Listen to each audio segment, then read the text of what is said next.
Thank you so much, gracious man. Let's give them a round of applause, ladies and gentlemen, please. Thank you very much.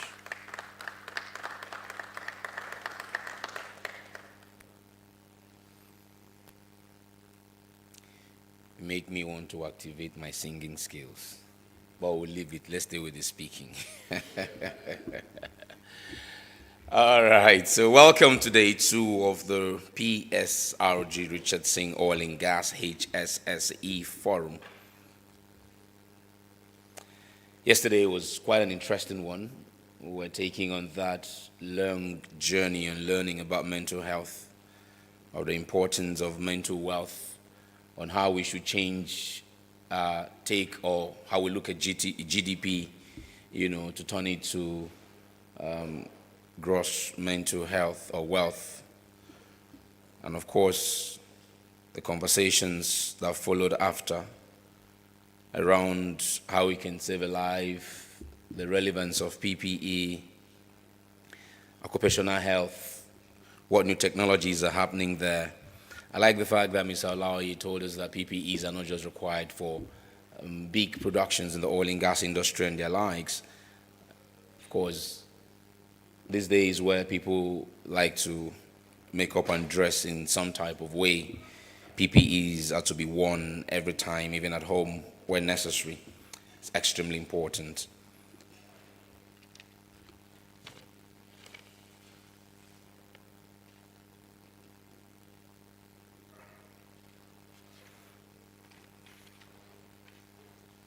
So today we will be taking a look at security. Remember, it's HSSE. Yesterday we talked a lot about the H, one of the S, safety of course. Today we're talking about the other S, the E, and we're throwing in Nigerian content in that conversation. We'll get to learn about all of those things today. In the first session, of course, later this afternoon, we'll be taking a journey into the world of finance. Everything that we do as a business can't be possible if money is not involved. Before I get into all of that today, we'll take a safety brief. And for our safety moment this morning, I'd like to welcome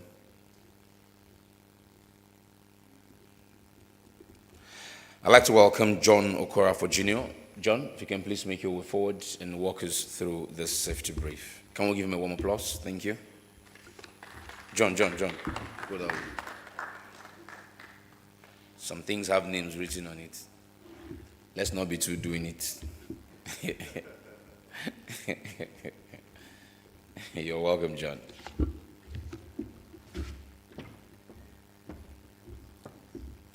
Good morning, everyone. Once again, my name is Okorafor John Chidi Jr., and I'm here to take the safety moment for today. Our topic for today for the safety moment is going to be stress, anxiety, and safety. Understanding this link to our workplace. But before we do that, I just want to quickly tell you that we are meant to understand that there is no safety drill today. So in case if you hear any fire alarm blast, please take the exit all the way down to the car park where is the muster point, and there's a head count which you have been recorded already.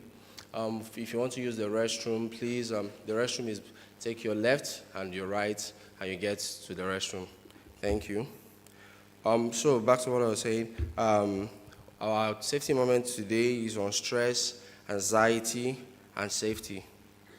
Okay, so we talked about in the workplace environment, stress and anxiety significantly make an impact in our workplace safety. So we're going to take a journey to understand how stress and anxiety affect our workplace contribution and what can be done about them. So the causes of stress and anxiety on safety well-being. We understand that when we are working and we are under due stress, it reduces most of the times, it's always workplace pressure that gives this undue stress to us. And then organizational factors when we talk about poor communication, even effective leadership and lack of recognition and reward. Also, we talk about one of the causes also include work-life imbalance. Situations where you are working for a very long time and you're not like getting enough rest. I remember that the professor yesterday, after her statements, we decided to take some time off to stretch. Those are ways of reducing the work stress that we always tend to get here. And then finally, we have occupational hazard, that's exposure to physical hazards and personal factors too, when you have individual differences and you make yourself uncomfortable. Then we look at the strategies to promoting this well-being and safety in our workplace. One of the things we also include is to foster open communication. When you have effective communication with your colleagues, when you have effective communication with persons, it tends to reduce issues of pressure. It tends for you to understand what exactly you are supposed to do at every given point in time. It creates an ambience for you to work freely and be happy when you're working. Provide mental health resources. That's in ways of offering counseling, because in so many times, I think one of our discussants yesterday also mentioned it here that in situations where you cannot come around due to rain and the rest of them, please identify, communicate to your persons, and in situations where you're not feeling comfortable about any particular thing, when you communicate, companies that tend to offer counseling to you for you to understand and make them to relate with you and bring that work balance for you to work effectively. Comprehensive training, that's for individuals, and identify and address stress. When you identify what is stressing you, you tend to be closer to understanding how you can balance yourself as regards to reducing stress. And establish support systems. Support system, especially in workplace, is a very essential part when people communicate, when people understand each other, create a friendship and enabling environment for each other. In conclusion, I would say that acknowledging the link between stress, anxiety, and safety is essential for promoting overall well-being, and that is also contributing to productivity when you're working. By understanding this connection, we can implement strategies to mitigate stress and anxiety, creating a safer and healthier environment for all, not just for your personal self, but for the growth of your company too, for the growth of your productivity in workplace. Prioritizing mental health and addressing these interconnected factors is crucial for personal growth, because when you prioritize your mental health, it gives you an opportunity for you to grow as a person and also for your company to grow from you. Thank you very much.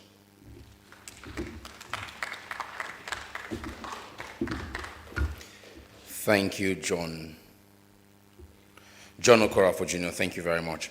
Okay, so before I then bring up our chairman and the three speakers for this morning's session, I want to once again thank our chairman of the Forum for 2023, the managing director and CEO of Nigerian LNG, Dr. Philip Mishalbila, who is represented by HSE manager, Soladipo Adekoya. Good morning again, sir, and thank you for joining us. Let's please acknowledge his presence with a warm applause. Thank you so much. All right, so all of our distinguished guests, we welcome you to this second day. And as I said, we're taking a dive into security issues, environment, and Nigerian content. We're bedeviled with a lot of security challenges, whether it be in the oil and gas, where some of us primarily operate with crude theft and all, and a national oil company that is now limited its liability. It's doing their best to tackle that and gradually ramping up the production, or it be the issues around kidnapping and banditry and all of that. So we'll be dealing with a lot of security challenges. And indeed, the environment, we heard yesterday from the past president of the Nigerian Environmental Society, how taking care of the environment, and Prof did corroborate that when she was asked the question, how taking care of the environment can really help you get better when you're sick, or even improve your mental health. I used to say growing up, I grew up somewhere in OGRO in Makodi, and some compounds you go into, and I would say to them when we're growing up that, listen, your compound, if somebody is sick and just walks around your compound, they will recover.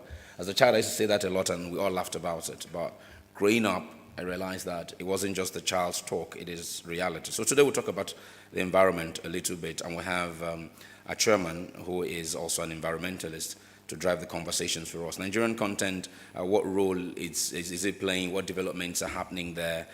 These are some of the evaluations that the NCDMB will be doing for us shortly. So let me begin now by welcoming our session chairman, to the Managing Director of Environmental Resources Managers and a highly esteemed environmentalist himself, Mr. Victor Imovere. You're welcome, sir. Please come all the way here. Joining the chairman all the way here. Joining the chairman on the panel is the Director Monitoring and Evaluation of Nigerian Content Development and Monitoring Board, Mr. Akintunde Adelano, who is unable to join us today, but Mr. Adelano is represented by the General Manager, Upstream Monitoring Division of the NCDMB. Let's welcome Mr. Jeff Tuatoha. You're welcome. Joining them on the panel is the Professor of Geography, University of Ibadan. You know, I was telling Jeff earlier that listening to Prof speak yesterday, UI has produced a lot of experts globally. One time when the former President Yar'Adua was ill, the doctor who treated him in Saudi Arabia studied medicine in UI. We should go back to those glory days. Professor of Geography, University of Ibadan is here. Let's welcome Professor Ibidun Adelekon. You're welcome, ma'am. Chief Executive Officer of Lam Agro Consult Limited is on this panel. Let's welcome Mr. Bolade Agbola. You're welcome.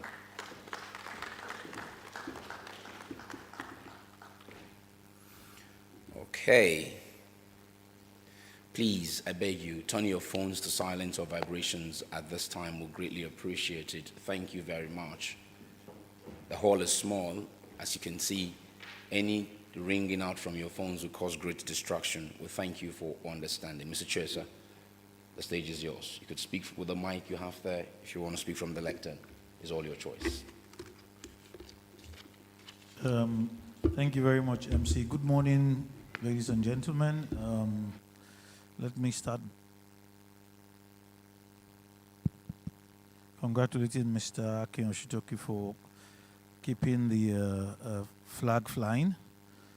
It's not easy to continue to convene this kind of meetings year in, year out, and continue to also attract interest.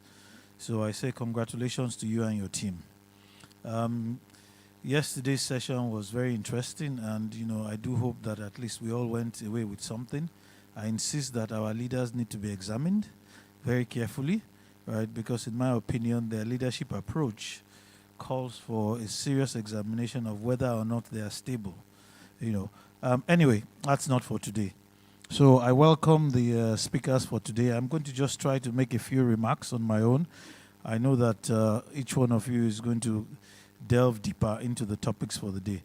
I think I prefer to stand because I'm used to, capacity building and standing in front of clients. So, and I do have some slides which I'll read from. So do I need to move this there, or I can use that microphone? Okay, thank you.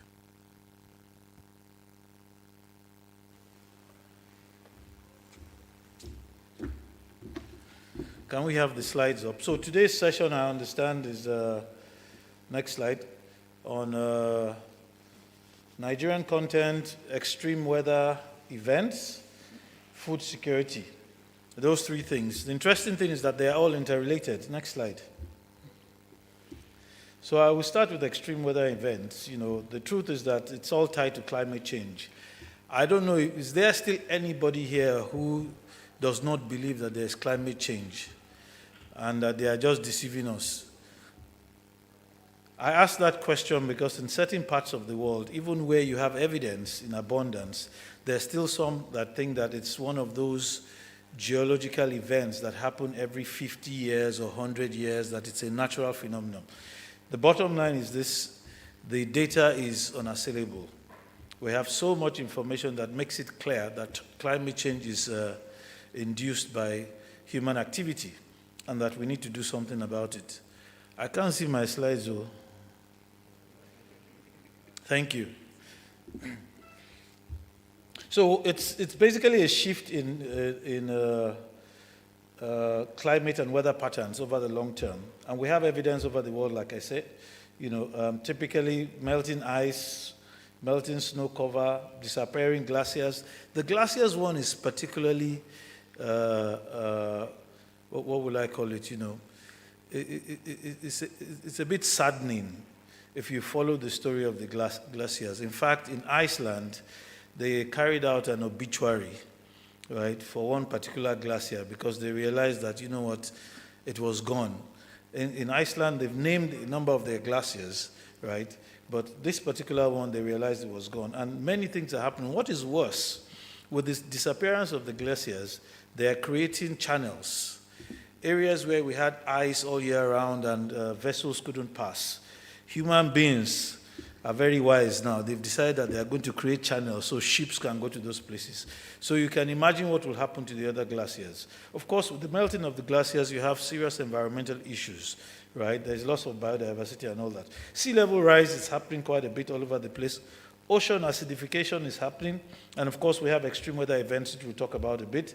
And then there's increasing global temperatures. The kind of temperatures we are seeing in otherwise temperate parts of the world these days is amazing. In parts of Texas where they had never seen snow, right, before, in recent times it snowed there. So stuff is happening. Anybody who doesn't believe, as they say, this is time to start looking closely at what is going on. So in Nigeria, it's mostly temperature and rainfall that we're concerned about. You know, by God's grace, we are not expecting to start seeing snow. But I tell you what, not too long ago, there was hail falling in some parts of the country, in areas that it had never occurred before. Back in the days in the 70s, 80s, hailstone was not uncommon in places like Jos. Anybody who was in the Jos area will know that there was hailstone there. But there are other parts of the country where they were experiencing hail, right, which never happened before. So we're having climate change and, of course, extreme weather conditions. Storms are happening, you know, unexpected. They're not able to predict. Even though our NIMET is trying, you know, I don't think you can follow their prediction to the letter all the time. But climate change is worsened by deforestation. Some of you may not know that Nigeria is a capital of a few things, right? World capital for poverty by 2021, right? And also capital for the desertification globally. There's no other part of the world where we have a higher rate of deforestation, rather, than in Nigeria. Nowhere else. Now, of course, with the loss of vegetation cover, you can imagine what that connotes for us. Increased temperatures, vegetation does a lot for us. There is also the lack of data. We have really not supported, should I say, regional and national studies that can enable us come up with plans that are reliable, credible, right, and we can use to change things. Poverty also makes things worse. Those who are poor obviously have weaker coping mechanisms for climate change, right? Population increase is not helping either, right? Because our consumption patterns are also increasing. It exacerbates the deforestation.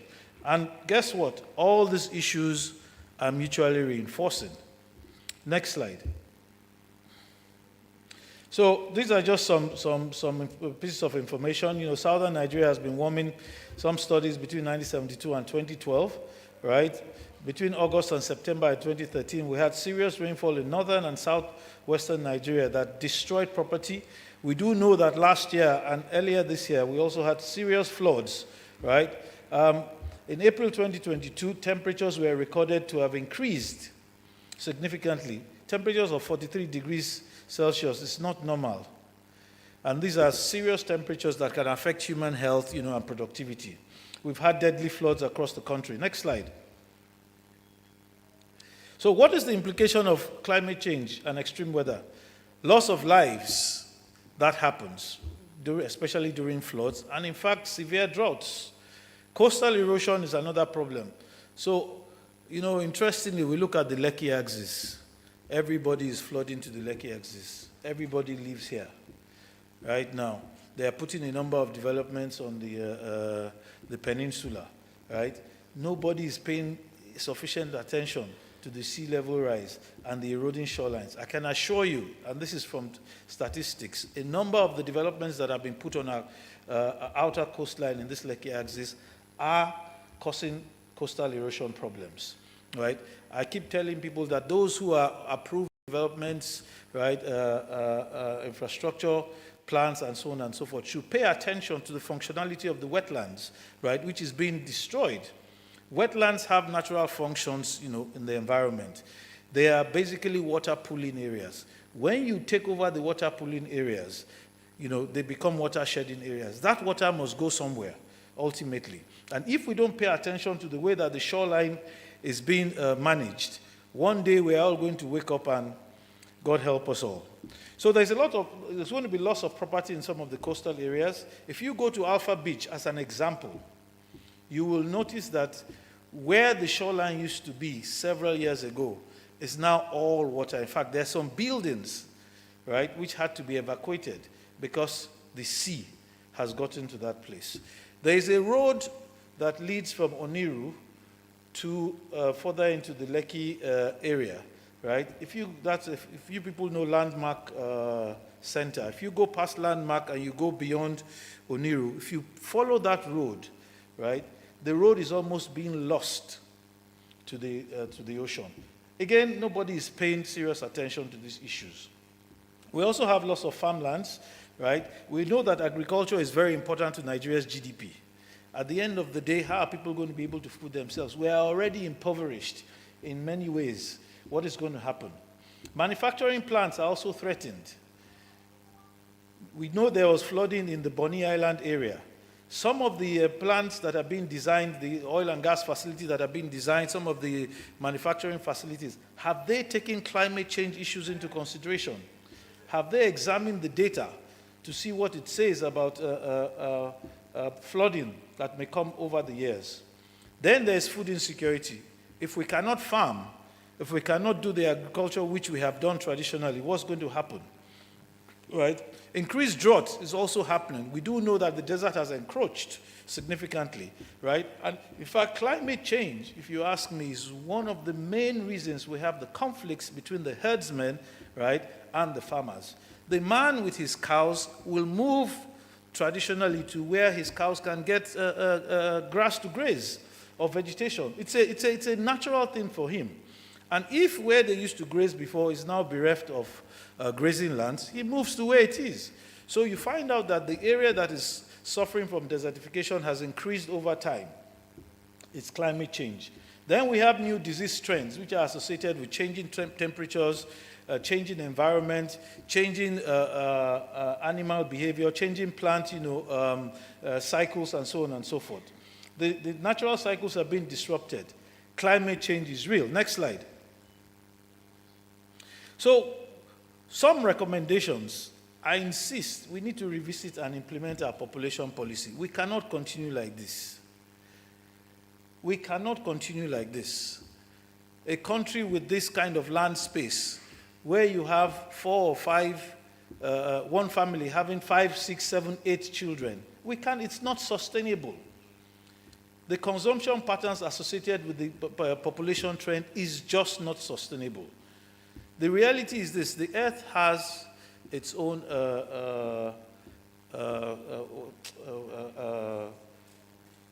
what do we call it now? What stabilizes it, basically, right? At the end of the day, if you exceed that threshold, then there will be a problem, as it were. So we need to also fund studies and make data available. I'll give you an example. I've said this many times at different fora. Niger Delta, where we have at least 21 or 22 rivers that are brought into the Atlantic Ocean, right, was studied comprehensively last in the 1950s by a company called Nedeco. Since then, we have not done any serious study on the Niger Delta rivers. Some of you may seem surprised about this. That is the truth. That is the most realistic.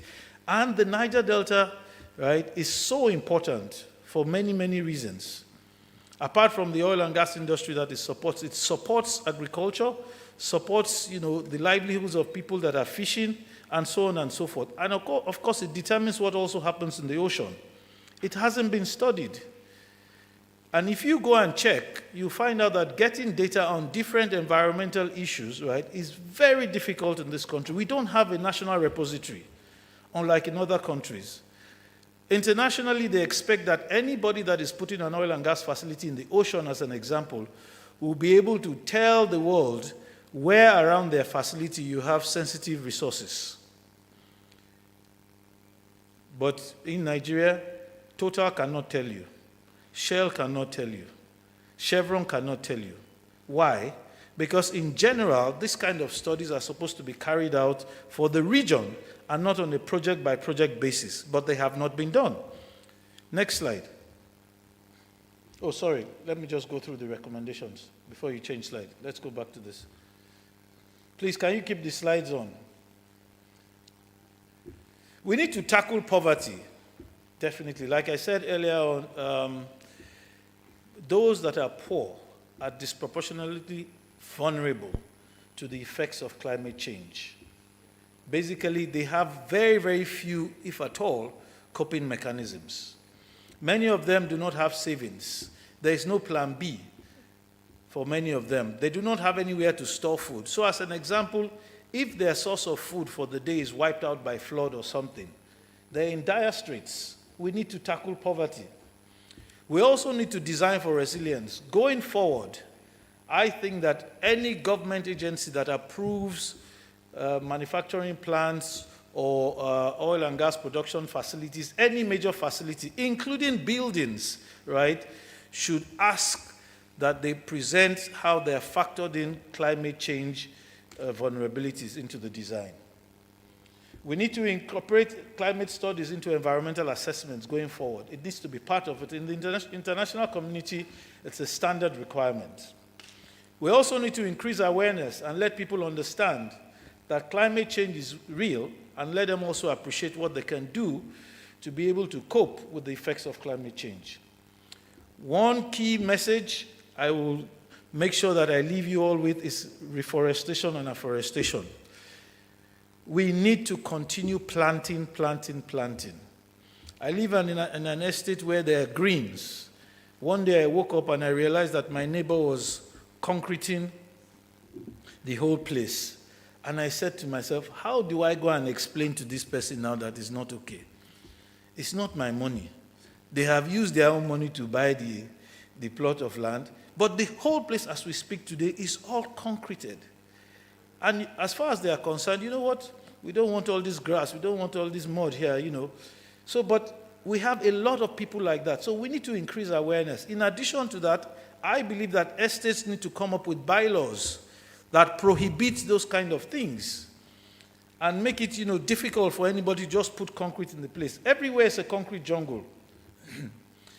And if you have the opportunity, I will say to you, support any initiative towards reforestation or afforestation, because we need it desperately.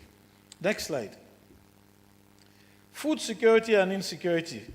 So the two of them go together. You can look at it from the point of security or insecurity. So sufficient food to generate a calorie requirement of about 2,200 to 2,300 is food security.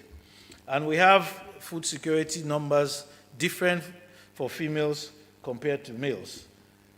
Apparently, the males need more, interestingly. I wonder why. And then insecurity is considered a lack of consistent access to enough food for every person in the household to live an active and healthy life. And you find out that, you know, you have certain benchmarks. They use a 30-year-old woman, but what is used for Nigeria is actually lower than the FAO benchmark. But still, we have issues. Next slide.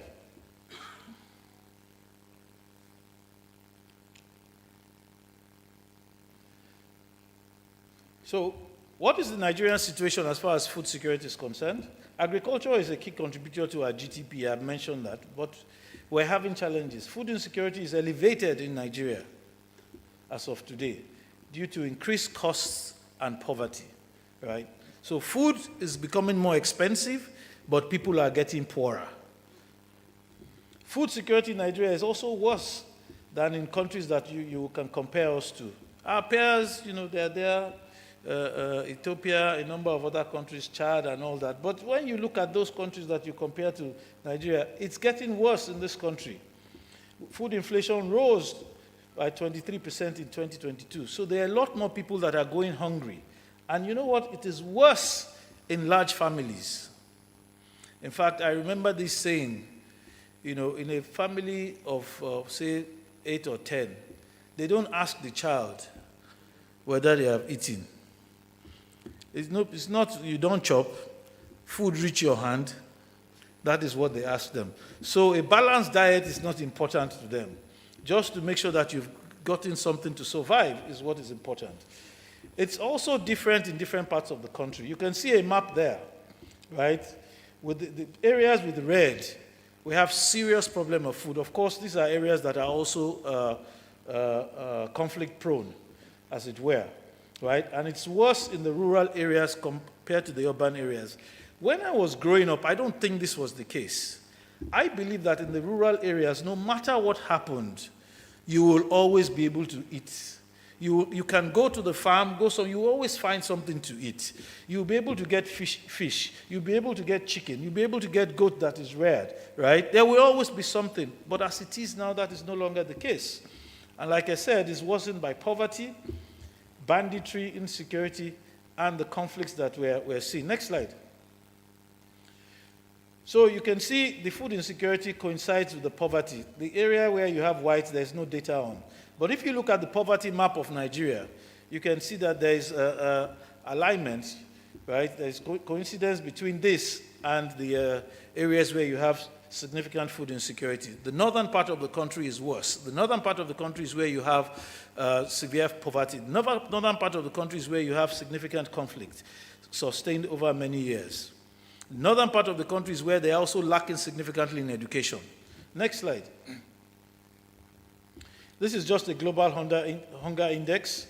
You can see Nigeria is in the category called serious. So be not deceived. You may be here in Lagos. When you go and eat amala, you order cow leg, cow tail, fish, goat meat, beef, and so on and so forth. Only you in one meal. There are many people in the country that do not have food. I came into contact with a lady who worked with one of these companies that sells spices, food seasoning, the likes of Maggi and No, and I guess the ladies will know what they call all of them. The two I know is Maggi and No. I don't know which are the others. And she said she had just returned from northern Nigeria. I'm like, oh, you still visit those areas, aren't you worried about the conflict? She says, yes, but that is where they have their biggest markets. I'm like, wait a minute. Are they cooking more than in the southwest, southeast, south? She said, no. What people don't realize is that those guys often do not have access to protein. And all they do is they take Maggi and put in maybe gari, put in starch, put in some staple, right, and just eat it like that. And it was an amazing piece of information, and many of us don't realize how bad it is in those areas. So when you look at Nigeria compared to the rest of Africa, we're in a serious place. Next slide. So what are the solutions to our food insecurity?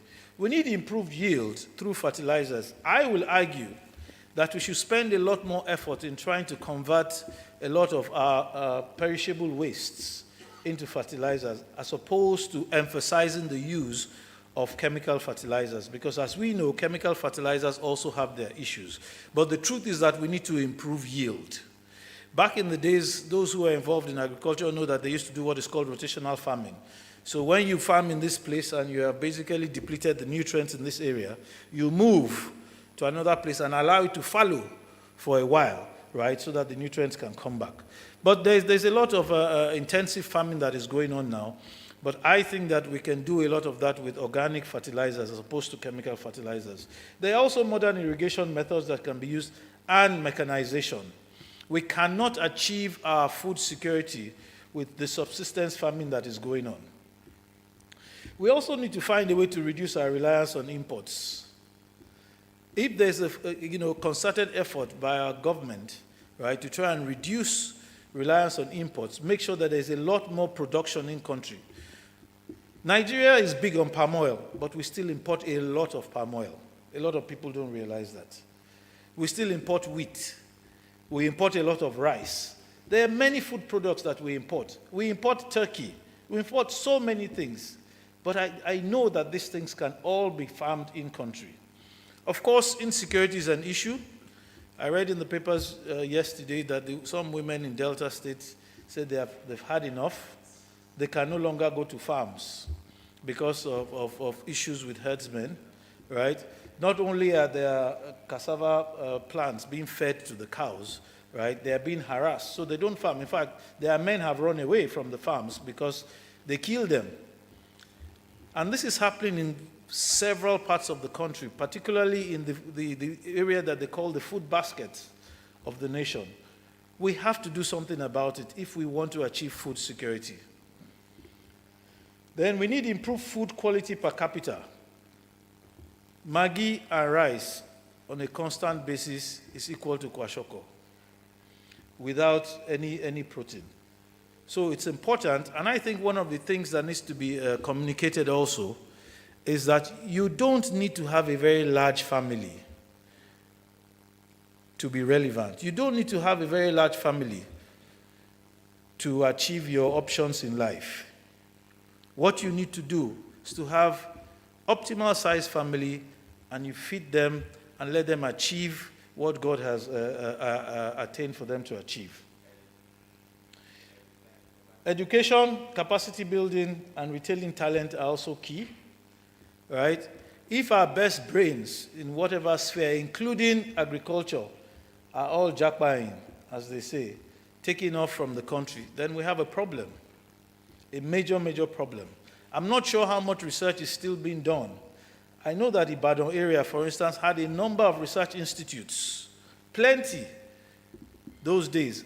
I do know growing up, there was NIFO in Benin, from where the Malaysian government came to learn about how to grow palm, right? A lot of those institutes are no longer able to do the research or provide useful research that can impact, the country.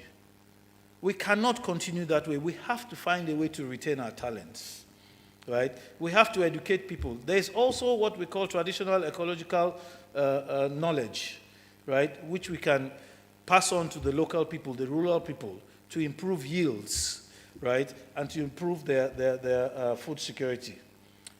Governance, of course, is another critical thing, because at the end of the day, right, you cannot expect that what you are doing in your little microcosm will succeed if at the top we have a problem with governance.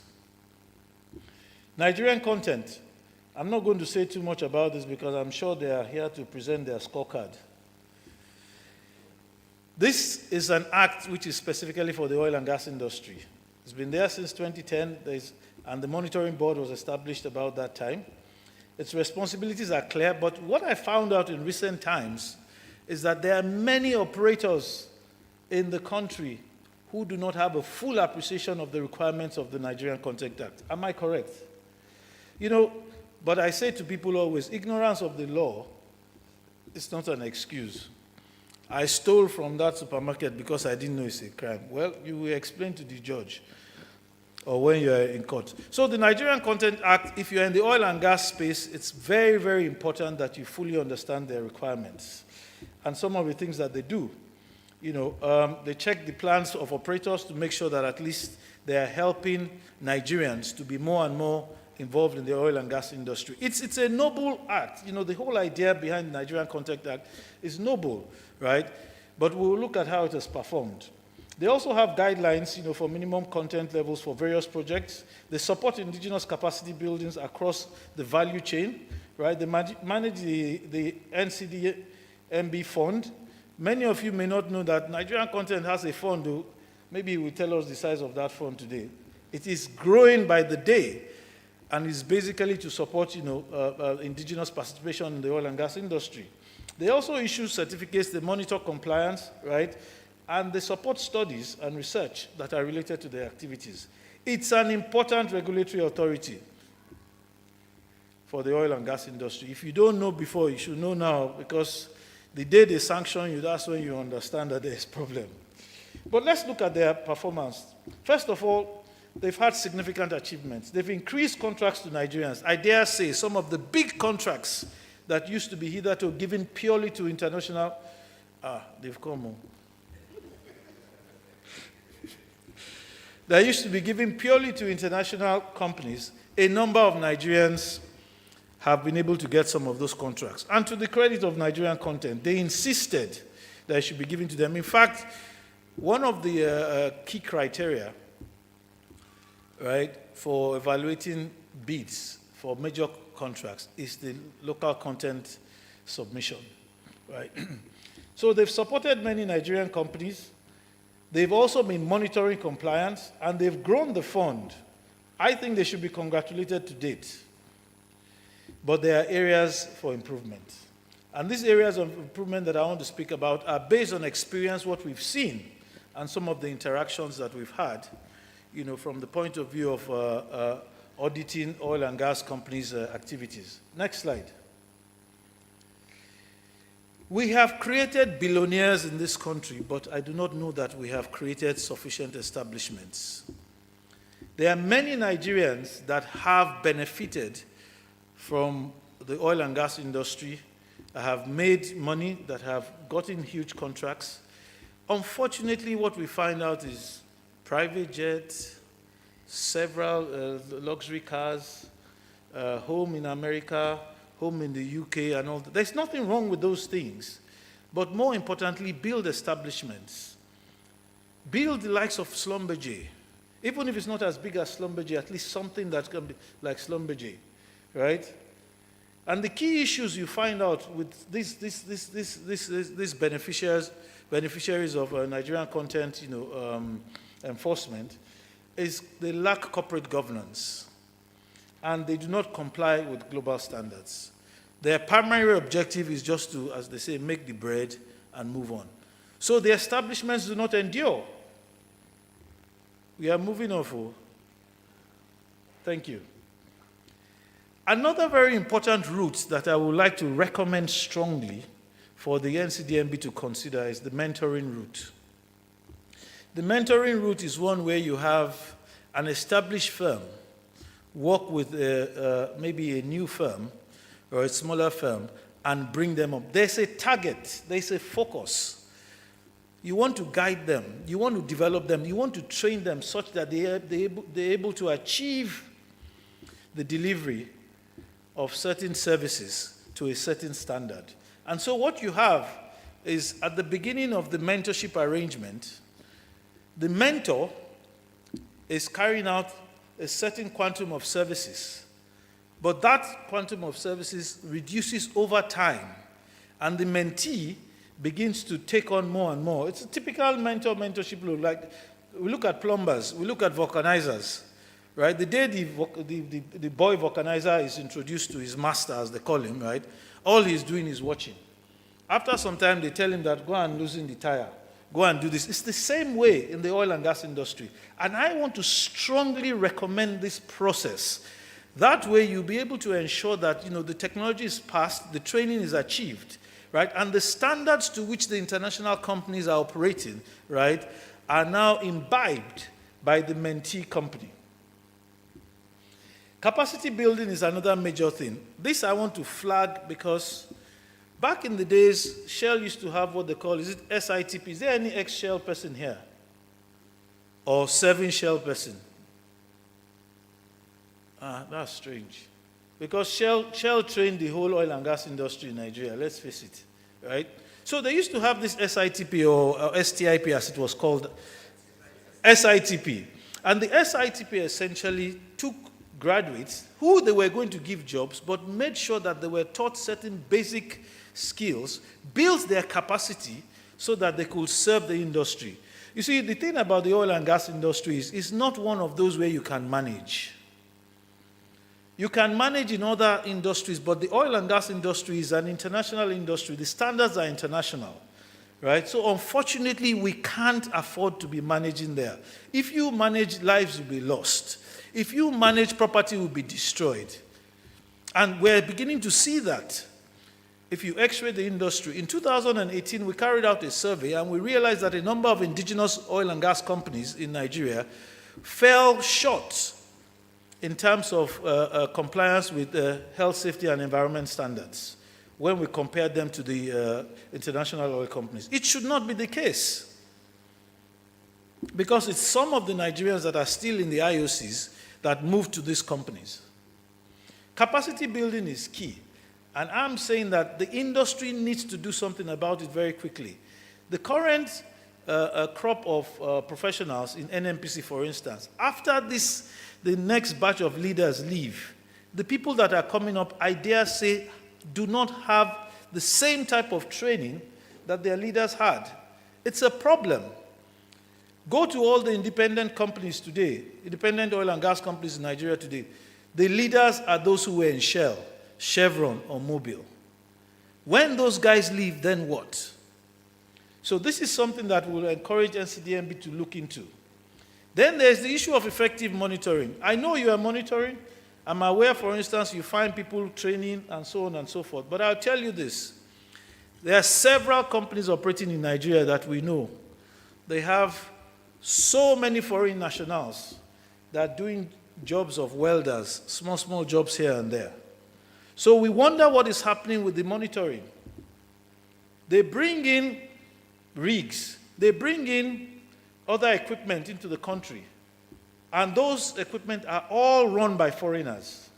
What is happening to Nigerian content? What is happening? Why can't we do something about them? If you want me to give you names, I will see you in the corner after. Our expectorate quota and Ministry of Labor issues are also there. I have seen documents which show conflicts between NCDMB approvals and the Ministry of Labor. NCDMB insists that you cannot have more than this number of expatriates, but the company goes to secure approvals from the Minister of Labor. How is that happening? And I'm hoping that this is something you people can find a way to streamline. Then, of course, your fund. Can you people make it easier for the fund to be accessible and also use it to support research? There is a lot of research that needs to be done in the Niger Delta. Your fund is for the oil and gas industry. I can give you a few examples. Number one I talked about is the hydrology situation. It is not acceptable that we are still operating on 1958 hydrology data.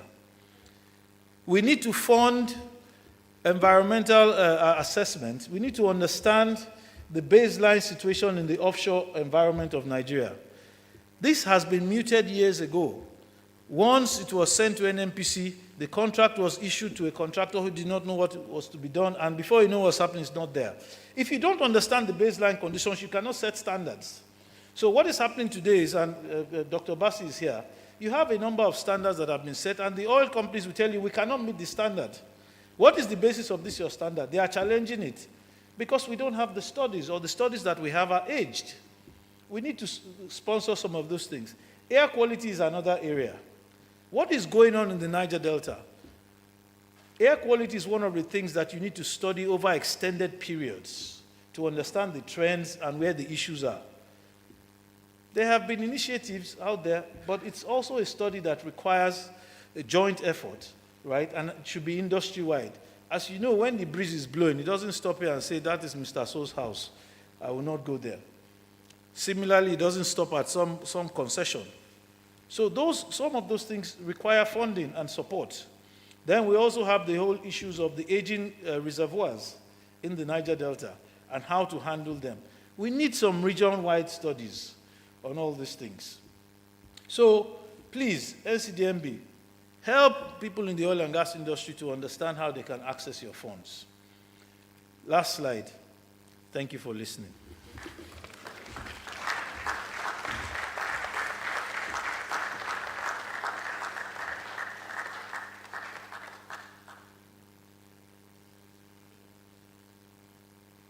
MC here. So what is the next paper? Okay, I don't have the program. Thank you.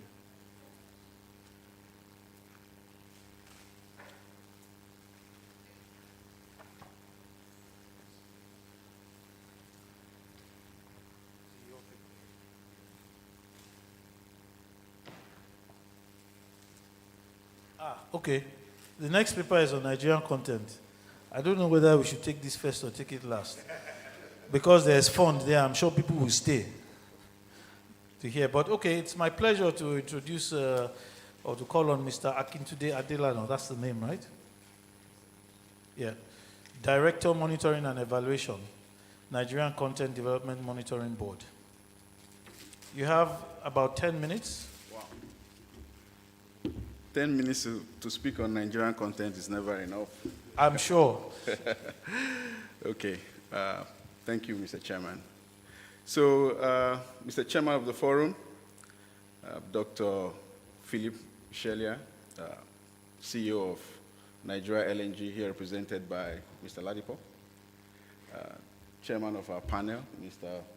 Victor Imevore, who gave us a very wonderful presentation and I think did half of my job already. Let me just say quickly, you have 20 minutes, so Yeah. I didn't do half of your job. And then our distinguished panelists and the participants here present, good morning. My name is actually Jeff Twaton. I'm the GM Upstream Monitoring for NCDMB, and I'm here representing my director, who you can see. Okay, his profile was up earlier on. Okay, it's back up. Mr. Tunde Adelana, he's the Director Monitoring and Evaluation for NCDMB. He's unavoidably absent due to other operational exigencies. So good morning once again, and thank you.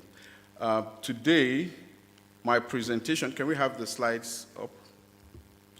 My presentation is on Nigerian content development in the oil and gas industry, evaluating developments and advancements. So I'll just go straight into the presentation. I think I have about 35 slides, so that's barely 30 seconds per slide. How does this work? Okay.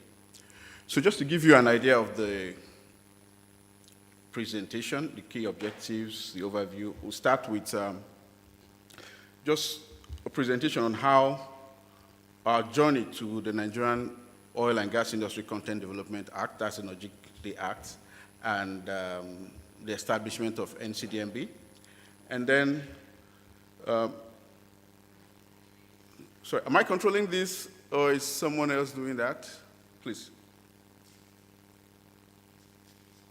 Okay. And then I'll speak on the Nigerian Content Implementation Framework, our Nigerian Content Implementation Framework, and the 10-year strategic roadmap. And then the Nigerian Content Development and Advancements, as in line with the title of the paper. And then finally, Nigerian Content Interventions and our footprint. Exactly. I think this is even closer. So I think by the time we go through all of this, some of the issues raised by the chairman of the session will probably be addressed.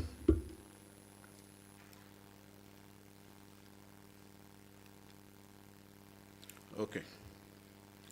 Okay, so we all know that Nigeria is rich in hydrocarbons. We have proven oil reserves of about 37 billion barrels of oil, and also for gas reserves, over 206 trillion cubic feet. Our population is estimated to be well over 200 million, and then GDP, over $430 billion, of which the oil and gas industry contributes less than 10%. So this implies that we have had more or less an export of most of the value in terms of jobs, in terms of spend in the industry, in terms of utilization of our resources, basically. So this makes a case for Nigerian content. So just to set that tone. So can we go to the next slide, please? Okay, excellent. Just to, show us what our journey has been like. Before 2001, the industry didn't have, we operated without the local content policy, and as I had mentioned before, there was capital flights, job losses, and basically, I think the estimate was that we had less than 5% local content in the industry. In 2001, the Oil and Gas Implementation Committee was formed. It was a presidential committee. It was set up. And the outcome of that committee led to the establishment of a local content policy and also gave birth to the Nigerian Content Division.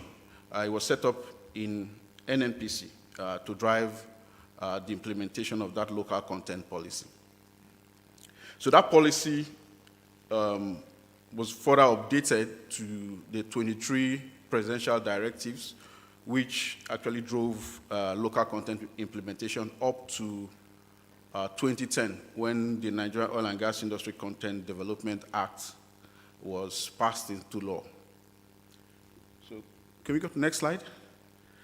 So that law gave birth to the NCDMB, which is our agency, and it was set up as the sole agency of government responsible for driving local content or Nigerian content implementation in the oil and gas industry. So our key mandates was one, to develop local capacities and capabilities in the oil and gas industry. And then secondly, to monitor compliance and enforce the provision of the Act generally. And you can see our vision and mission, which is basically centered around, being a catalyst for the industrialization of Nigeria, using the oil and gas industry as the platform. So can we go to the next slide? Okay, I've just captured our 6 key thrusts of the oil and gas, of the Nigeria Oil and Gas Industry Content Development Act.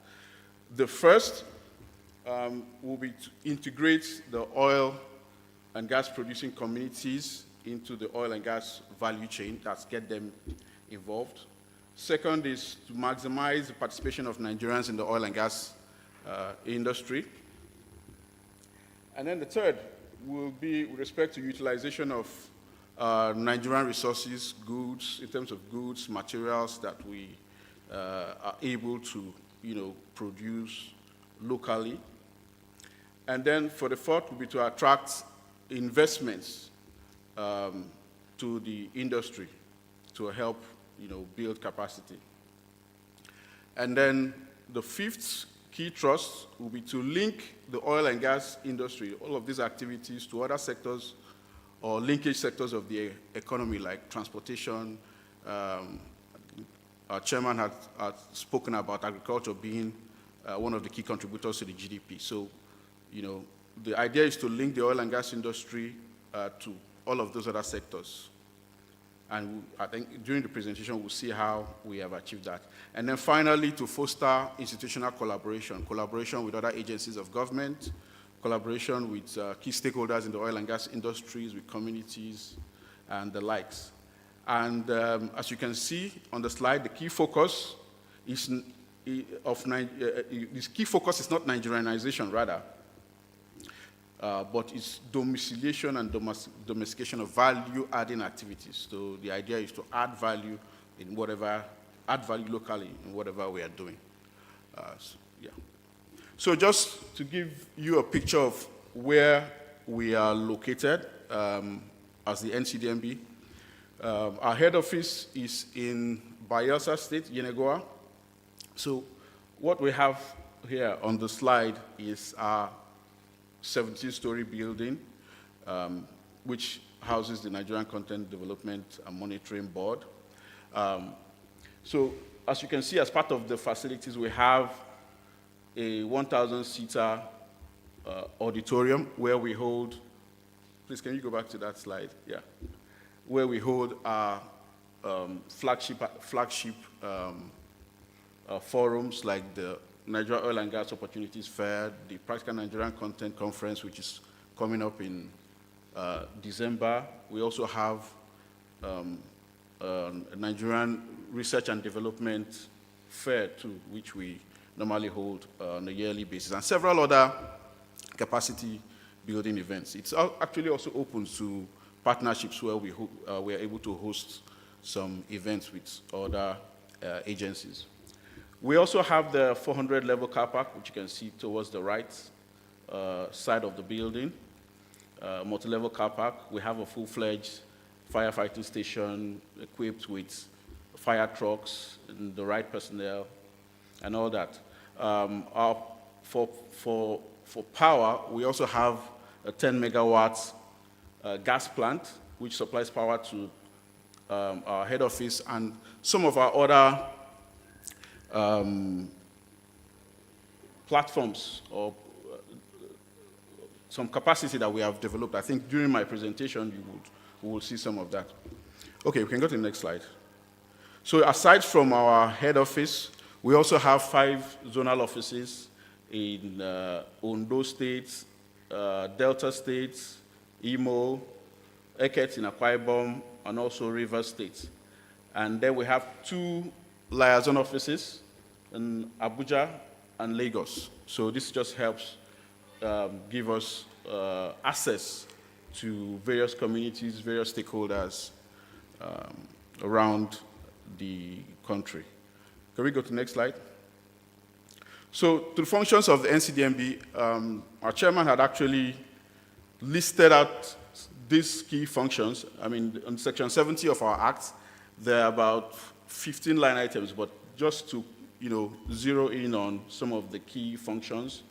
As we had mentioned before, we monitor Nigerian content compliance for operators and service providers. We're also charged with the mandate to grow and manage the Nigerian Content Development Fund, which the chairman had spoken about. We also engage in targeted capacity development or capacity building interventions. I will share some slides on that. And then we approve Nigerian content plans and issue certificate of authorization for tenders, contracts, projects, and other activities that are executed in the oil and gas industry. We also conduct studies, research, investigations, and we are also required to establish, maintain, and operate a joint qualification system and an e-marketplace. The system we have in place is called the NOGIC JQS, which is the Nigeria Oil and Gas Industry Content Joint Qualification System. So I'll share more on that as we go on. So can we go to the next slide? Okay, so how do we do our work? We have 7 directorates. The Planning, Research, and Statistics, which manages the JQS and the e-marketplace had just spoken about. They also process expatriate quota for the oil and gas industry. And they also look at research and development and, as the name implies, statistics. So we also have the Monitoring and Evaluation Directorate, which I'm actually from. They are charged with monitoring compliance and evaluating the impact of our initiatives on the industry. We have the Finance and Personnel Management. They manage the NCDF, which is the fund, and then our own internal finance and accounts, human resource management, learning and development, and the likes. We also have the Corporate Services Directorate, which looks at our facilities, logistics, health, safety, security, and environmental management. We have the Legal Services. As the name implies, they give legal interpretation to the Act. They also warehouse the several regulations and guidelines that we have developed and issued to the industry. We have the Project Certification and Authorization, which actually reviews the Nigeria content plans and enforces the provisions of the law in the tenders and contracts in the oil and gas industry. And then finally, we have the Capacity Building Directorate, which implements our various capacity building initiatives. Then there are a couple of other divisions, the Zonal Coordination, Commercial Ventures, which manages some of our partnerships, Strategy and Transformation, Procurement, and Internal Audit. Can we go to the next slide?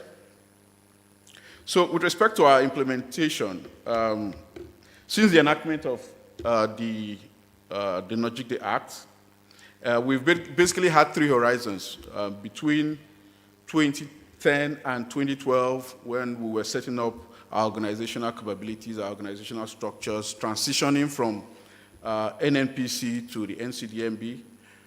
And then between 2013 and 2016, we designed and deployed most of our operational tools, the templates that we issued to the industry, the framework, and all of that. And, that's where we started building up on our Nigerian content development.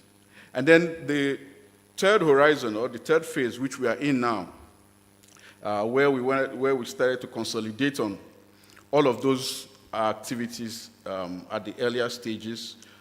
We have a 10-year strategic roadmap, which we started implementing from 2017. So we're in the 6th year of implementation. And basically, this strategic roadmap is anchored on 5 pillars and about 4 enablers. So the 5 pillars are technical capability, where we are charged with, or rather we design and deploy initiatives that are targeted at helping build technical capability of our industry to be able to take up most of the opportunities. And then we have the compliance and enforcement, which is basically driven by my directorate, the monitoring and evaluation.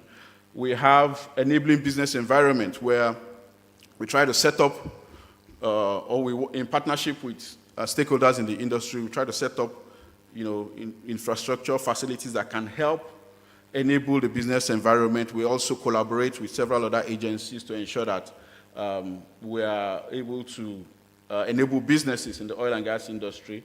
We also have the organizational capability as a pillar. This helps to equip the staff of the board and give us those competencies so that we can execute our mandate.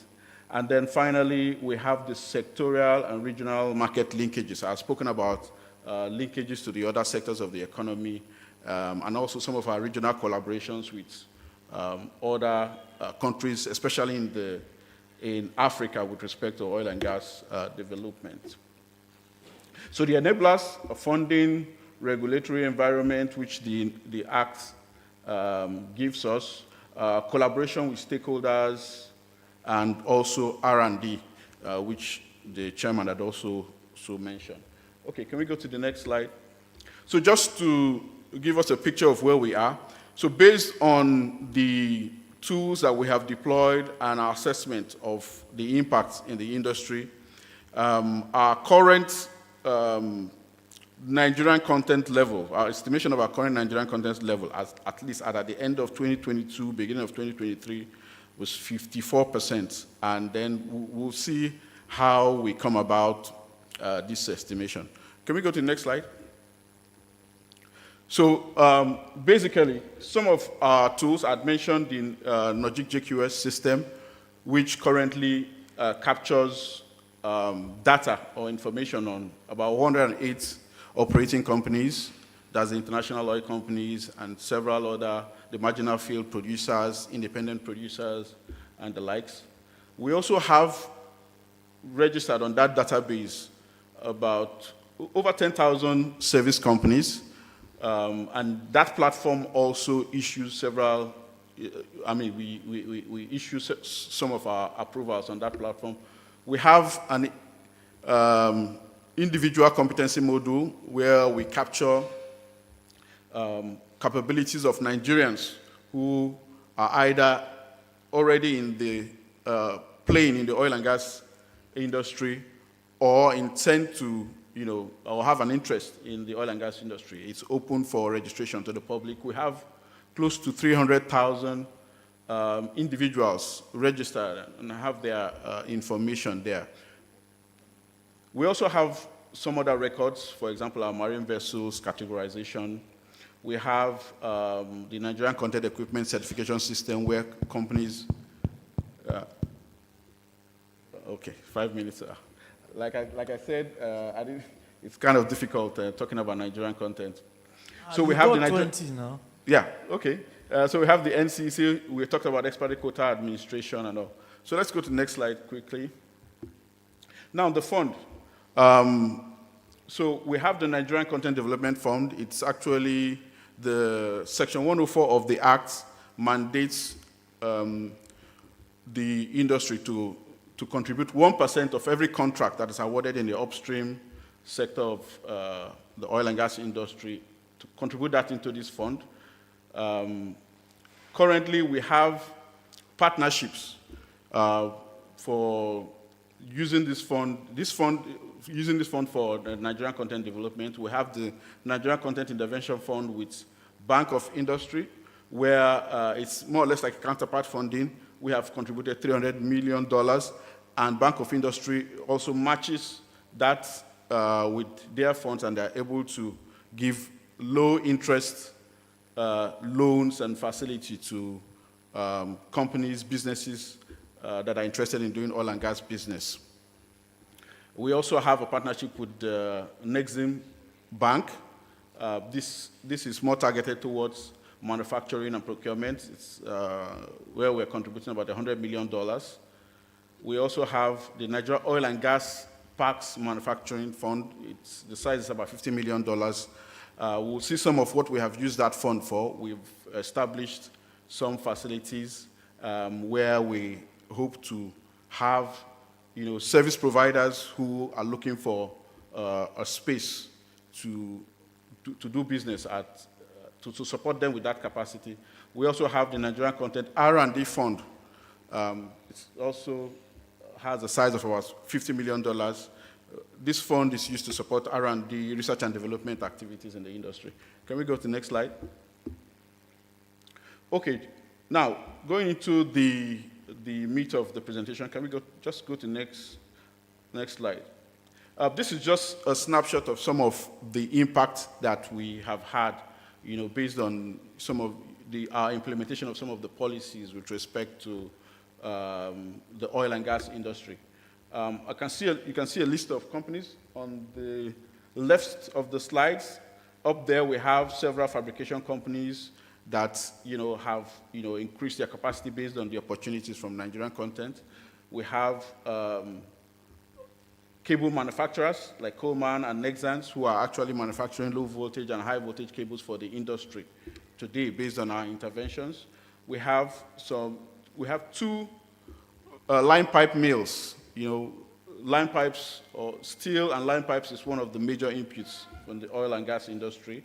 We have SEC and Yulong who are doing that, who are currently set up based on the Nigerian implementation of the Nigerian Content Act. We have pipe coating facilities.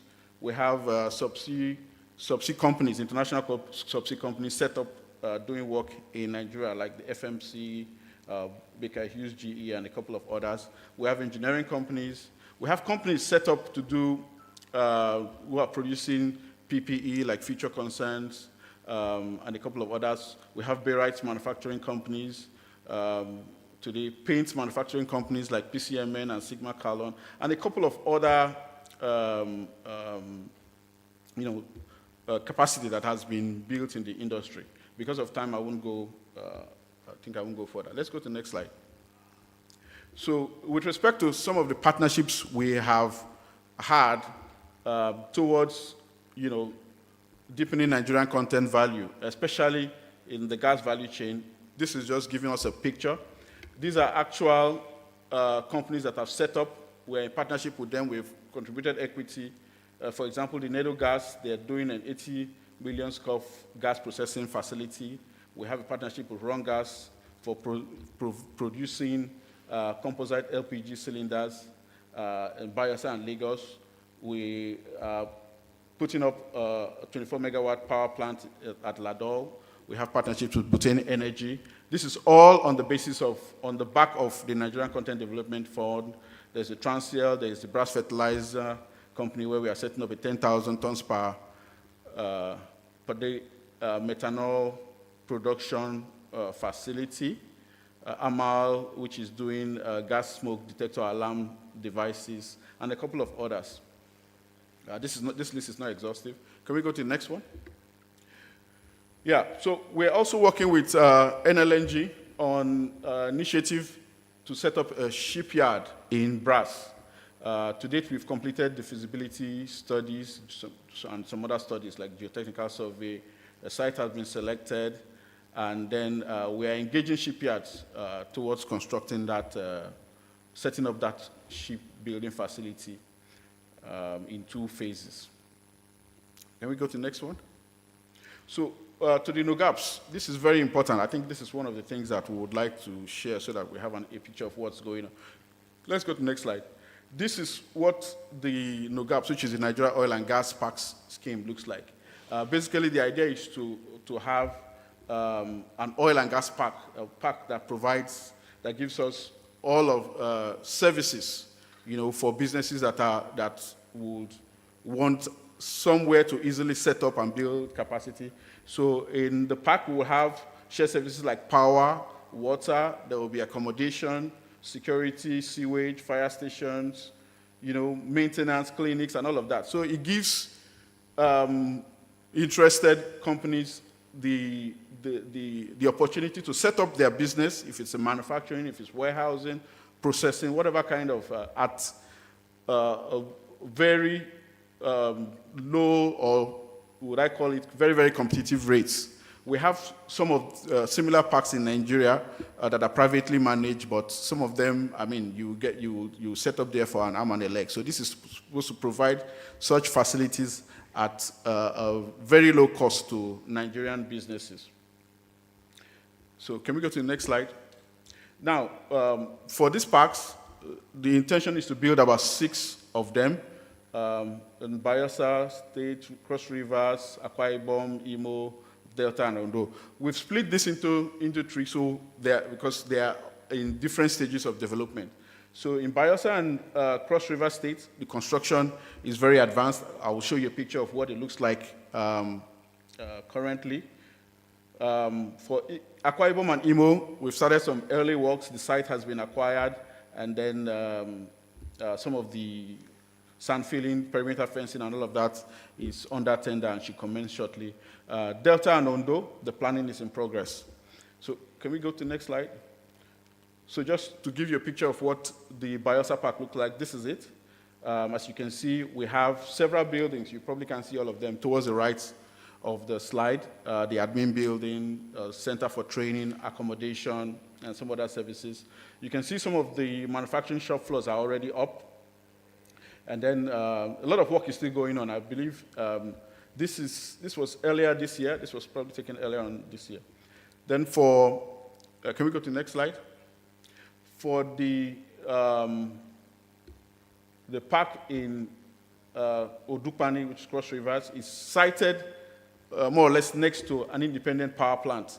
Just to mention, the Bayelsa Park, I had mentioned that we had a 10 megawatts gas plant. That gas plant also provides power to that facility.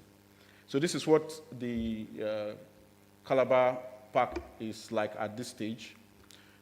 Can we go to the next? So let me go quickly to human capital development, which we have discussed. We have five key focus areas. First of all is to grow industrial skills and competencies to maximize. Yeah, I'll round up in 2 minutes. Maximize human capital, grow world-class facilities, occupational standards, and strengthen Nigerian institutions. Just to give us an idea of how far we've gone, our interventions, they are direct intervention trainings where we train Nigerians. Also, on the back of projects in the oil and gas industry, we carry out some training. We do a lot of vendor development. The last speaker I talked about mentorship and all of that. We have, for example, the Project 100, where we selected about 100 Nigerian companies, and then we are helping them, scale up, build more capacity in terms of corporate governance, access to finance, exposure to opportunities in the industry. We're also doing a lot of QMS training, quality management systems, helping companies to also achieve ISO certification. We are targeting about 4,000 companies, and we've done at about 250 at this stage. We also have a lot of mentorship programs, and then a host of other programs. So far, we've done over 12,000 Nigerians trained, out of which 5,000 have been engaged in direct employment. For example, recently on the Ikike project, we had about 70 of those Nigerians, employed on that project. And we are also in talks with NLNG to engage another 300 in some of their projects. Can we go to the next slide? This is one of the partnerships.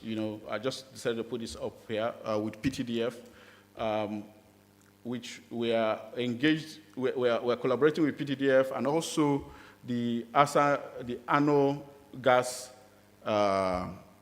producing company, which is part of the Seplat group, to develop this center of excellence, basically.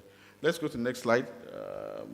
Okay, this is just to talk about R&D. The previous speaker also mentioned R&D. We are collaborating with about 5 schools in various parts of Nigeria. Futmina, the key thematic area that they're focusing on is technology development studies. We have Federal University of Technology, Akure, which is looking at geological and geophysical studies. We have NDU for engineering. FUTO is looking at raw material substitution. And then we have the latest one, which is the Modibo Adama University. I think it's in Yola. They are looking at safety and environmental studies. So these are the thematic areas, and the idea is for the academia, the industry, and us as government to collaborate to build these R&D capabilities. Okay, this is also another partnerships that we're involved in with the PTDF, Shell, and NNPC is also involved. That's the Oloibiri Museum Research Center. I won't spend too much time on this. Let's go to the next slide. We're also building a 200-room hotel in Bayelsa because that has been one of the key challenges. I think we are already at the 2nd floor now. If you go to Bayelsa, you will see it's situated just next to our headquarters. And then let's go to the next. I think this should be one of the final slides. So just to give a picture of, our footprint, most of these are interventions. We've tried to ensure that we are touching all parts of Nigeria. We have several trainings, vocational technical training. We have developed ICT centers, about 69 of them. We're doing a lot of, partnerships in the gas value chain. We are building the oil and gas parks. We have partnerships in modular refineries. About 3 of them are already running now, and several others are in construction. We also have some STEM activities also going on. So this just gives us a picture. This list is not exhaustive. There are several other programs. Go on. Next. Okay, just to give you a picture of what we are doing with respect to service delivery. We have service level agreements with key stakeholders, the operators, and the service companies. And based on the framework we have for service delivery, we have actually achieved, I think we're very proud of this. In 2022, we were able to move from the 27th position to the 1st position in the PEBEC Ease of Doing Business ranking. I think, Please round up. Round up. This is my last slide. So our message is simple. Produce in Nigeria, process in Nigeria, refine in Nigeria, manufacture in Nigeria, add value in Nigeria, retain the value, and thereby we're able to, generate revenue in taxes for Nigeria and also create jobs. I think this is the final slide. Thank you very much.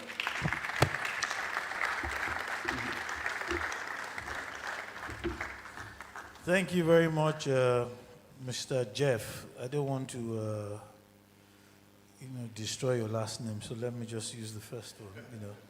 Evidently, you have a lot to say about Nigerian content, and thank you at least for taking us through the journey so far. The expose is quite enriching, giving us insights. I'm sure that people have questions in their minds. So please, let's give him another round of applause.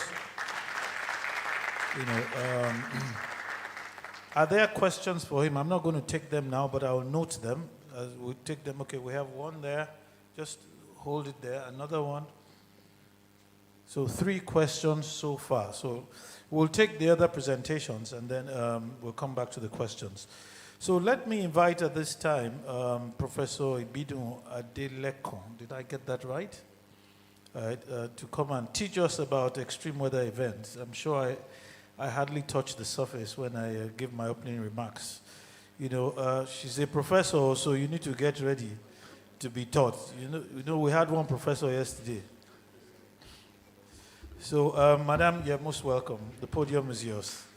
Please, let's make her welcome. So why do you decide not to project on my own?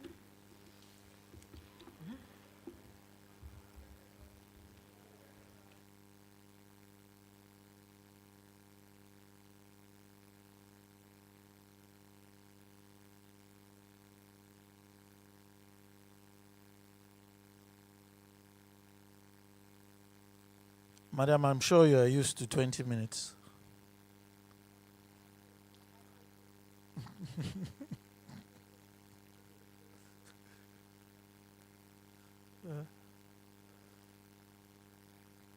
So while she was getting ready, let me encourage us to exercise. Can we all just stand up and stretch? You know, it's good for our physical and mental health.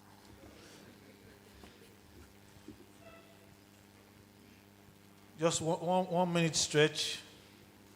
Say hello to your neighbor.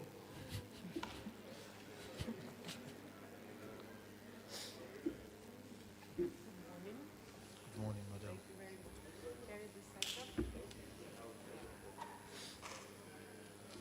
Are you projecting yourself? Yes, I give them, but they're asking for my laptop this morning, so I will do it myself. But they have my information. Okay, please let's take our seats. Let's take our seats. Do we have her slides? Are they going to be projected? Audio visual? I have Oh, fantastic. So, good morning, ladies and gentlemen. Yes, thank you very much for being here this morning. And I want to thank the organizers also for inviting me to talk about extreme weather events, lessons for today and the future. I'm sure many of you here are aware that the climate is changing from listening to the news, media, information media reports globally in other parts of the world and even in Nigeria. And this is a very relevant topic that I will be taking you through. We are talking about climate change and human well-being. And human-induced climate change is one of the biggest challenges in human history with potentially catastrophic consequences. And when we are talking about catastrophic consequences, I know it's not far-fetched from our experiences in Nigeria. And climate change has been described as the defining human development issue of our generation because of its capacity to reverse major achievements in human development across a range of sectors. Thank you very much, if it is not well managed. And when we are talking about climate change, there are many factors that contribute to changing climate. But apart from the natural variability in the Earth's climate system, you have changes that have been induced by human activities. So when we are talking about climate change, we are talking about human-induced climate change, anthropogenic climate change as a result of human activities. And one major factor of climate change is global warming, apart from others. And global warming is as a result of human activities. The world population is growing. With growing population, you have different human activities. You have transportation, fuel combustion, deforestation with vegetation clearance as we make room for urban development, as we make room for human settlements. We are cutting down vegetation, clearing vegetation, and vegetation is an important carbon sink, taking in carbon dioxide. So when you have less vegetation, you are increasing the carbon dioxide in the environment. And then you have other greenhouse gases too. carbon dioxide is the major greenhouse gas. Other greenhouse gases include methane, you have the chlorofluorocarbons, you have even water vapor. And these greenhouse gases act like a thermal blanket, not allowing heat to escape into space. And we generate a lot of heat.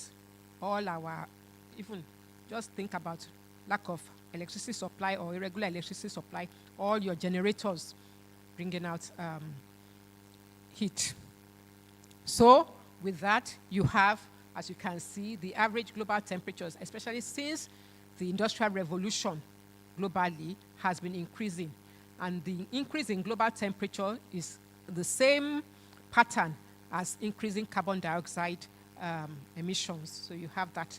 And then global mean temperatures, the models, scenarios for global mean temperature says it will continue to increase. And with increasing temperature, global warming, you have your changing climate. And the synopsis, or what is expected, is that even though we try, even though human civilization now is trying to reduce greenhouse gas emission, it cannot. What has been done in the atmosphere, the impact cannot be felt for many, many years. Because what we are experiencing now is what has been put into the atmosphere hundreds of years. We're talking about since 1850, between 1850 and 1900, the impact is being felt and will continue to be felt. So, and with climate change, you have extreme weather events. And the IPCC says that the type, frequency, and intensity of extreme events are expected to change as the Earth's climate changes. And these changes could occur even with relatively small mean climate changes. Okay? And I don't know if you can see that chart very well, but you have the greenhouse gases emissions, causing global warming. And with global warming, you have the ice glaciers melting, ice caps melting, glaciers melting. You have intensification of the hydrological cycle. You have the sea level rising. You are having extreme temperatures on both extremes. Cold extremes, you have hot extremes. You have flooding. With the intensification of the hydrological cycle, you have flooding taking place. You have heavy precipitation, taking place. If you remember, I don't know if you did O-level geography, the basic one is with more heat, you have condensation. With your condensation, then you have the clouds, and then you have rainfall. So with the intensification of the hydrological cycle, you'll be having more rainfall, which, as a result of human activities, what we are having will result into flooding, either river flooding, when the rivers become too full and then overflows the banks, or pluvial flooding, flash floods as a result of urban development. You just have, like you experience in Lagos and many urban areas.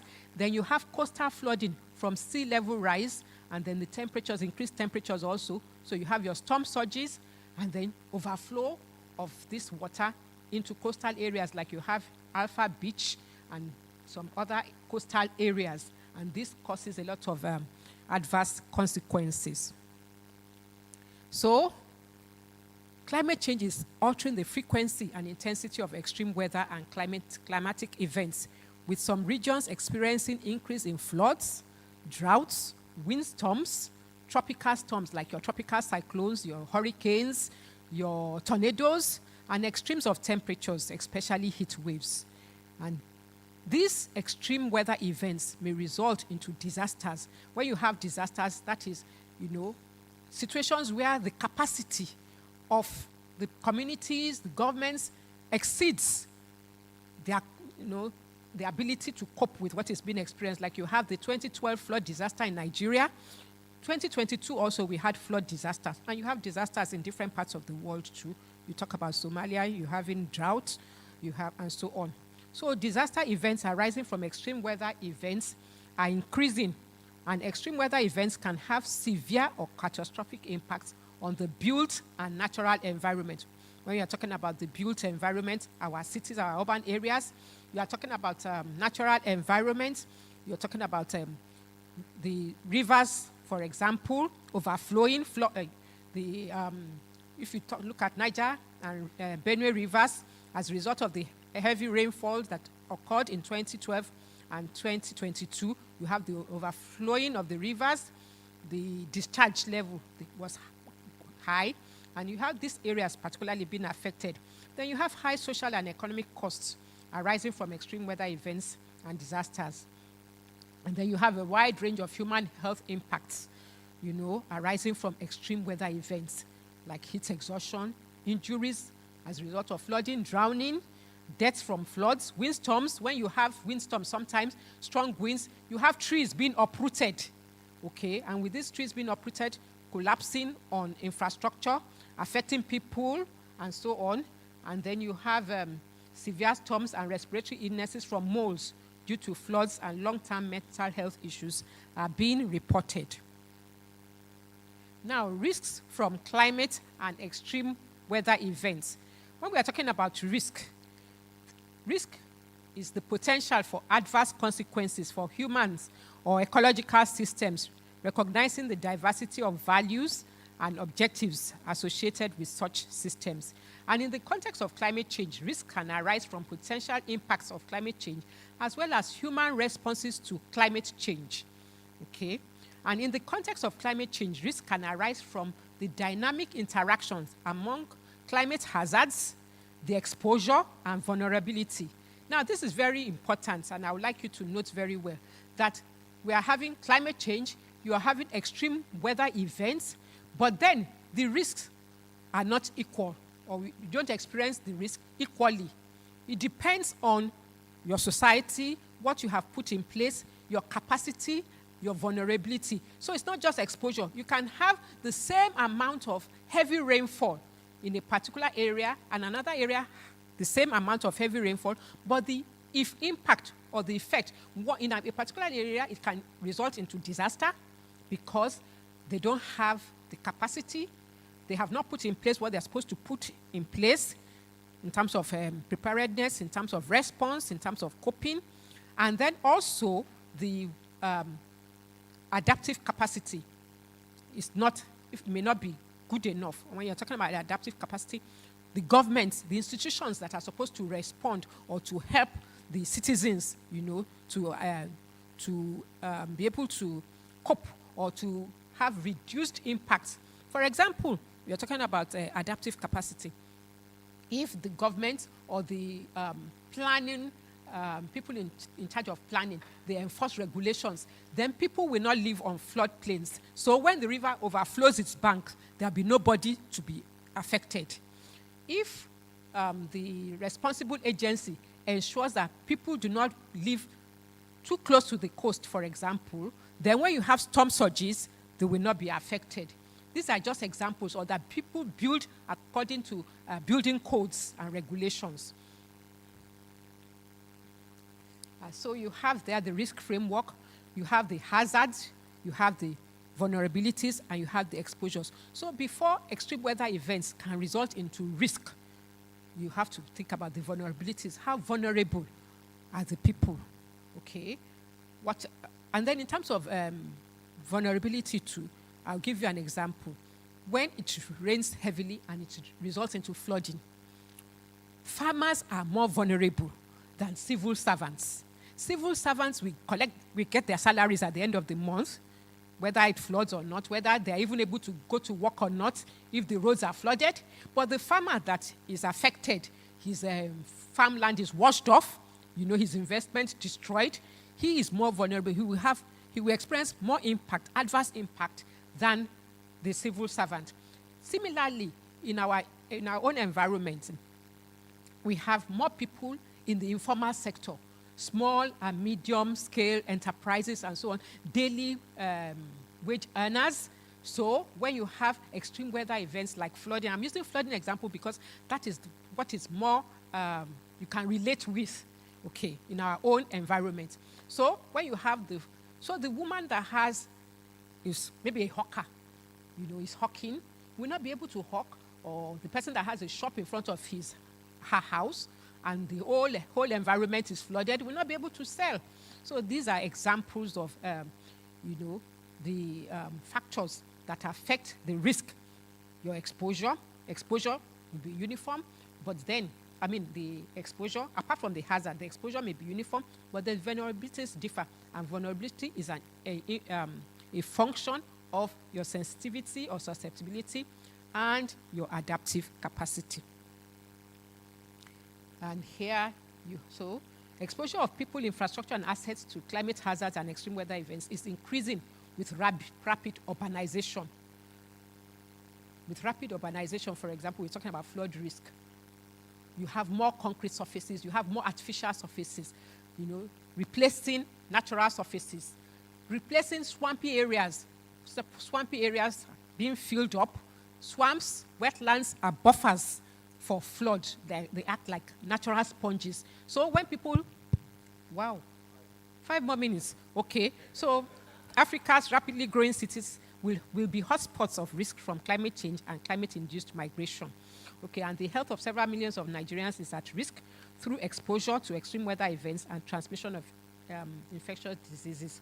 And climate-related infrastructure damage and repairs will be a financially significant burden. So I'll just rush through with some examples. Main drivers of floods: heavy rainfall, as I've said, storm surges, high population, urban development, building on floodplains near the coast, close to canals, poor or inadequate drainage system. Okay, our drainage system there may not be adequate, solid waste disposal practices, ineffective management. And you have this Lagos floods, July 10, 2011. You see the cost there. And, the estimated loss due to the flood event was put at 30 billion naira for that Lagos flood 2011. And insurance claims following the flood event was the highest recorded from flood incidents in Nigeria, 25 killed, houses and infrastructure damage, and so on. You have that. You then, apart from pockets of weather extreme events affecting particular areas, you have widespread events like the 2012 flood disaster, and you have those areas where you had the major impact along the River Niger and River Benue, and the direct cause of the flood was heavy rainfall. You have that also for 2022. You had another flood event, and you see the impact, affected persons, millions of people affected, both 2012 and 2022. Many people were displaced. You had large numbers of people killed, also tens of thousands of people injured, houses damaged, and so on. And in terms of the cost of the 2012 flood events, widespread, you had social sector, education, health, and housing affected. When people's dwelling places are affected, you can imagine what will happen. They may be displaced, going to look for where to stay. Education, when buildings are ravaged, educational buildings are affected by storms. You have flood water. Children will not be able to go to school. So if they don't go to school, they are not well trained. You have productive activities, also agricultural sector, manufacturing sector, the oil industry, commerce, infrastructure, all this. You can see the large amounts of millions of naira that these floods caused. And you have roads and bridges damaged by floods. When roads and bridges are damaged by floods, you can imagine people that will spend more money on transport. Instead of going the direct route, they may have to go around, and then businesses may be affected, and so on. Then it will cost the government also a lot of money to put this into, to repair this. So you have those examples. You have flood impact at individual, household, and community levels, different impacts. In the oil and gas sector, you have flooding also affecting, production, and sometimes the factories or the manufacturing, the factories, the places where this is undertaken have to be shut down. You have windstorms too, apart from flooding, which is what we are mainly attuned with. You also have windstorms, strong wind gusts above 48 knots, okay? And this causes a lot of damages too. And it's going to be increasing more and more because vegetation that are supposed to act as windbreaks is being destroyed. And then rooftops and build, then you have strong, the winds will move at a higher speed, and then you have that. And in the future, we'll be having more of this also. This is example of the difference between the wind, maximum wind gust in an earlier period and a different period in Ibadan. You see the difference? So climate impacts also cascade through infrastructure across sectors. It's not limited to a particular sector. What happens in one sector may go on, affecting the other sectors. And in terms of projection of climate hazards, it is projected that we continue to have increase in heavy precipitation and pluvial flooding. And these projections is based on the IPCC 2022 report. And global hydrological models project a large fraction of land areas will be affected by increase in river floods. Increases in mean wind speeds too. We should be expected to experience this. These are extreme weather events. An increase in temperature extremes. Even though we're in the tropics, there are more hotter days already being experienced in different, even in Nigeria. And with these hotter days, the implication, heat exhaustion, you need more, people will want to use more fans, more air conditioning, and so on. And to also have effect on health, even productivity. You prefer to do your work in cooler environments, especially also for people that are outdoor workers. They will be really affected. Then several regions will be affected by more severe agricultural and ecological droughts, even if global warming is stabilized. The main thing is we are thinking about global warming should not exceed 1.5 degrees centigrade. It's getting there. An increase in sea level rise. Observations show that sea level rise is accelerating, and because Nigeria is has a long coastline, we are at risk.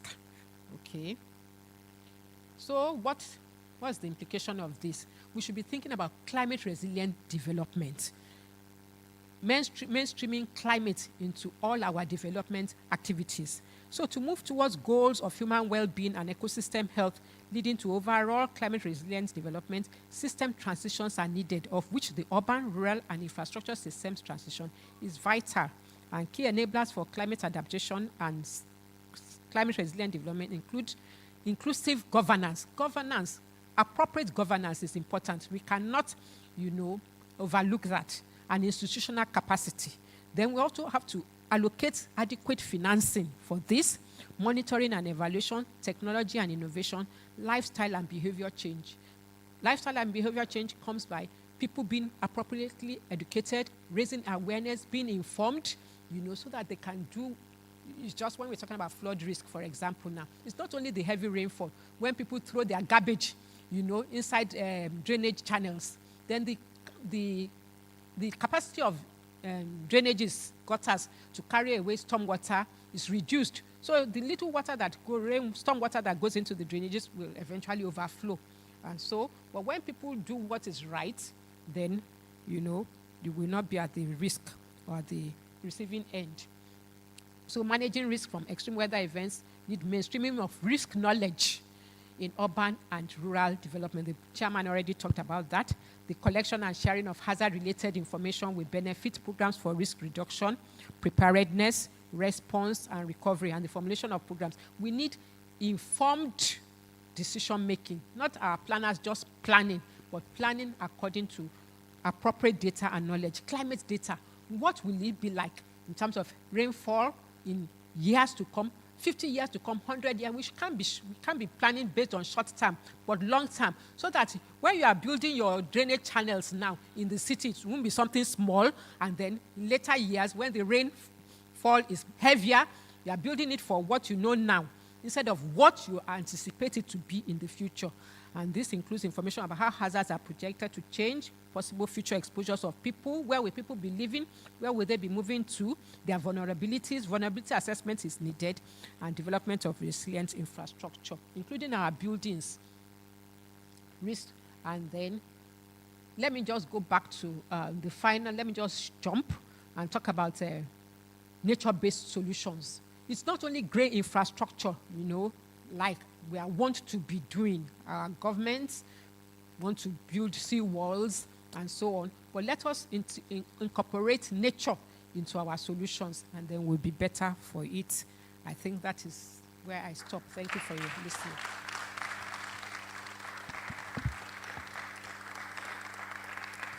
Thank you very much, Professor Adeleko. As you can see, that was a professorial delivery. You know, when professors speak, it's different. Please, let's give her another round of applause. This is, I don't know, is it geography 402 or... But it's definitely not 101. You know, thank you, madam, for the treatise on extreme weather events. It's something that we all need to think about seriously. I don't know. Nigerians are basically in subsistence place where they're looking for food to eat, you know, clothes to wear, water to drink, roof over their heads, and so we're not even able to pay attention to some of these bigger issues that are coming to us, you know, like a huge storm. So let me call on the next person to speak, but before then, any questions for her on climate change? 1, 2, 3. Okay, you have question on the other one and this one too. We'll see if we can accommodate you. Okay? So it's my pleasure to welcome Mr. Bolade, is that Agbola? Yes. You know, to speak about food security in the Integrated National Security Plan. You know, and I'll congratulate again the organizers of this workshop, as we can begin to see how all these topics are linked, you know. So you have the famous 20 minutes, you know, so. Good morning. Do we have the slides? Okay, thank you. Yes, the slides are there. First of all, let me just appreciate my brother for this unique opportunity. I've been part of this program, attended several times, and it's a real privilege for me to be a presenter today, which I must acknowledge. Well, Bolade Agbola is the name I said, and of course, I will just move to the slides. Okay, how do I? Okay, I'm on now. So, we are looking at food security in the Integrated National Security Plan. I'm sure we know that agric is basic, and in the past few years, we've had serious problems on our farms because of insecurity. And of course, there are different dimensions to it. And I started by looking at a few things, points to ponder, that food is a national security. Food is craft, food is everything when you think about it. That's Jose Andre. And there's another one that actually captures most of the things we are doing today because of the integration, as my chairman, who did also a wonderful job on food insecurity, said. Food is as important as energy, as security, as the environment. Everything is linked together. So we can see the importance of food. And then, of course, let me just, because I know I have a very limited time, so I will be very fast. So what is food security? Let me just go directly to it. The United Nations actually said that food is an absolute human right. That is, everybody is entitled to a meal. If I ask, is anybody here today who has not eaten for 3 days? I'm sure nobody will raise up. But we know that without food, we can only, and water, we may not be able to live for more than a week. Of course, without those who fast, with water and without food, maybe 2 to 3 months. So food is very, very essential. But it's sad to know that close to 800 million people out of the global population of 8 billion are actually suffering from hunger or undernourishment.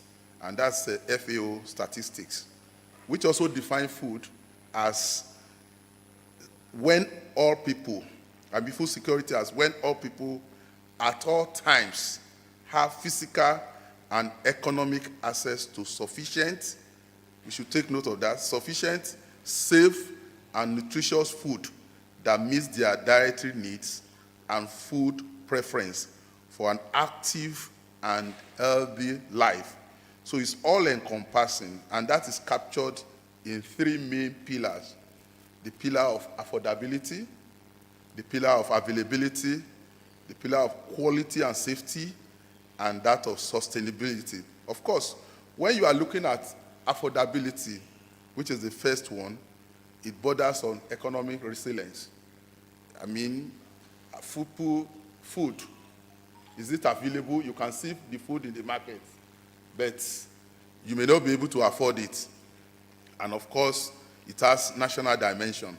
Of course, in terms of availability too, you look at production and agricultural resilience. For food to be available, it has to be produced. And then, of course, it's household that will take it. So it has household dimension. And then when you are talking of quality and safety, that's a different thing entirely. That borders on individuals. I mean, if you eat food that is badly stored, maybe chemicals are seeped in, especially bean meal and all the rest. That's why we see people dying and all the rest. And then sustainability and adaptation deals with the environment. So in food security, we look at it from individual and the state or country dimension. For the individual, we are looking at the dietary diversity and food frequency. I remember in those days when austerity started happening, we think of 001 in school, but it's never 000. So which means it may not be available all the time. And like somebody earlier said, is that you don't ask whether you are full now. You ask whether you have eaten something. So you also talk of spending. Of course, that has dimension of income, GDP, and all the rest. When we are saying people cannot afford food, I mean, you see the statistics. Nigeria, most people, is very sad. A recent statistics show that 59% of our income is spent on food. That is very, very, in fact, when you see the statistics, you will marvel. Of course, you talk of the consumption behavior and then the experiential and self-assessment. So, for the nation, we are looking at it from the point of self-sufficiency. We saw that during the COVID era, when Thailand stopped exporting, threatened to stop exporting rice. Of course, it will have been a huge disaster. And you have seen what is happening in Ukraine and Russia, where a big part of the bargaining is how do the surplus food produced in those countries get to the rest of the world. So, in a nation, to be self-sufficient in food, means there is enough food for everybody. Are we working towards that as a nation? I would say no. Then every person have capacity to buy food of acceptable quality. And that is also questionable in a nation where, we say that a huge proportion of Nigerians are living at below $2 per day. If you look at what that translates to, and with our family size. So a family of 6 needs to earn at least about 260,000 naira per month to be able to live above poverty line and be able to afford food. So those statistics are real. And when you say our per capita income as a nation is $2,000 per annum, it is very real. So you see, ask ourselves how many families earn 250,000 naira in a year and how many children do they have? So those also speak to the issue of even family size, because that's the real challenge we face as a Nigerian. We are one of the only countries in the world that has been growing its population by 2.6% since independence to date. 2.6, 2.4. There was a time it was, after Odoji, the population growth rose to about 3%. But on the average, and that is a huge problem, which we also lead to. And then when you are talking of the nation as food, there is no barrier to access for food. If you witness what happened in Libya, you know that nobody is, in those flood area, homes blown off, storage facilities blown off, people may not even have food, may not have access to it. So, but for every nation to be able to say to be self-sufficient in food production, at least the dietary requirement is a calorie of 2,000 to 2,300 for adult females and 2,900 to 3,000 per day for adult males. Of course, children require a lower level. So any nation that is unable to produce that or guarantee that for its citizens is definitely not sufficient in food production. Of course, when you are looking at the challenges of food security, it features from yields. For instance, today, if Nigeria is able to increase maize yield from 1.5, which we tons per hectare, to about 3, we will be self-sufficient in maize production. So yield is important, technology is important. In fact, inside the paper, it was shown that Nigeria is rated 153 in farm mechanization. Yet in land area, we are the 32nd nation. And it's not coincidence that most of the countries that are feeding themselves and able to even send surpluses to the rest of the world are hugely populated countries like China, like, they produce so much that they can feed themselves and export. US, Russia, they have land area, but we have not been able to effectively. In fact, we are a real embarrassment to Africa because we are the best suited to feed Africa. We have 2 discernible rainy seasons. We have, although a part of our country is exposed to the Sahel region, because the Sahel region is one of the worst places to be on earth in terms of resources, in terms of harsh environment, in terms of insecurity. But even with the areas we have, the savannas and all the rest, we are the most lucky, we are the luckiest. In fact, in the presentation, because I know my time is limited, we also have the privilege of having one of the most diversified agro-calamity region in the world. The rainforest, the 3 savannas, Guinea, Sahel, Sudan, and the Sahel. Of course, we also have the plateaus where we can grow semi-temperate crops. It's not strange that we can grow wheat in Nigeria. So we have everything. We also have 2 of the biggest rivers in Africa, which also speak to us in terms of irrigation. At the last count, Mississippi has over 100 dams. River Benue has no serious dam. And that is why when it is raining in Cameroon and all the rest, it's flood in Bayelsa, because we refuse to dam it. And that Benue Axis is supposed to be our food basket, because there sadly is the thick of the Guinea Savannah where you can grow so many things. So there is so much to do. So when we are talking about the factors that affect food security in Nigeria, we have about 4 main factors. Annual flooding, which destroys crops and displaces farmers.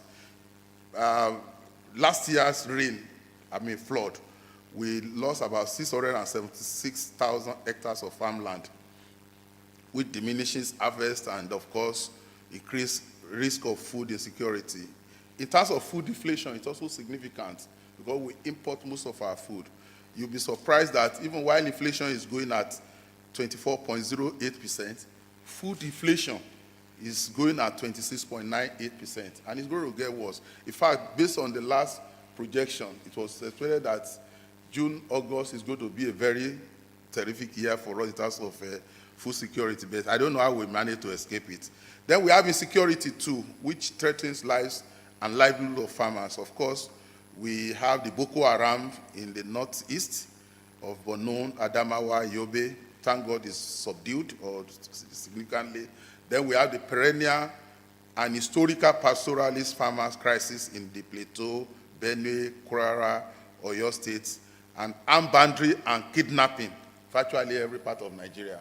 Somebody shared an experience with me last Sunday of how he invested 100 million naira on a rice farm in a greenhouse, series of greenhouse. He got the best from Disney and all the rest, retired on it, and just 2 weeks to harvesting, this head of cattle just got to the farm and devoured the entire rice.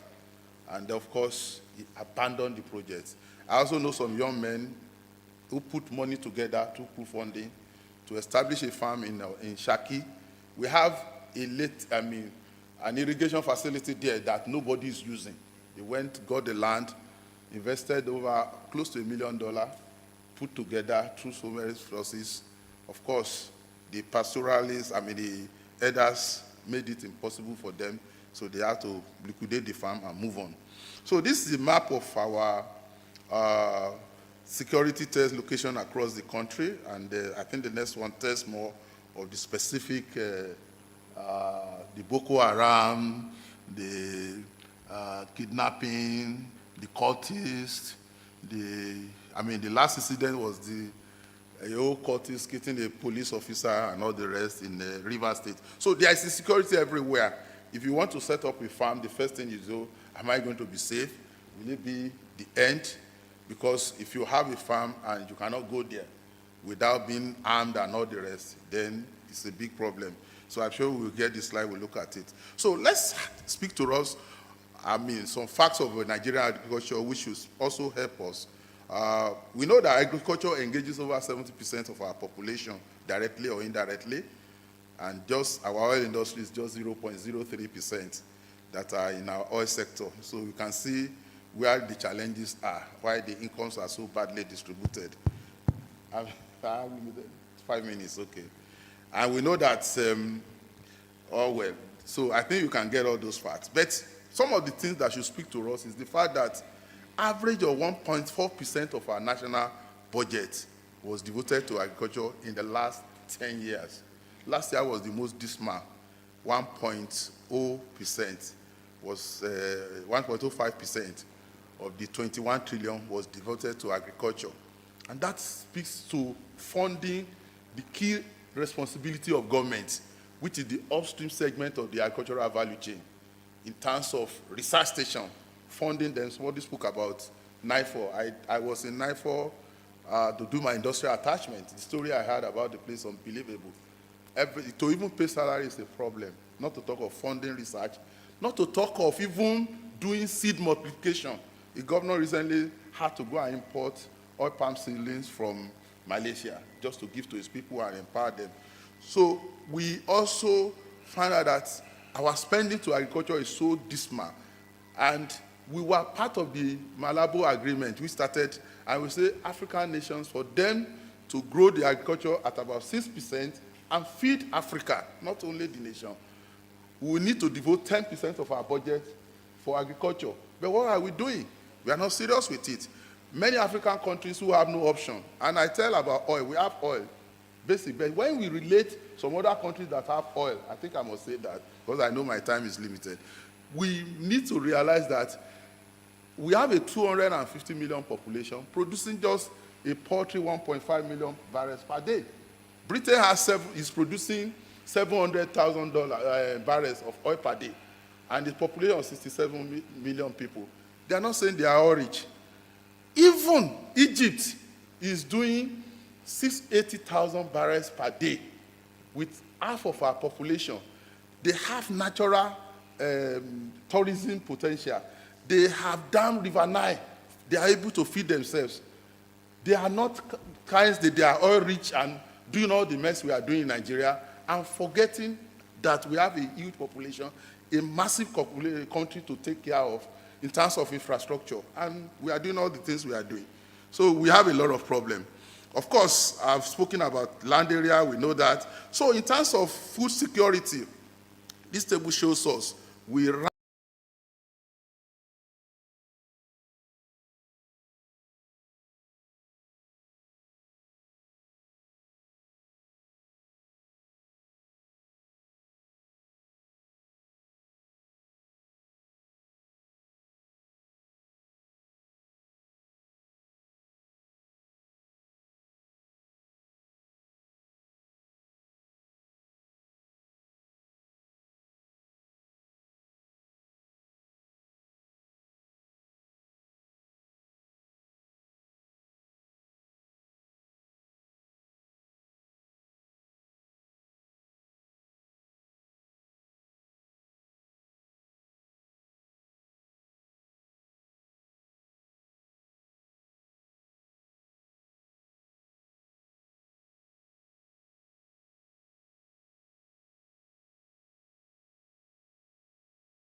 a security plan, of course, which encompasses counter-terrorism and all the rest.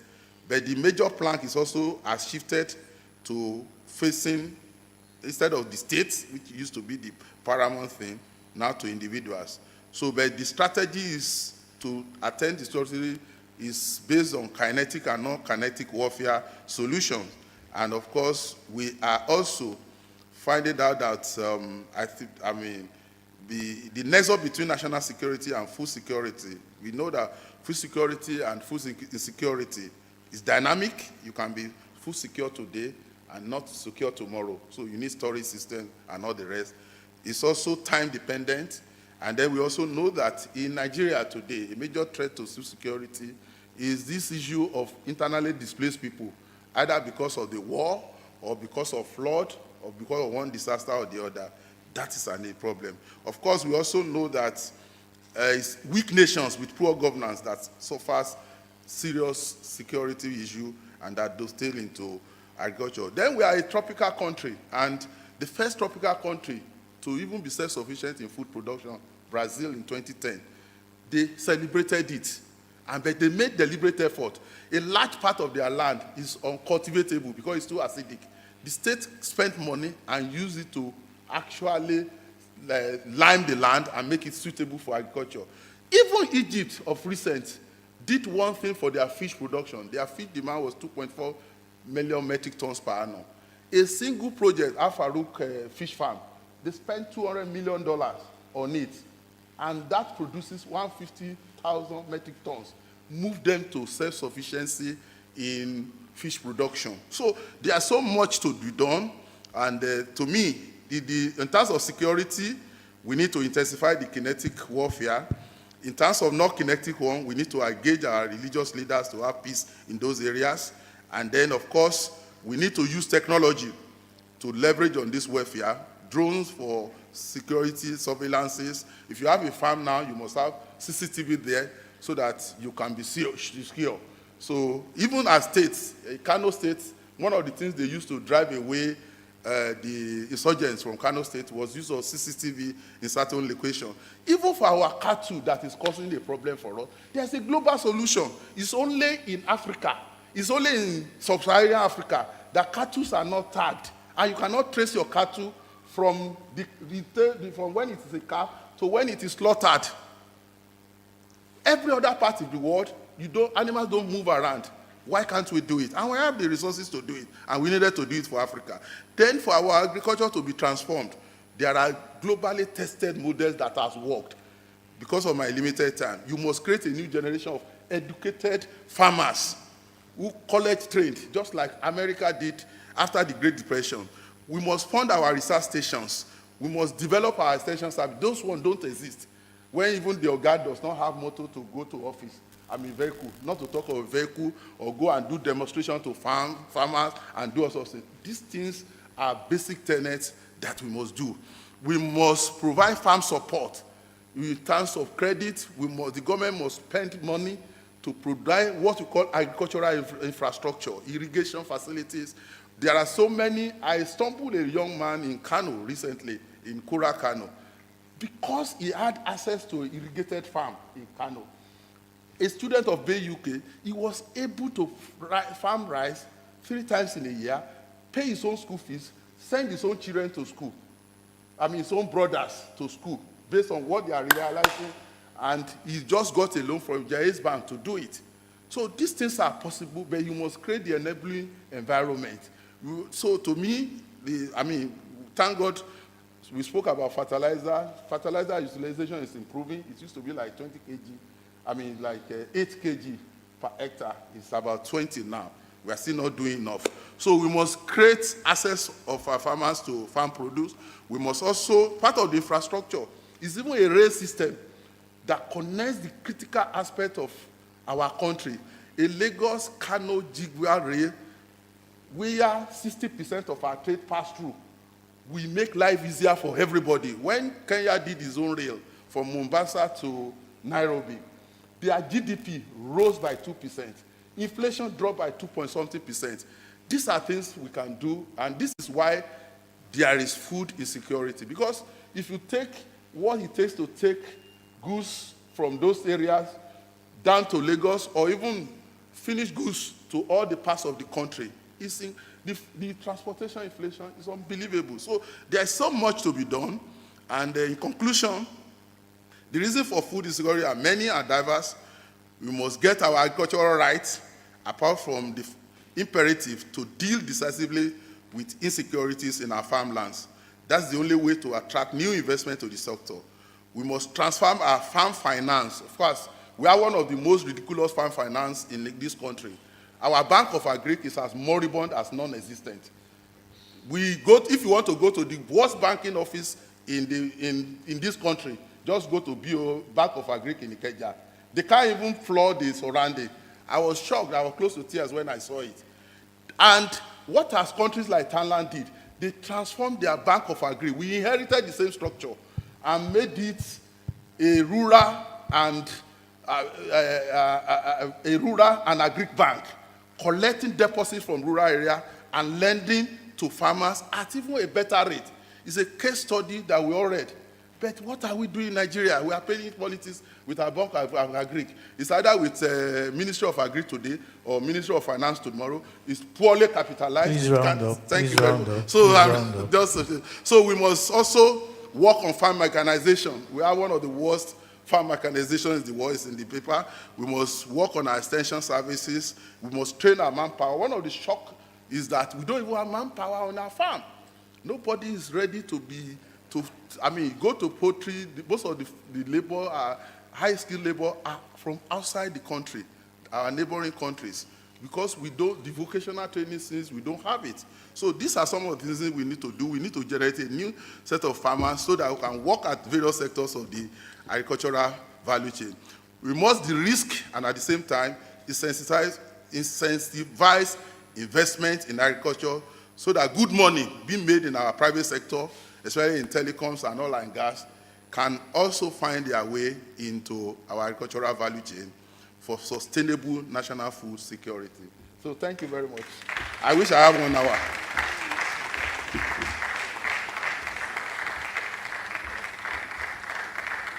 Thank you very much.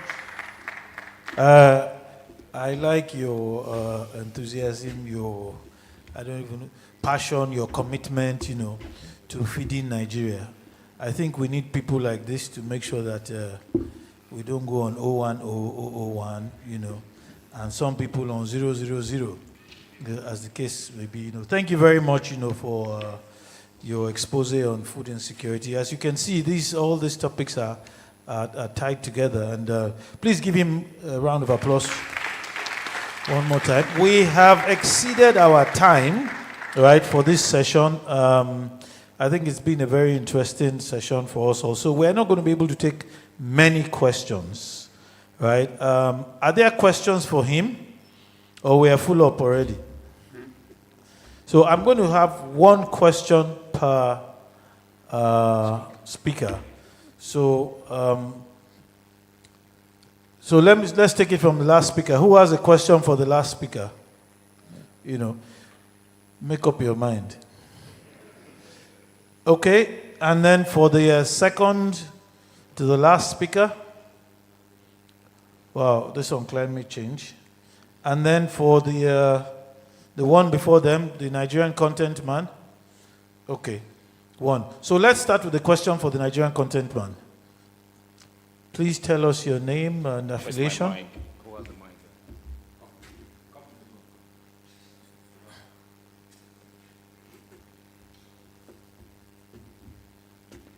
Yes. It's not on.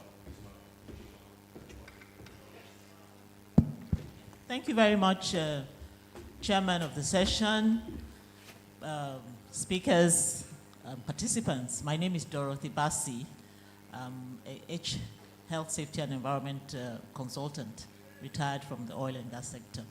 And I'm so excited to be here following the series the past 15 years. Obviously, we have moved beyond just talking and getting right into the issues that concern everybody, not just the oil and gas, from the topics from yesterday: health, environment, and of course, safety. It's not a question I have for the Nigerian content, but some comments. I'm very curious about the training that Nigerian content has been doing over time, particularly when we look at all the oil companies also engaged in training. And what caught my attention was that you mentioned only 5,000 have been engaged, and we have 7,000 yet to be engaged. We add that to the rest of the sector, training every year, allocating funds, time, resources to training. So the question, apart from my curiosity, is this: are we looking at exporting the knowledge we are building in Nigeria? Yes, indeed, Nigeria has very high standards, but across the continent, across the West African region, are we thinking about that? Because if we're training all these youngsters and they're sitting back at home, then of course they can be incorporated into the things we do not want. My second comment and observation has to do with the picture of the headquarters in Bayelsa. So that is a fantastic achievement for Nigerian content and also for Nigeria. However, I would have loved to see the rest of Bayelsa. Because when we talk about Nigerian content and we talk about impact or benefits to the ordinary person, how does that benefit me as a retired person, the young person as an SME, our youngsters who are battling and struggling to survive? I would like you to say something about that. And I'm also interested in the non-compliance remediation program. That is very close to my heart. Thank you very much. Thank you, Dr. Bassi, for the non-compliance. Maybe we see you in private. That one is close to your heart. So I'll let him answer, very, very quickly. But before you answer, two things. Number one, out of your plus $300 million that you have in your fund, what percentage has been utilized, right? We would like to know your percentage utilization. That's number one. Number two, you are putting up a museum in Oloibiri. Is there drinking water in Oloibiri at this time? So please go ahead. And in answering that, sir, we should be able, as Nigerians, to travel to Bayelsa, just like they do in other parts of the world. We don't need to travel abroad. Exactly, tourism and all those things you're putting in place, I should be able to take a flight, go to Bayelsa, take my family, grandchildren, everybody, spend a nice time there. Just like LNG said, just like Shell said yesterday, they have green farms, they have this, they have that. But are we able to enjoy the benefits of what you're doing as an impact to the Nigerian person, the ordinary person on the street? We're not talking about EMRL, the conglomerate sitting next to you. He's very much entrenched in oil and gas business. But the ordinary person on the street, that's always been my question. Thank you. Thank you, Dr. Bassi. Please, your response should be very, very quick. And let me say this quickly. The MC is telling me that our program for the day has already been torpedoed by the amount of time that we've spent for this session. So I will implore everybody to speak very, very quickly. And forgive me if I have to cut you if I think that, we cannot accommodate any more of the sermons. Thank you. Thank you, Mr. Chairman. Thank you for those comments, questions, Mrs. Bassi. I may not be able to say too much. Maybe we can also discuss after the session. We can take some of the issues offline. But starting from the first question, are we looking at exporting knowledge across Africa? Well, I would say yes. The idea for Nigerian content is not necessarily to, like my boss would say, solve world hunger. We cannot solve all the problems, but we are more or less a catalyst, a stimulant. So a lot of what we are doing is creating that environment, pushing people, and then we hope that people can take a lot of those opportunities. And we have some stakeholder, like I mentioned before, some regional collaborations with other African countries. Oil and gas opportunities fail. We invite regional governments to also participate. The 7,000 we're talking about, they are not necessarily waiting to be employed. A huge part of incorporate entrepreneurship in programs, and then we encourage people to go out there and take up opportunities. Some of them are already employed. Yeah. So I will just give it some. Second question, our headquarters, do you want to see the rest of Bayelsa? Like I said, The responsibility for Bayelsa State is the government of the state. We collaborate with the government. Whenever we have programs, we try to encourage, the communities to be a part of it. We have the zonal coordination who also try to, penetrate or, go deep into the hinterlands to sensitize a lot of the players there. So, I mean, we have a lot of that on our plates. With respect to the non-compliance remediation, it's basically, a way to address compliance rather than just taking people to court, having court cases and then people paying fines and all of that. What we do is we try to plow back those penalties into our capacity development framework. So companies are encouraged to either train in specific areas, most likely the areas where maybe the non-compliance takes place, like deploying expert rates, that kind of thing, or build some other capacity. So I think I'll stop there for now. Questions, with Roy, respect do you want to to answer? the fund, It's okay. you mentioned $300 million. It's not $300 million. We've actually collected well over $700 million. The $300 million I mentioned is our collaboration with DOI, and there is a counterpart fund from DOI too, so it's much more than. That's more like the percentage. Yeah, much more than pay. And then the fund is already oversubscribed. There are quite a number of companies that are.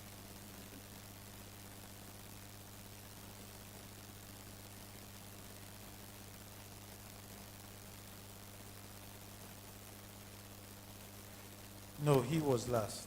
The extreme weather, right? So I would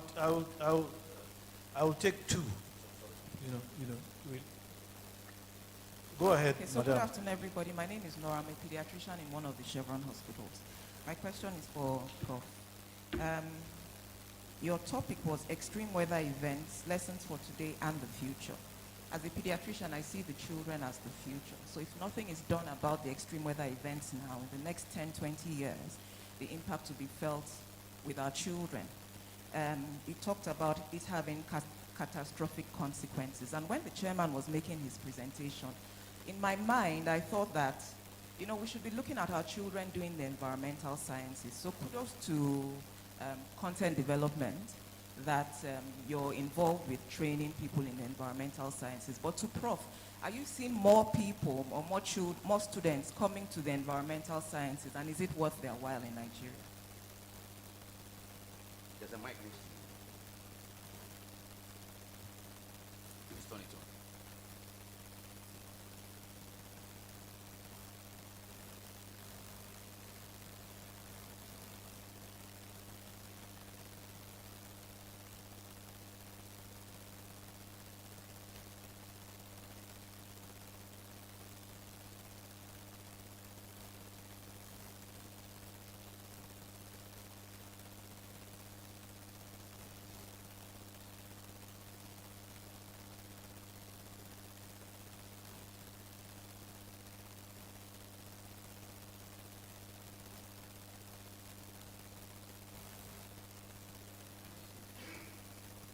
To relax a bit. Please give Prof the microphone because she wants to provide something. When professors are in June, you calm down.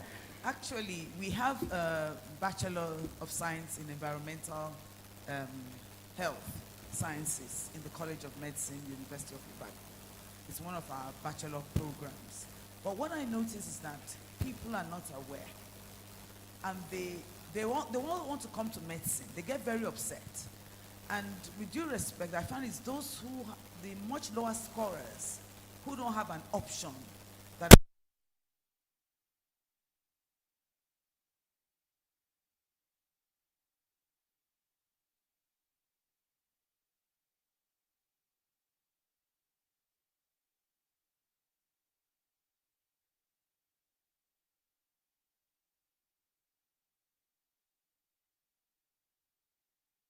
because it's undersubscribed. And we also have a master's and a PhD program. And I don't know that we had a great professor who died recently from India, Professor Sridhar, who was like the pioneer.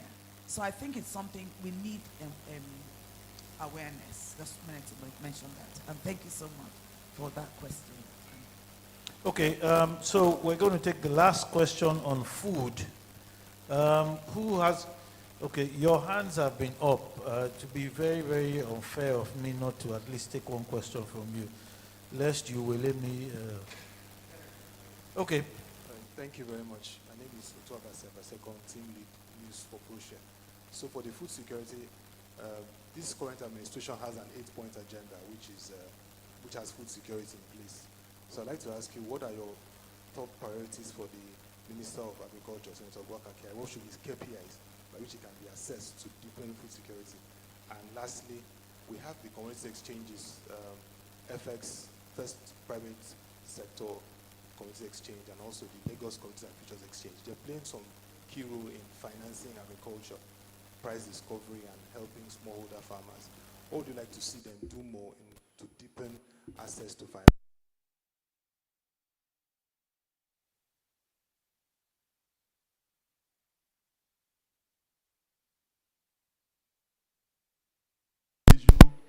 We are not yet there, because if you want to address agriculture, you have to address funding, government spending on agriculture. We have to address manpower, which we have been saying is critical.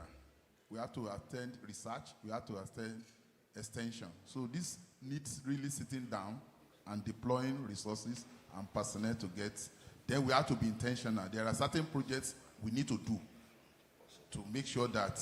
I saw a caption yesterday of a state government that wants to bring in about 12 million cashew plants. I don't know whether it's federal government.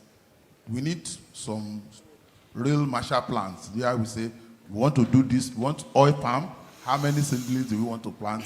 We need cashew, how many do we want to do? We need rice, how many hectares do you want to deploy? So until we get there. Then the issue of commodity exchanges. Of course, the role of a commodity exchange is also to facilitate price discovery so that it can sensitize production. If I know a ton of maize in Maiduguri is sold for this amount, I know how much I can get it in Yola, I know how I can get it in Lagos. And then to fast-track infrastructure for actually, because exchanges deals in certified products, so quality comes in, and you are only selling the papers, and you know that when it is delivered, it will meet it. So it drives the entire value chain, not in the context of the way exchanges the government said they want to do. It's the context of setting the commodity board. No. The real context is to have commodity exchanges that are live, that people can see prices, and it helps a lot. So that is the whole thing. But it is one of the things we need to develop agriculture. Thank you very much. Thank you very much. And that draws the curtain on the questions. I'll just have some final remarks, key points from the presentation. One takeaway to you, NCDMB, is to incorporate sustainability into all of the projects that you are supporting. I saw from your the pictures that you showed, for instance, you are taking up land in the Brass Island. How are you compensating for the forests that are lost in that area? So all the projects you are supporting, I will strongly recommend that you have a sustainability policy that at least compensates or offsets for all the biodiversity losses. That is one. For the extreme weather, one of the key points is this: we need to mainstream climate, and we need to take informed decisions. But if we don't have data, obviously we're not going to be able to take informed decisions, as far as that is concerned. On the food insecurity, I don't even know what to say about that. But again, we just have to re-echo, right, what we've been saying. We need to deal with security, we need to deal with our infrastructure, we need to have transport. And finally, on the issue of curriculum, right, environmental sciences, there's a recent movement, right, which some of us have been championing, and that is that every undergraduate must go through a sustainability course, just as use of English was made compulsory in the universities. And this has started in some universities. University of Lagos says they are going to do this. Some new university that we are preparing curriculum for has said that it's going to do it. In fact, the way we preach it is that you are an illiterate from the university if you have not taken a course in sustainability. On that note, ladies and gentlemen, I'll say thank you for our session, right, and thank you for staying through this period. Just remain seated for a little bit more. Just remain seated for a little bit more. Can I have it? Where are you? Real quick, can I have it?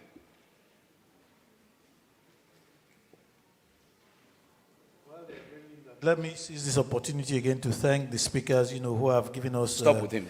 great insights, into the various topics. Please give them a round of applause. This was a very, very informative session, and it's my honor to have chaired this session. No.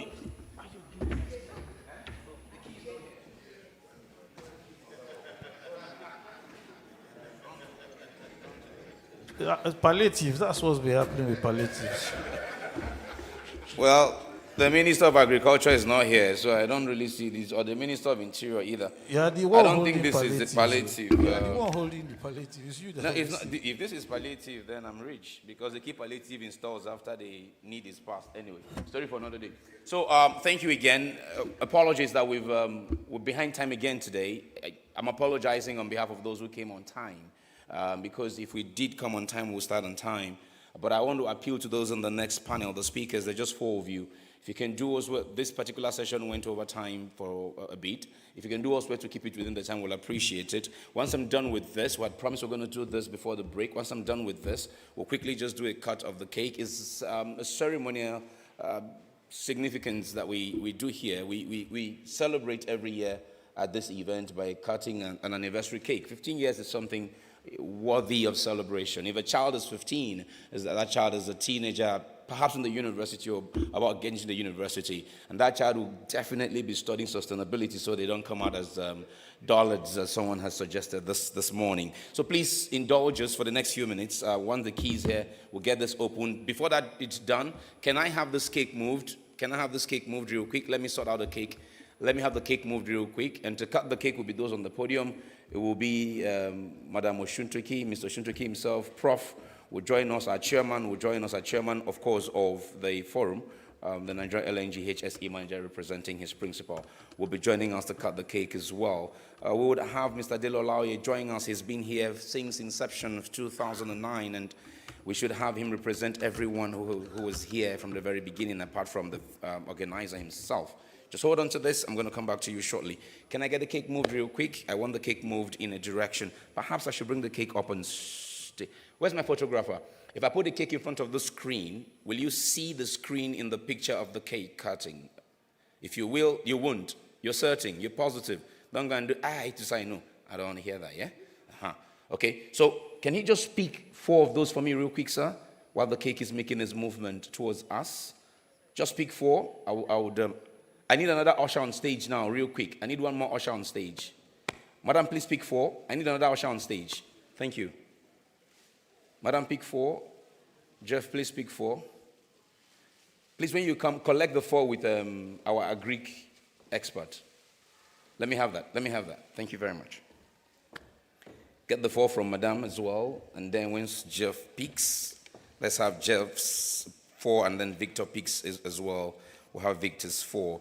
Let's quickly give out this one. So when we return from the break, just drop it here for me. Thank you very much. But before I get into this, let me quickly acknowledge the presence here, the gracious presence of the President and Chairman of Council of Nigerian British Chamber of Commerce, Mr. Ray Atili. Mr. Atili, thank you so much. Thank you for your presence. We do not take it for granted. We thank you. We'd like to also acknowledge the presence of the Executive Director at EcoBank Nigeria, Mr. Kola Adeleke. Mr. Adeleke, thank you so much for being with us. Please give more money to our Greek farmers. They say you don't give them enough money, only 4%. Please, am I speaking your mind, sir? Please give them more money. Thank you so very much. Thank you.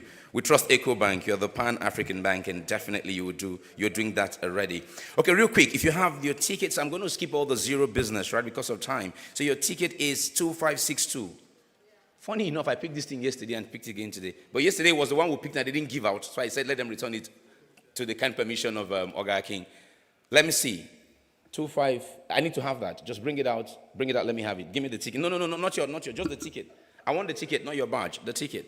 And you use glasses. This will be good for you. You use glasses. So I'm going to send you to Eye Candy Clinic. Eye Clinic. They will give your eyes some good candy, right? And then maybe just go over there. The ladies there will tell you how you get it. Thank you for buying the ticket. And on behalf of the Modukwe Co home, I thank you. 1281. Are you here?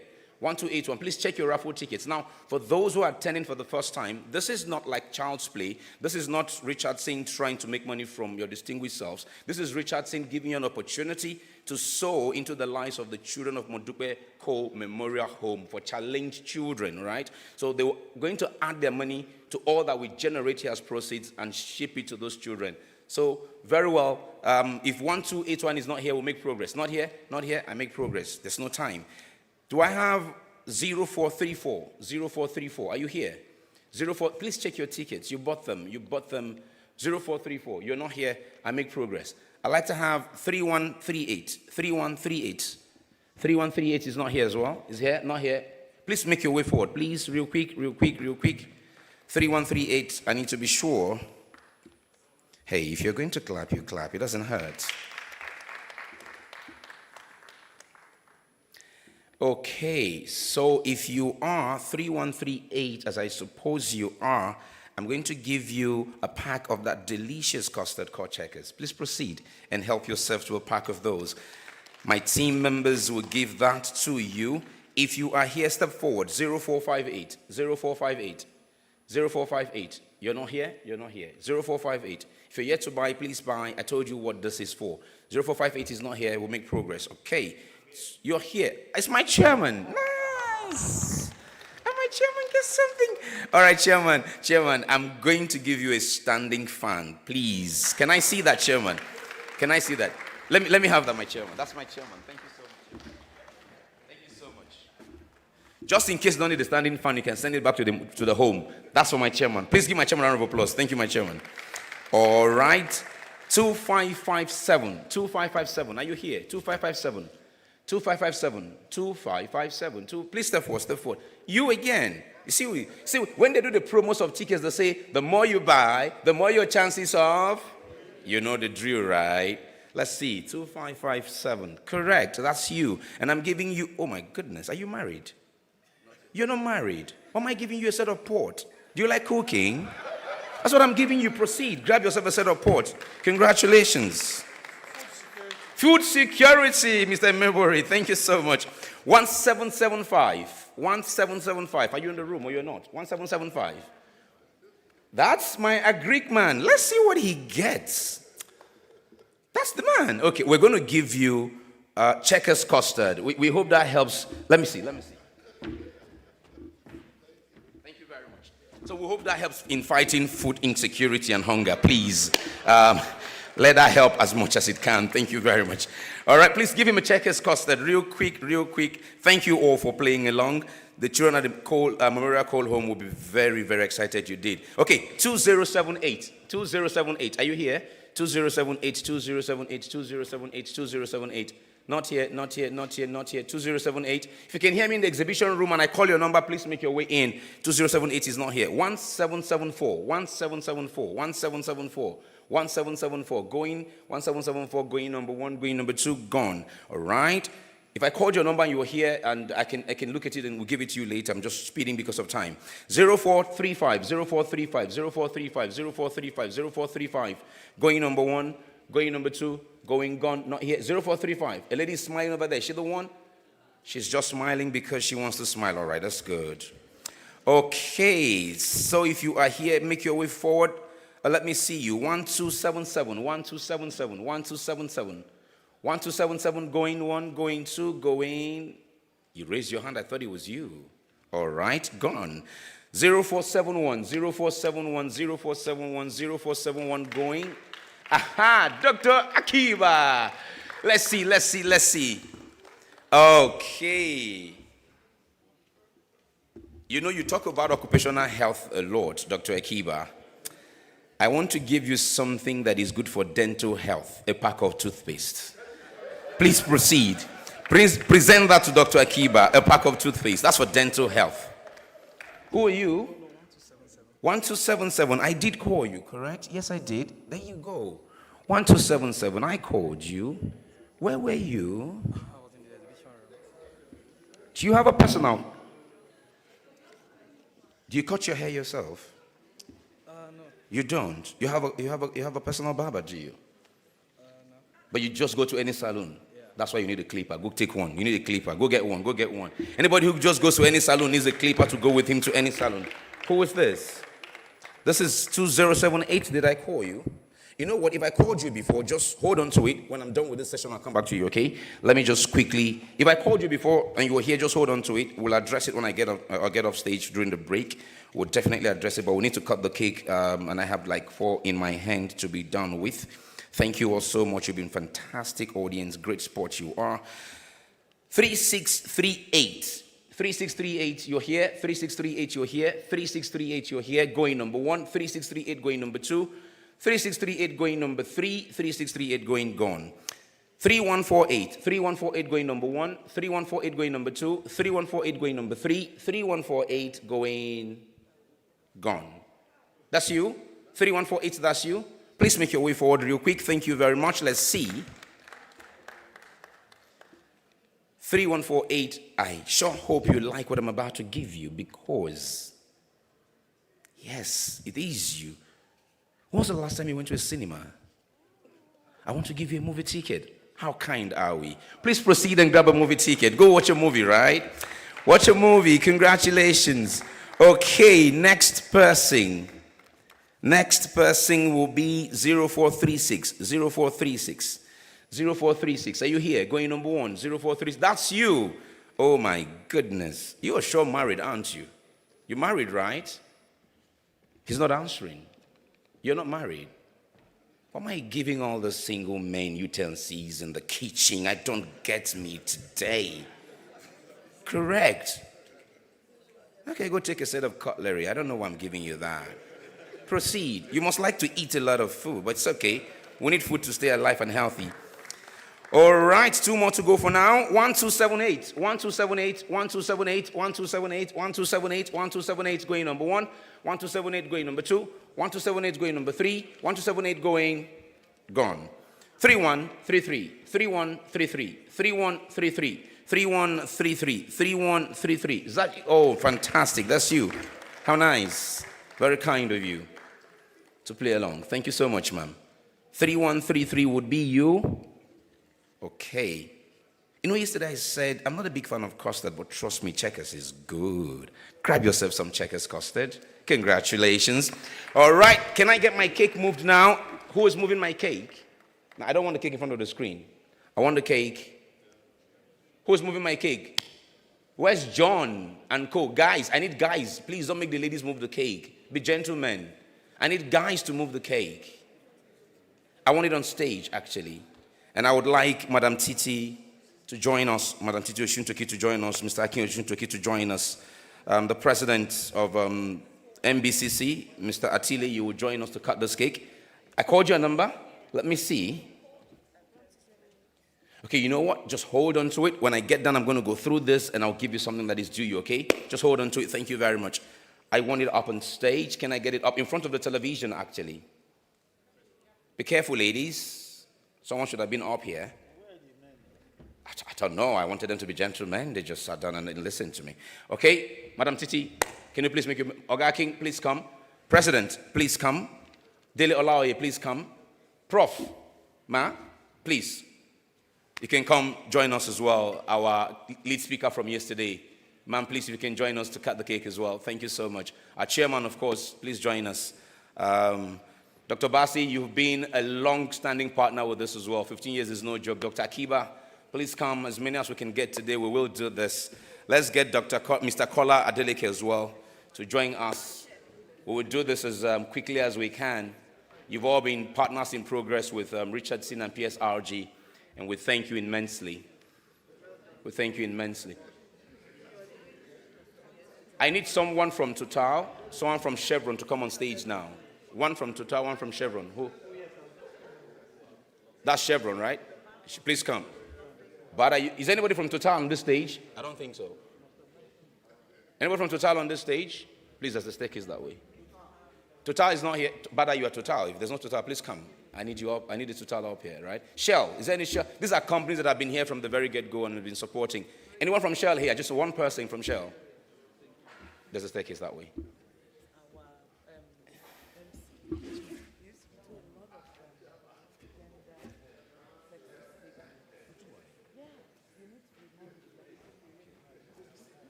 Number one, if you're giving out pot, you have a cook. Those men have pot. Those men cook anything. Then now there's a movement. There's a movement to come and meet the ladies who No, I need you. Okay, keep working. I need this close my feet. Nobody should be in front of the other person. Try as much as you can. Stretch your hands. You don't need to touch the cake, but let's just do it as quickly as we can. Prof, thank you so much for the learning. That's why you're a professor, right? We learn every day. We learn every day. We learn every day.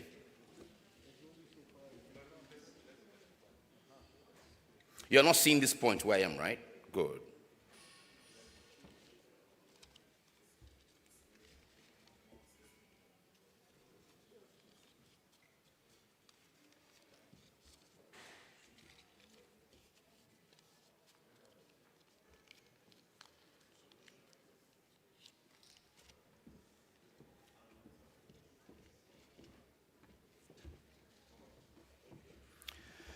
Okay, it's a very simple business.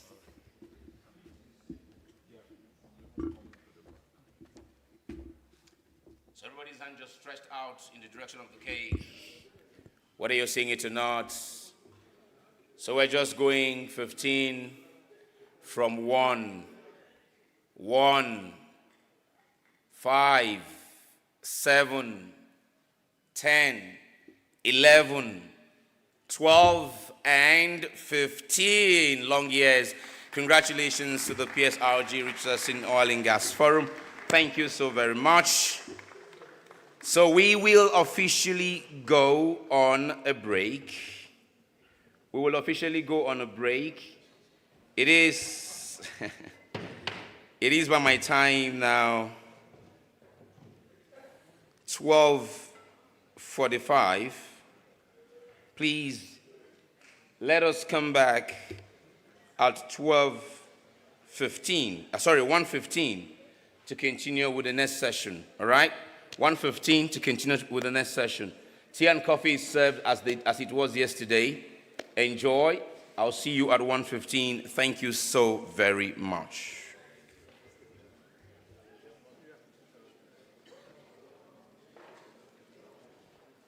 Gracious.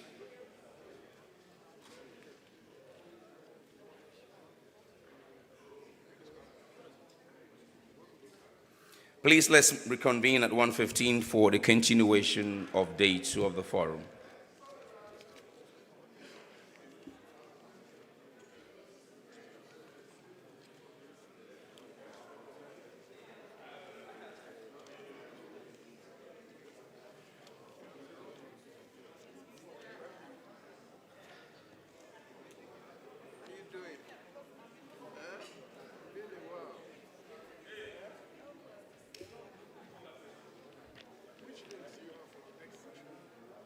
Afternoon.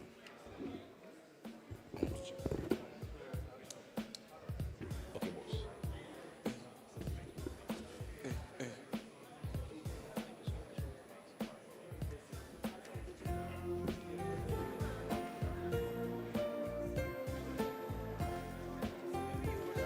Yeah, proper time down.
will address us. Chairman, it's over to you.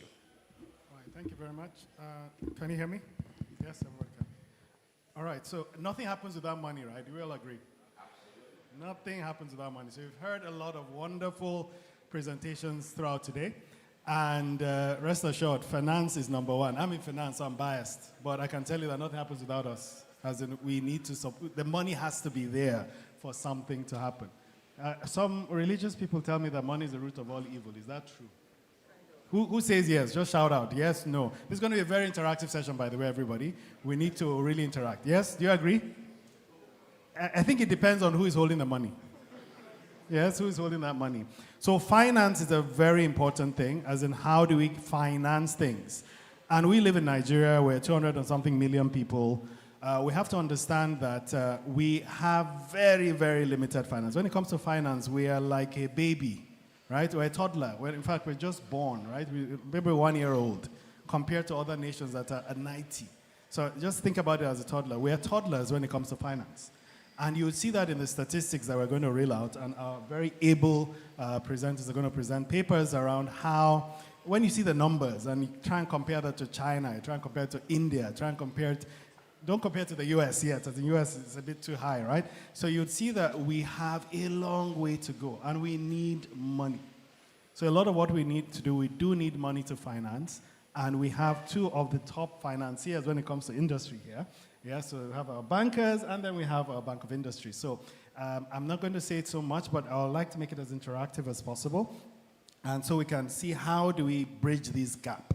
One also important thing about it is that we are very innovative. You know, when somebody doesn't have much food, right, he's going to be very good at managing that limited resource. So we're extremely good at managing limited resources in Nigeria. We are. And in fact, our banking is one of the most advanced in the world. Do you know that? Nigerian banking is one of the most advanced in the world. And unfortunately, for our bankers here, and I would like them to answer, is JACPA, you know all the JACPA stuff? They suffer it more than everybody here, right? Because lots of people, especially the tech staff, they are leaving in droves. I know of the bank, the entire department left almost at the same time. I mean, so we are innovative, and that innovation also leads to financial innovation as well. So we'll talk about how innovative we are finance-wise, and then operation-wise, we do need money to do our operations well. A lot of us here can do a lot more if we have funding, right? In the US, they're mostly in debt. Most individuals there are in debt. Why are they in debt? Because there's ready funding. Interest rates don't go up and down, although now there's quite a lot of inflation, so they're really crying because they are mostly in debt. You want to buy a car? There's nothing like spend the entire money to buy a car. They can't understand it when they come here. You save up, you have 10 million, and you buy a car for 10 million. How do you do that? You finance it. You pay 100,000 every month. The salary comes, you're paying 50,000, and you have your new car, which you pay over 10 years. So that's what financing does. It unlocks a lot. It unlocks a lot of income, a lot of growth comes out of that. So not to say too much, we'll be as interactive as possible. We'll try and make a lot of time for questions. So I would like to call on Dr.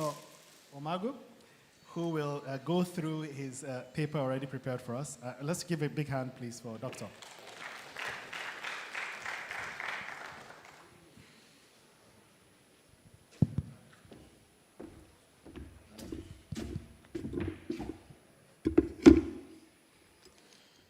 Good afternoon, everyone. I'm Dr. Issa Omagu. I'm General Manager in Bank of Industry, and I'm responsible for Large Enterprises Division 1. And in my division, we have oil and gas, which is basically the reason why we're here. And then also look at food and beverages businesses, chemical and industrial minerals, as well as creative and digital industries. Okay. Okay, I thought I'm going to project my presentation. Okay. So, well, essentially, what we do as Bank of Industry, we're 64 years old, and we started open in 1959, and then by 2001, we became Bank of Industry. We had moved from ICON to NIDB, then to Bank of Industry. So we've been here for a long time, and a 64-year-old man, I think, is old enough to be wise in terms of doing businesses. Well, okay, so the thing is, we have a vision, we have a mission, and we have mandate that we encounter. Because it's important for you to understand how we finance transactions from the point of view of how we think about our existence. And ultimately, what we want to do is to be the best development finance institution in Africa, operating under global best practices. We also, in terms of mission, try to transform the industrial sector by providing financial and advisory or business support services. So it's not just about taking money, but also working with you to understand your business and package it in a way that it becomes bankable. And that's why we set up structures to support that initiative. For example, we have what we call the Business Development Service Providers, BDSPs, who work with customers to make their products bankable for us to be able to raise the money to support them. And then ultimately, thank you. So ultimately, in terms of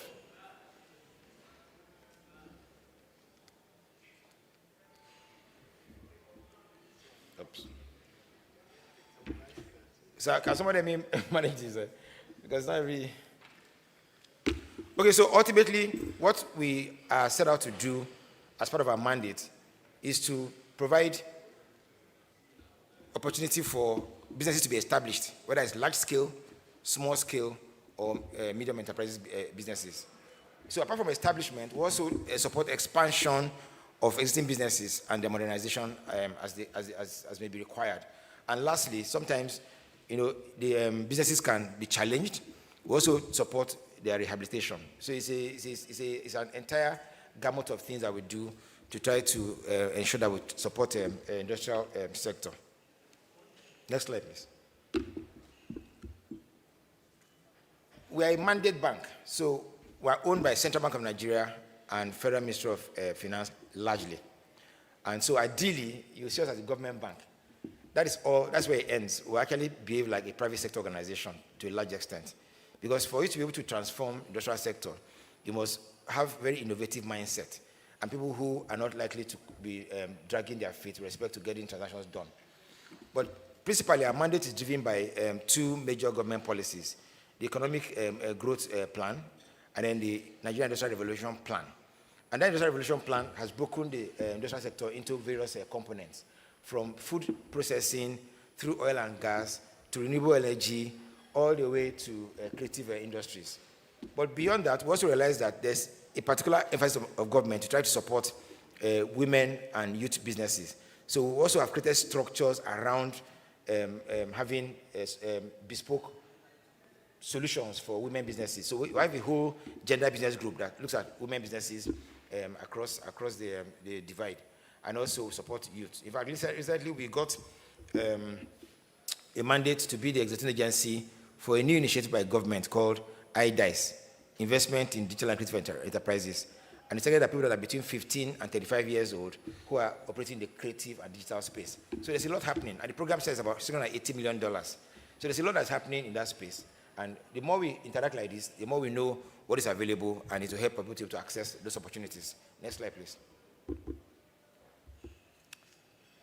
One of the things that I realized that we do in the bank that I think is very critical with respect to advancing the frontiers of financing is the need to go into partnership and collaboration. And so, I mean, even in this space, for example, having this kind of conversation, there's a very strong possibility that we can, in an open innovation mode, co-create solutions that can eventually help us to be able to support businesses. So over the years, we've interacted with various parties, either from the point of view of managed funds or matching funds. And in that process, we sit down with the people who have the funds, or that's in the case of the funds that we're managing, or people who have brought some funds and want to match those funds, and we now create solutions to meet the specific needs. So we've been able to work with various parties, like I said, on a partnership collaboration mode, African Export-Import Bank, Nigerian Content Development Board, which is principally what I'm going to be dwelling on in this conversation. And then I am up to try to support Nollywood businesses over the years. Most of the film houses you are seeing now, it is because BOI has been very creative in that space that will be able to support those able to set up those and helping us also enjoy ourselves in the various cinemas. Next slide, please. So it's about partnership and collaboration and about managing funds and matching funds. And in the process, you create various bankable products that can help to address the needs of people that operate in the industrial sector. Next slide, please. With respect to this particular topic, we will downstream it on the back of the Nigerian Content Development Fund, which is called the Nigerian Content Intervention Funds. We got the money from NCDMB in 2017. Initially, it was $200 million. Then it was scaled up. It was scaled to $300 million in 2020. And in January this year, we got additional $50 million to support the manufacturing component of the fund. So $300 million is for loan refinancing, for asset acquisition, for financing contracts, and for manufacturing, as well as community financing. However, the manufacturing component of the original NCI fund was moved into NOGAPS, which is Nigerian Oil and Gas Park Scheme. I will go into details when I get to that particular subject matter. But essentially, what we're trying to do is work with NCDMB to fund local content. According to the Nigerian Oil and Gas Content law that came into force in 2010, they are supposed to, by 2017, be at 70% of local content. I understand that currently from SMB they are at 55%, which is a significant improvement from where we were in 2010. I used to manage oil and gas many years ago in old FSB International Bank, and that was when we were trying to copy Norway to try to drive local content. And I'm happy that over the last couple of years we made significant progress, and we're currently at 55%. So the SI fund we've been able to disburse about 66 beneficiaries, and over $308 million has been disbursed so far, and 38 billion naira. I mean, somebody may wonder why you say your fund size is $300 million and you've done over 308. People are also paying back. So it's a revolving thing. So as they pay back, we also put it back again into something. So we've been able to support 60 beneficiaries over the last 6 years, and also support up to the tune of $308 million and about 38 billion naira. So it's still ongoing. Now, for you to qualify as a local content company, you must be contributing, if you're a contractor or something, is contributing 1% to the fund. And that is what qualifies you to be able to enjoy that funding support.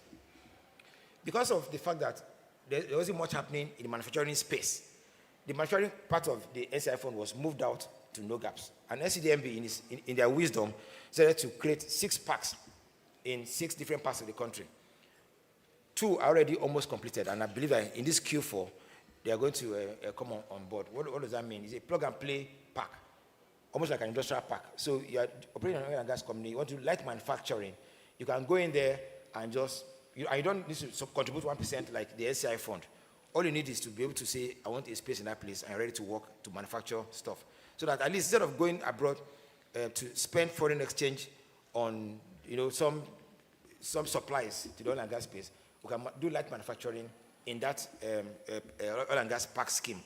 And that makes it easier because it takes care of your operational problems, of your logistics, and all the challenges with infrastructure, because everything will be so it's plug and play, everything will be there.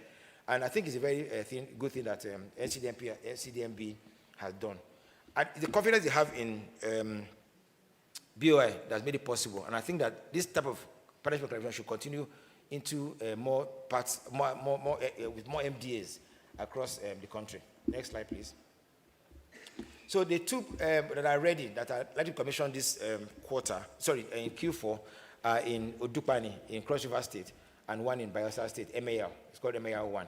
The other 4 are still at various stages of development. And I think it's an opportunity that people should seize. Either you're already trying to go into manufacturing, or you've been doing trading, going to import to supply. Why don't you think of going to this park so that I can enjoy that benefit where everything is plug and play? And to make life easier for you, NCDMB has arranged funding in place being managed by BOI. You can take up to $3 million, or it's naira equivalent, for you to be able to buy plant and machinery. And the beauty of development finance funding, where BOI sits, is that our monies, unlike commercial banks, are fixed for the period I will give to you. So for long-term facilities, you can take up to 7 years, for example, generally speaking, using a BOI balance sheet. But for this particular NCI fund, you can take up to 5 years. NCI fund, up to 5 years at $10 million. and is at 8%. It's fixed for that period. In fact, I think that we're the only people that were able to, our rates don't change. That means they don't go upwards. Once you sign it onto it today, and for a 5 to 7 year period, it remains fixed, regardless of what happens in the rest of the world. In fact, our rates went down during COVID by about 200 basis points. I mean, that shows that, you know, it's something that is very important to the government of the country and to the bank in supporting people that are operating in the industrial space, industrial sector. So it's single digit, it is long tenured, it is fixed. And so you can really use it to plan. Because the challenge you have is uncertainty. And when things are uncertain, then the business becomes a bit exposed to so many variabilities, and that can be a challenge for business owners. But as it is, BOI has been structured in a way that we support businesses long term. Very importantly too, even though we're a government-owned bank, I say we're owned by CBN and Federal Ministry of Finance, but our thinking, our mindset is very private. And under the current leadership, we've been able to raise about $5 billion in the last 5 years. What that also does is that the $5 billion that comes in goes to improve our foreign reserves. And so we do currency swap with the federal government, with Central Bank of Nigeria, and then use the money to fund local destiny. I think that's a very innovative way to increase funding and to deepen capacity in the DFI space. It makes it easier for us to be able to support businesses. And for us to be able to do that, it means that we expose ourselves to everybody in the world, because the monies we raised were from international banks over 53 different countries. So it means that corporate governance is very important. You have to run the business properly with strong business ethics, corporate governance, and having some level of innovative thing to it. So we're also a very digitized bank in this current place. Next slide, please. So whether it's NCI fund or it's no gaps, the total size is $350 million. And we have this about 5 buckets that will support. Asset acquisition, so I talk about plant and machinery. So whether it's in the oil and gas park or it's outside the park, loan refinancing. Some businesses over the years had borrowed from commercial banks at double-digit rates and with variable variation to those rates. So you can change when macroeconomic conditions change. So we realized that we need to intervene, you know, working with SCDMB to stabilize their funding. And so sometimes we do refinancing on a case-by-case basis, loan refinancing of commercial banks. So we bring it down to single digit, make it long tenor and fixed. And then there's contract financing. That one basically have about, the limit is $5 million. I'll also show that very shortly. And the manufacturing loan, we've taken it to no gaps. And then likely community financing, which is not working very well right now, but we're trying to see how we can improve its efficacy. Next slide, please.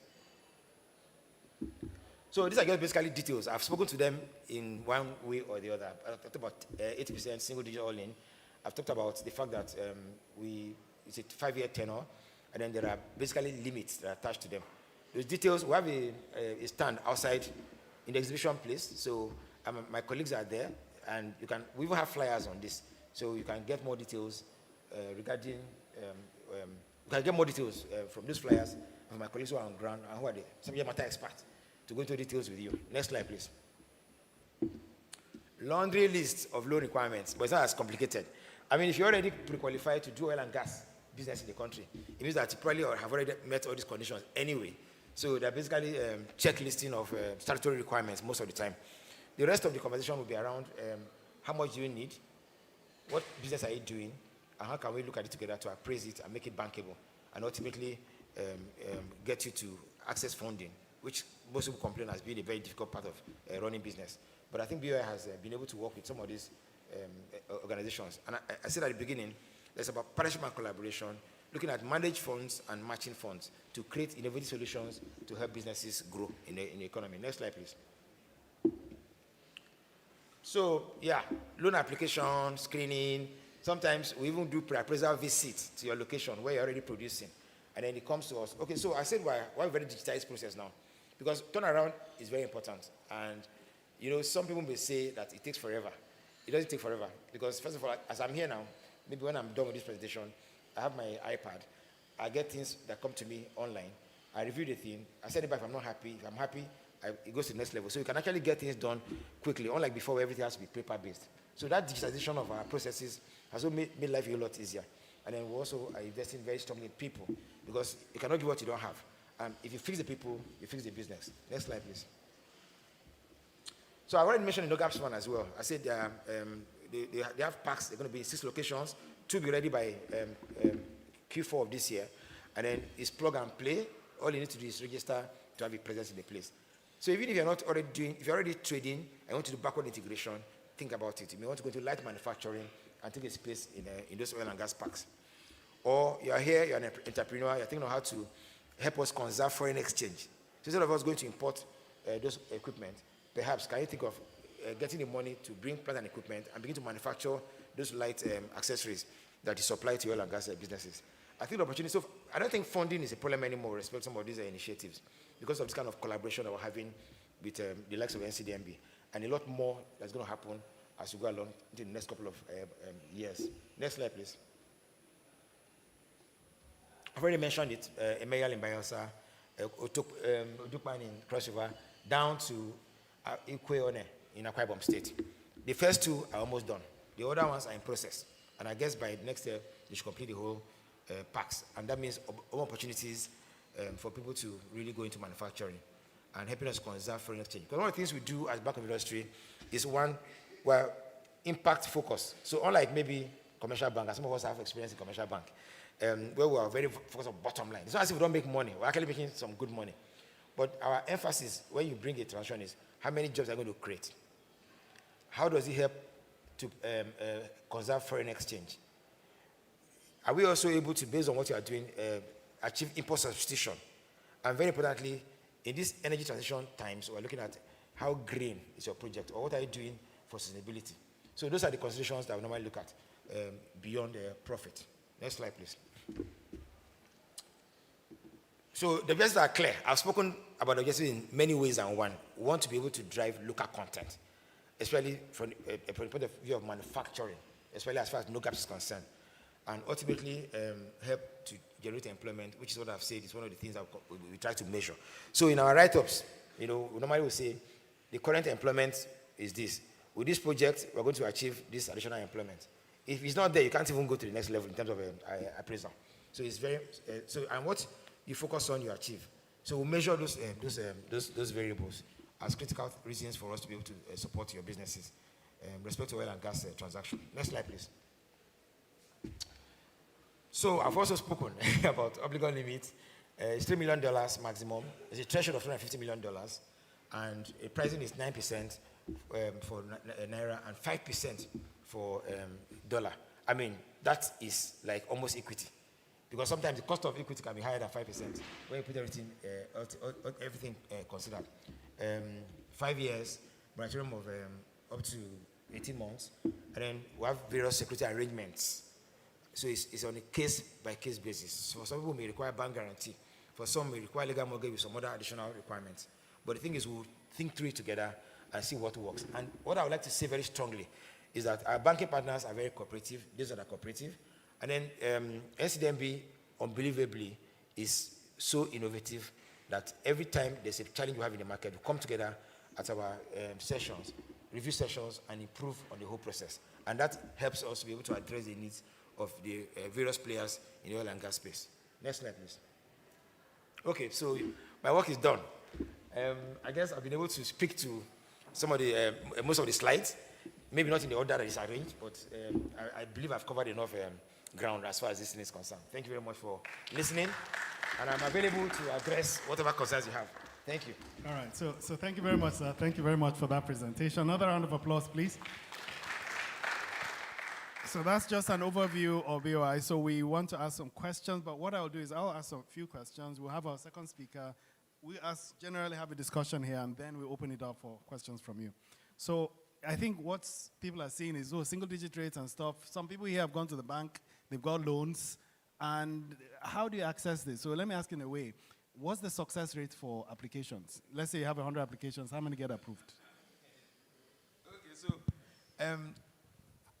I wish I have another presentation that speaks to that kind of question, but off the cuff, because of the hand-holding that is very strongly done by BOI, and also largely by NCDMB, I would say, for example, and one of the ways to measure success rate is how many requests came, how many were approved, how many eventually got disbursed.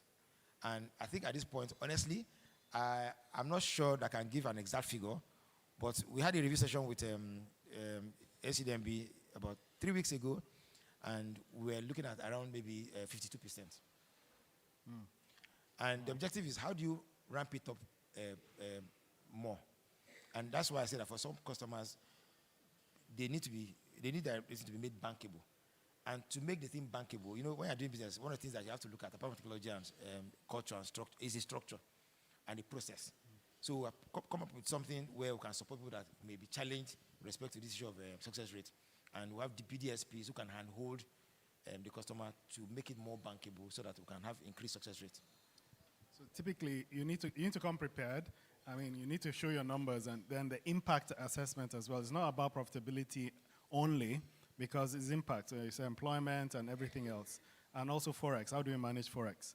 So one big problem Nigeria has is we don't export. You don't get Forex for free. You need to export to get Forex. I don't know if you have any statistics to share with us, because since you know the industry, because I know that as containers come into Nigeria, they leave empty. In fact, sometimes they just leave the containers here. And so I don't know if it's for every 4 containers that come in, maybe 1 goes out. I don't know if you have any numbers there. Are we getting better? Because you see the finance side of things. Okay, you know, one of the things I mentioned when I spoke about no gaps is the fact that instead of going to import accessories and some of the supplies for that used for the oil and gas actors, we want to be able to get people to manufacture in country. And part of the challenges we have with manufacturing in country is lack of infrastructure. So the no gaps arrangement, that is the Nigerian Oil and Gas Park Scheme arrangement by NCDMB, speaks or addresses the challenge of infrastructure. I'm going to answer your question, but I may not have the statistics to give to you. But so the thing is, if you sit by Lagos Yacht Club and you watch across Apapa Wharf, you understand just what they are saying about how empty containers go back and full they come in. It looks as if when they're coming, they are very heavy. When they go back, they move faster.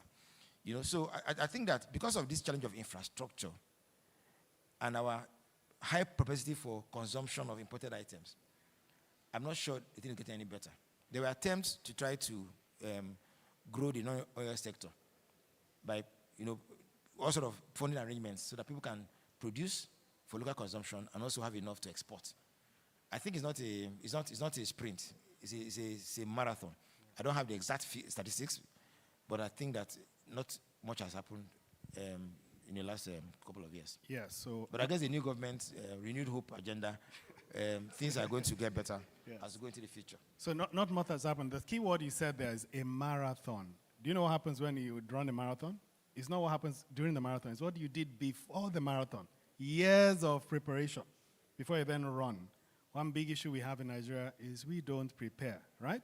We don't stick it out to really prepare for that marathon that's coming. And then during that marathon, there's always planning and strategy that you need to then follow to be able to finish that marathon well, right? Again, there's no continuity. Sometimes you think, are we is the same party going in and out? It seems to be fighting internally. So there's a lot of conflict. There's lots of stuff happening. Let me read out some statistics before I bring our next speaker. So you know, the world is moving into CO2 emissions. How do you manage CO2 and everything around that, right? But I think it's good to also see some statistics. Who is the one polluting? Who are polluting? Who are the polluters, really? There's an index by the World Bank, the CO2 emission per capita. So you see how much pollution do we have per person, right? Nigeria is 0.5. Who can guess what US is? Just shout it out. That index in Nigeria is 0.5. US is 13.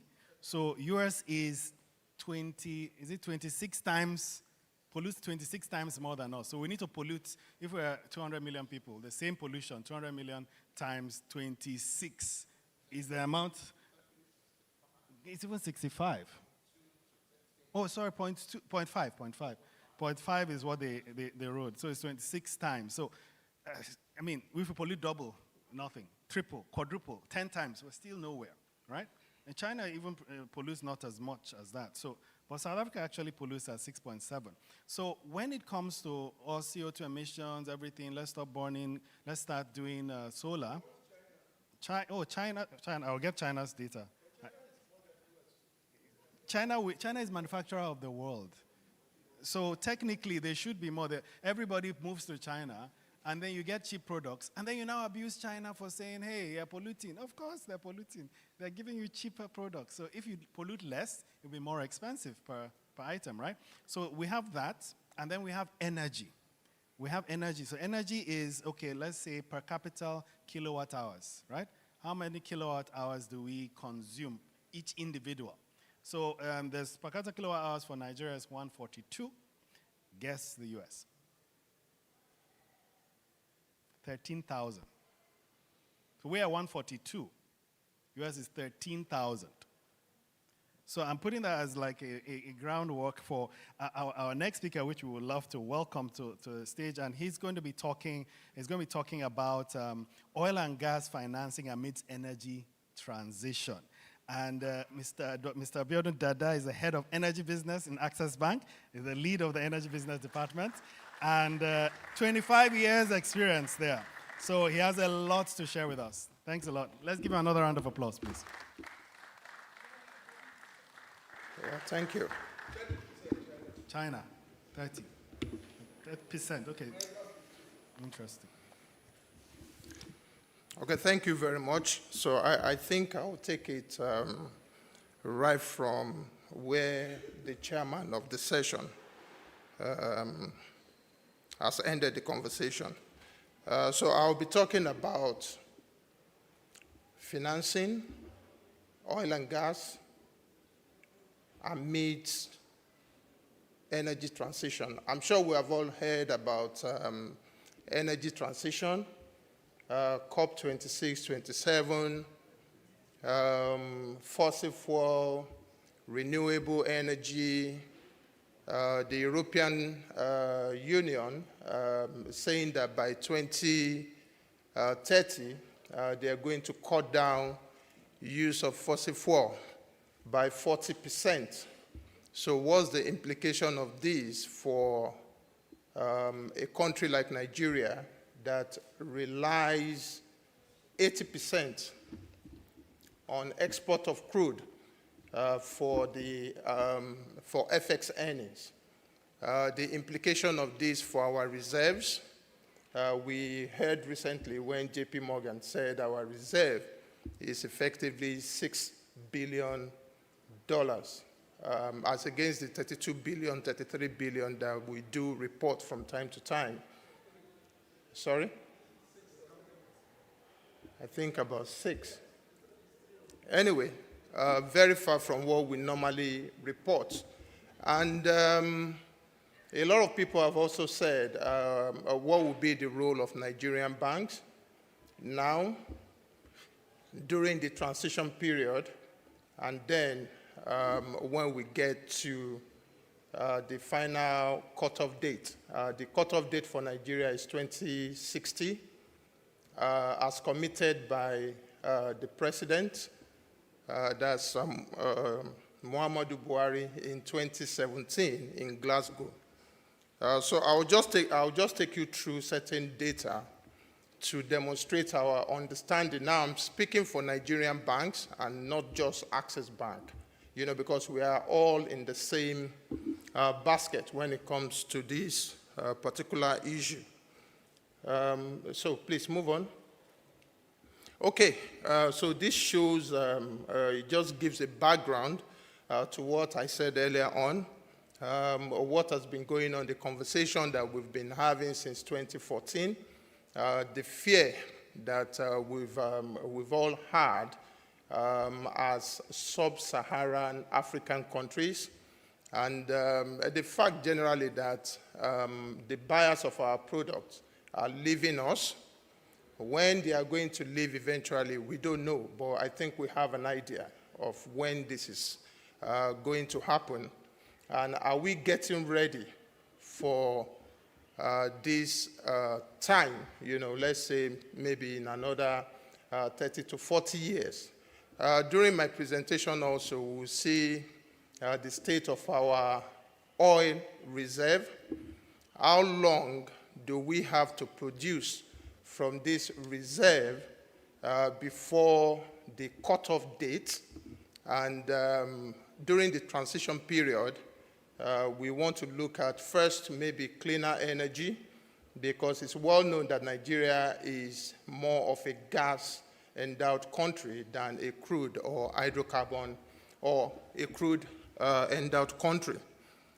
So the next slide shows you the implication of climate change on the use of fossil fuel. And you will see there that carbon dioxide in the past 50 to 100 years has almost doubled the composition of what we breathe in. So normally, biologically, we are supposed to take in oxygen and breathe out carbon dioxide.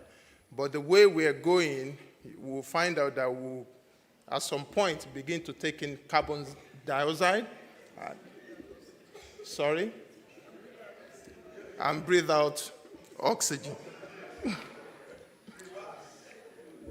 So it's not only on human, we also note the implication on the atmosphere, on the Earth formation, even the animals in the ocean, the animals on land.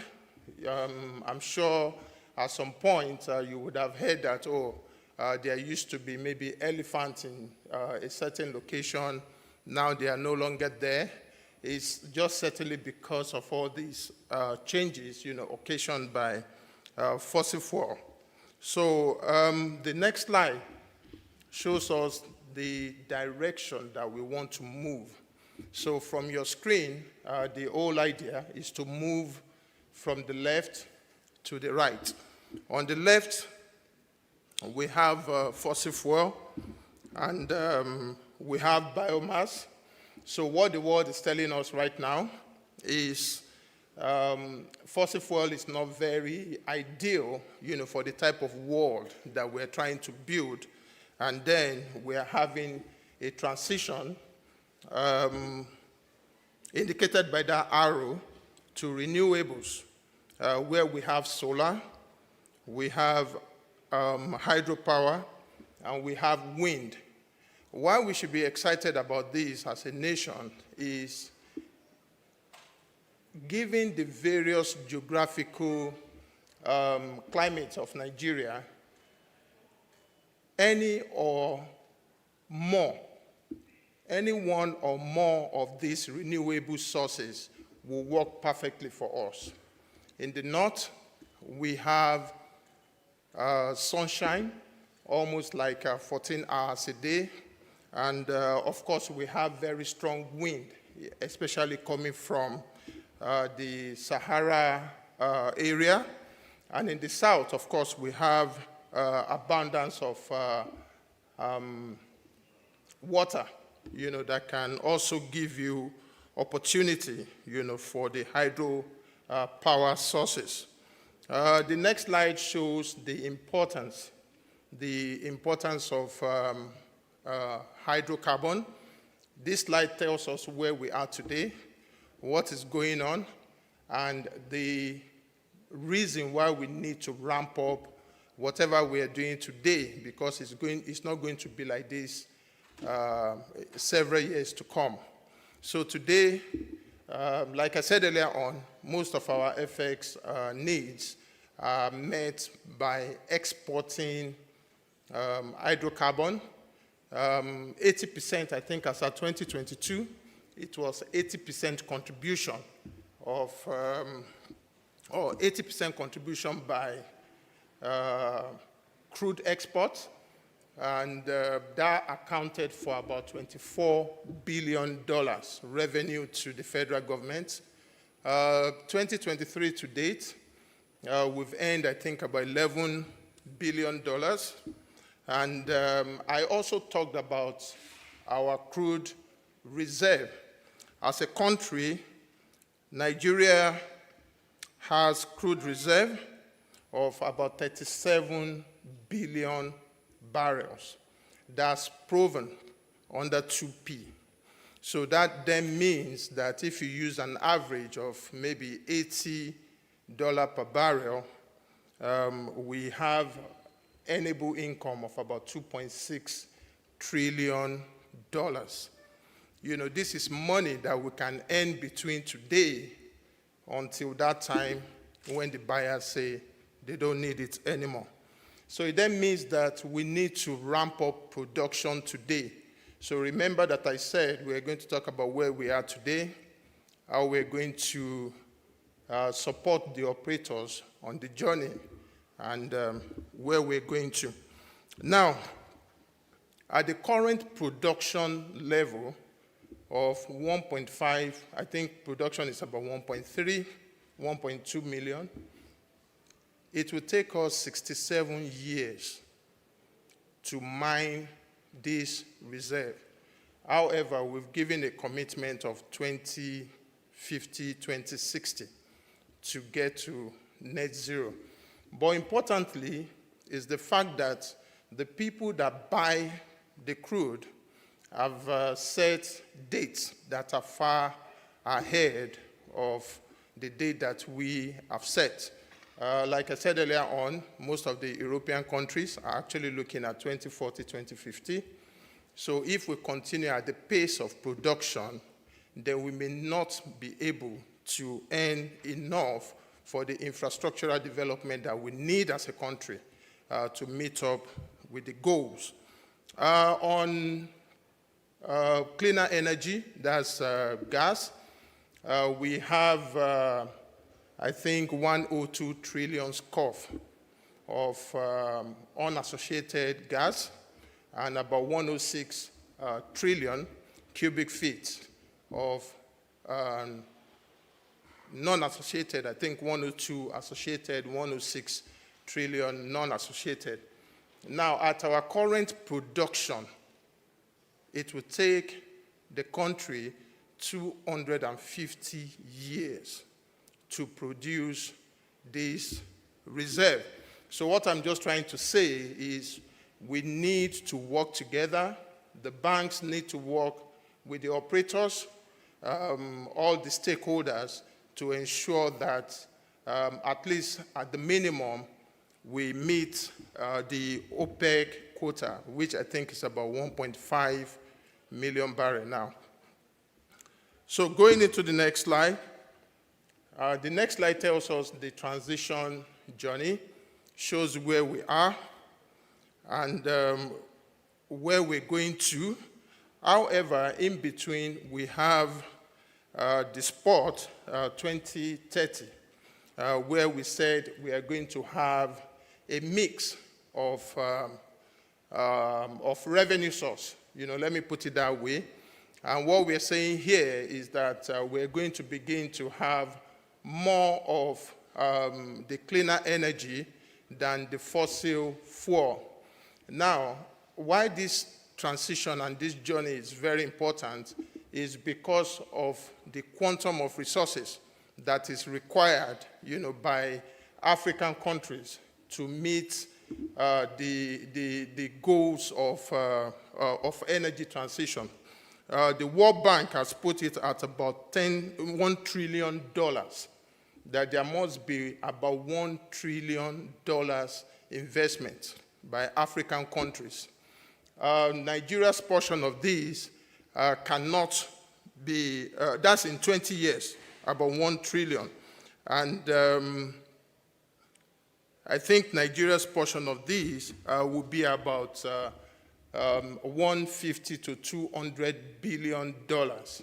So the question is, where is this money going to come from?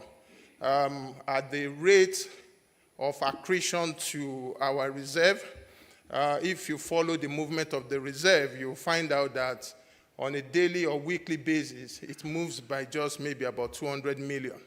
Anytime CBN does not do an intervention, you will see an increase of 200 million. Now I'm talking dollars, but we need about $200 billion. And remember that I said 80% of our FX earnings come from fossil fuel.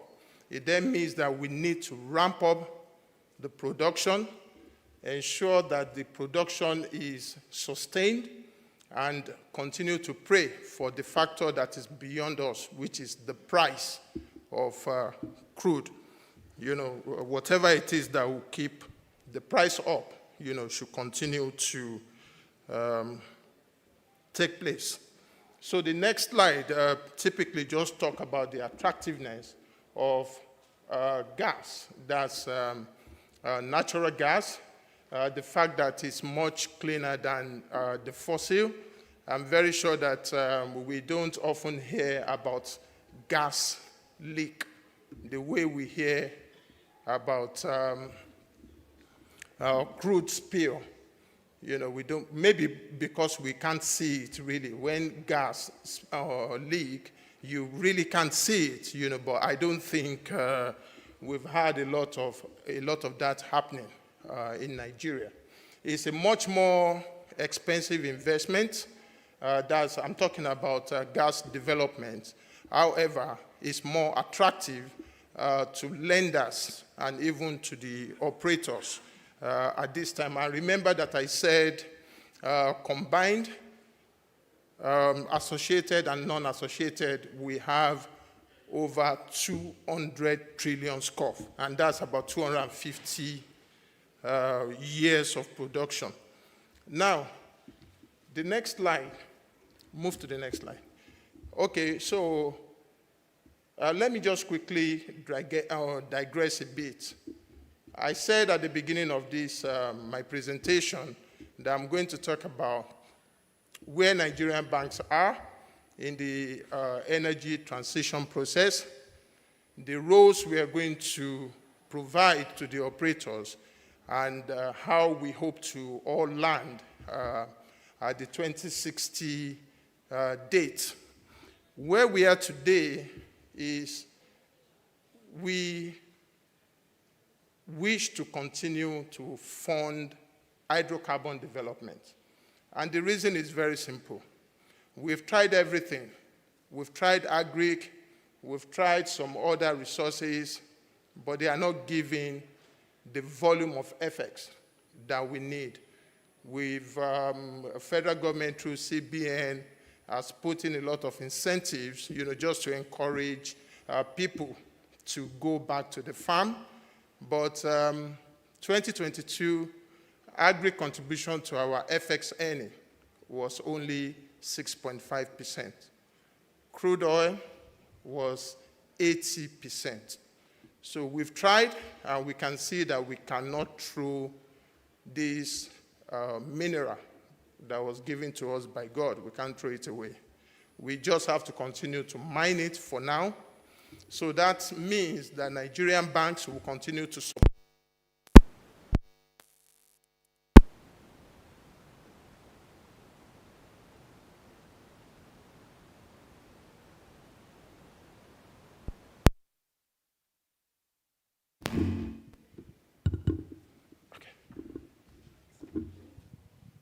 Okay, so Nigerian banks will continue to support the operators. However, our interest lies more, because it's a process, it's a transition that we are also committed to supporting, especially as Access Bank. Our interest will lie more in the gas, the cleaner component, as we transition into the renewables. However, this slide just shows us some of the reasons why we find it difficult to support some local operators. The truth is we don't have a problem with the IOCs, but when we come to the middle tier operators, some of the problems I just will quickly run through about 5 of them. One is the financial model. 2 is the fact that they don't have credit history. What I mean by credit history is you find out that most operators, they just have experience as oil workers, and they find an opportunity, they want to invest in the oil field, and they don't have any history of operating those assets. We also said, okay, most of them, they have just a single asset. It means that if there is a problem, with maybe evacuation from that asset, or that asset is aging, it impacts their cash flow. On the technical side, there is obviously lack of technical skill. We also notice that anytime there is a need for field development, the big service companies are never willing to work with them. You know, when I say the big service company, the Schlumberger and the Baker Hughes and the rest, they would rather work for only the IOCs. And the reason is very clear, you know, because of unsettled debt. In terms of corporate governance, the corporate governance is always very weak. You find out that most times the owners are always the operators. The owners of the companies are the ones operating the company and operating the asset. And of course, there is a factor that is beyond everybody's control, which is the price. So the only way you can stabilize the impact of prices on your production is to have multiple assets, and then at that point, you know, you just increase your production, you know, to meet up with the revenue expectation. Also, remember that I said something about financial model. The next slide, most of the operators there, they just want loan. All they talk about is come and fund the acquisition of this asset. They don't have equity. They don't know how to structure their finance need along the lines of the various classes of financing that is available. So this tells us that there are some aspects of field development, acquisition of the asset, developing the field to first oil. All those should fall under financing elements that are related to equity. Then when you talk about expansion or increasing your production, then you can come for debt. What are the roles of banks? Financial institutions are established to take deposits from excess units and give to deficit units. So the day we stop performing that intermediation function, we will fail. So it then means that it's actually in our interest to create loans. However, we have certain policies, you know, that check what we do. And one of them is what we call sectorial allocation, meaning that you can't take all your money that is available for lending and give to only one sector. So we have a limit, what we call sectorial limits. So you will find out that most banks, we have maxed our sectorial limits in oil and gas. It's a very big challenge, and it became even more pronounced when the Naira was devalued, you know, because you know most of the intervention here are foreign currency. So where we were translating at 465, all of a sudden we woke up in the morning and we had to translate at 770. So it just blew that limit out of control. But we have said that we'll continue to partner the international financial institution. They play a huge role in this space. They provide funds, sometimes directly and sometimes through Nigerian banks, you know, to particularly the IOCs. You find them around the IOCs.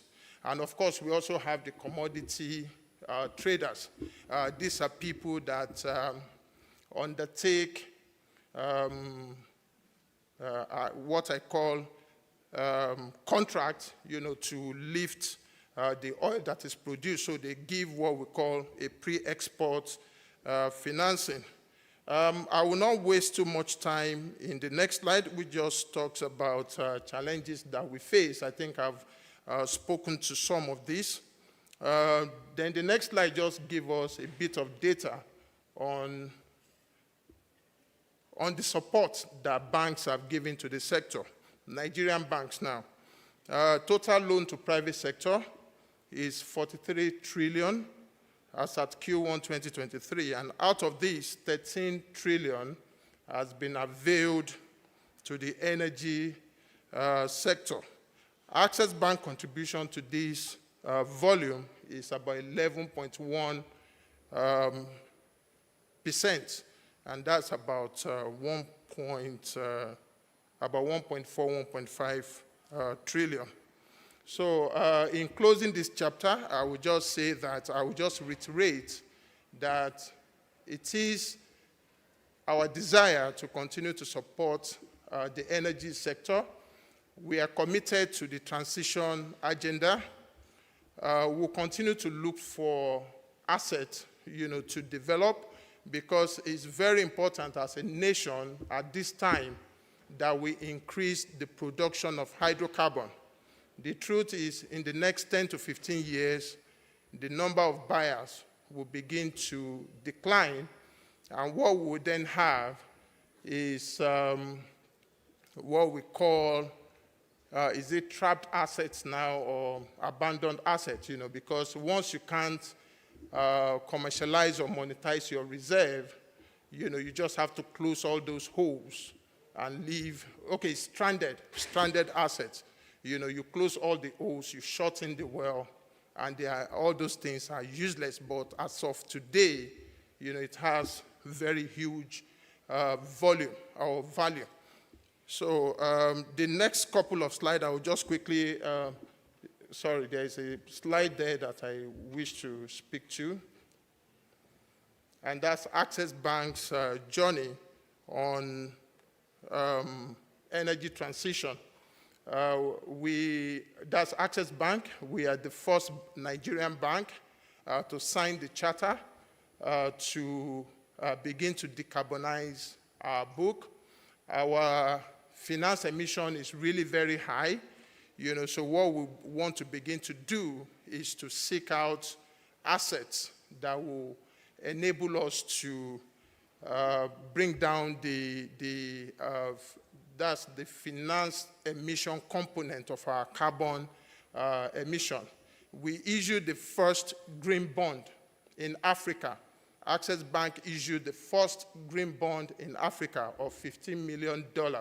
And this was used, to finance green projects, across the continent.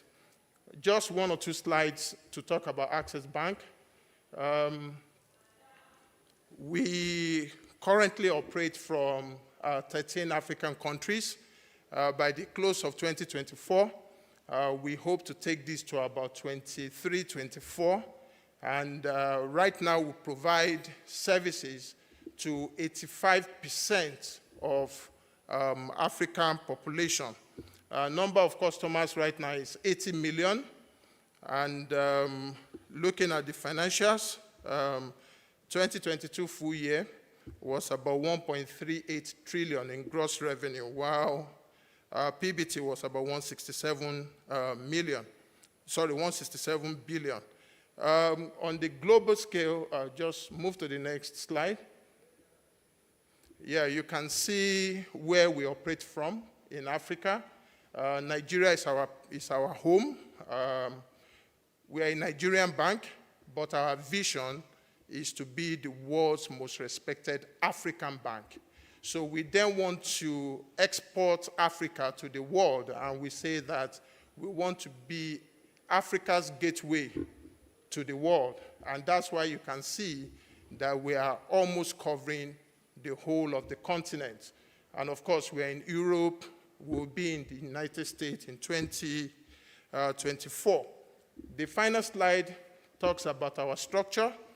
We are a holding company. We are not just Access Bank. We are not just a bank.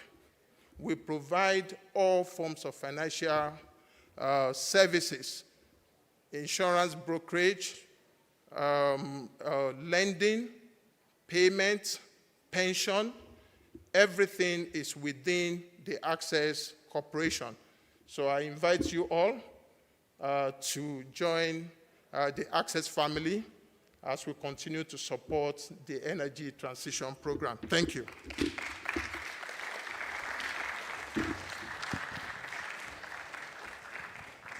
That was a full presentation. I'm sure I could see some people taking pictures because some of those statistics are surprising. And also, we'd like to say a big thank you to Access Bank and to the banking industry as well, because maxing out their limit to the oil and gas industry. One important thing is you need to know what you're good at. Yeah, we have oil. Yeah, we have oil, but are we good at producing it?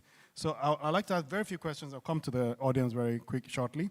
I think you mentioned, sir, that 52% of local content is about 52%. Is that right? In terms of oil and gas, 52% local content. Okay, success rate. Yes, but I can see that a lot of IOCs are leaving. They're leaving the downstream, they're leaving shallow water, and they're just kind of concentrating on deep offshore, mainly because of insecurity. And what they're leaving these assets to the basically local entities, right? And from what you just presented, sir, in the presentation, it's that we don't have capacity as much as we would to really produce and really expand our production output. What is the solution to this issue? Thank you, D. Brown. Okay, I think it's a good thing that the IOCs are ceding their assets to the locals.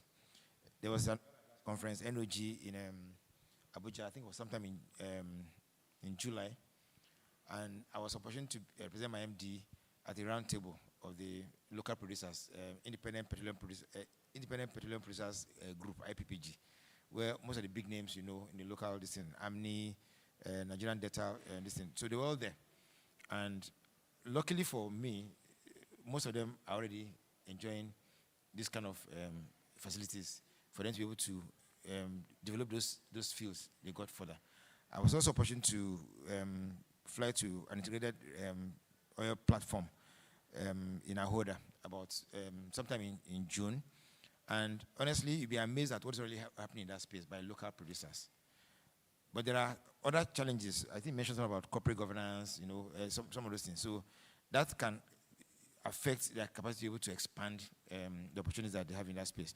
But I don't think the exit of the IOCs and ceding those fields to the locals, who, by the way, have developed competence over the years to manage some of those things, because many of them are ex-Shell, so they actually have the capacity. I used to fund oil and gas business some years ago at a middle management level in a bank. And when we take requests to credit committee for approval, somebody has worked in Shell for 25 years, and he lives there, set up his own oil service company. We give money to the company not because of the fact that the company is new, because the person has the capacity and competence to run the business, because he's done it all over the place in the big IOC. So, and because of the need to make them to be able to do what they want to do, that's why we have this kind of partnership and collaboration. He also mentioned about partnership and collaboration. That's why banks need to be more innovative in the way they engage the operators. And back in the days, when the likes of MTN and Co came, some of us were very instrumental to raising money for them. I think it's high time again to fast track this, getting these assets to really be produced very quickly within this energy transition timetable.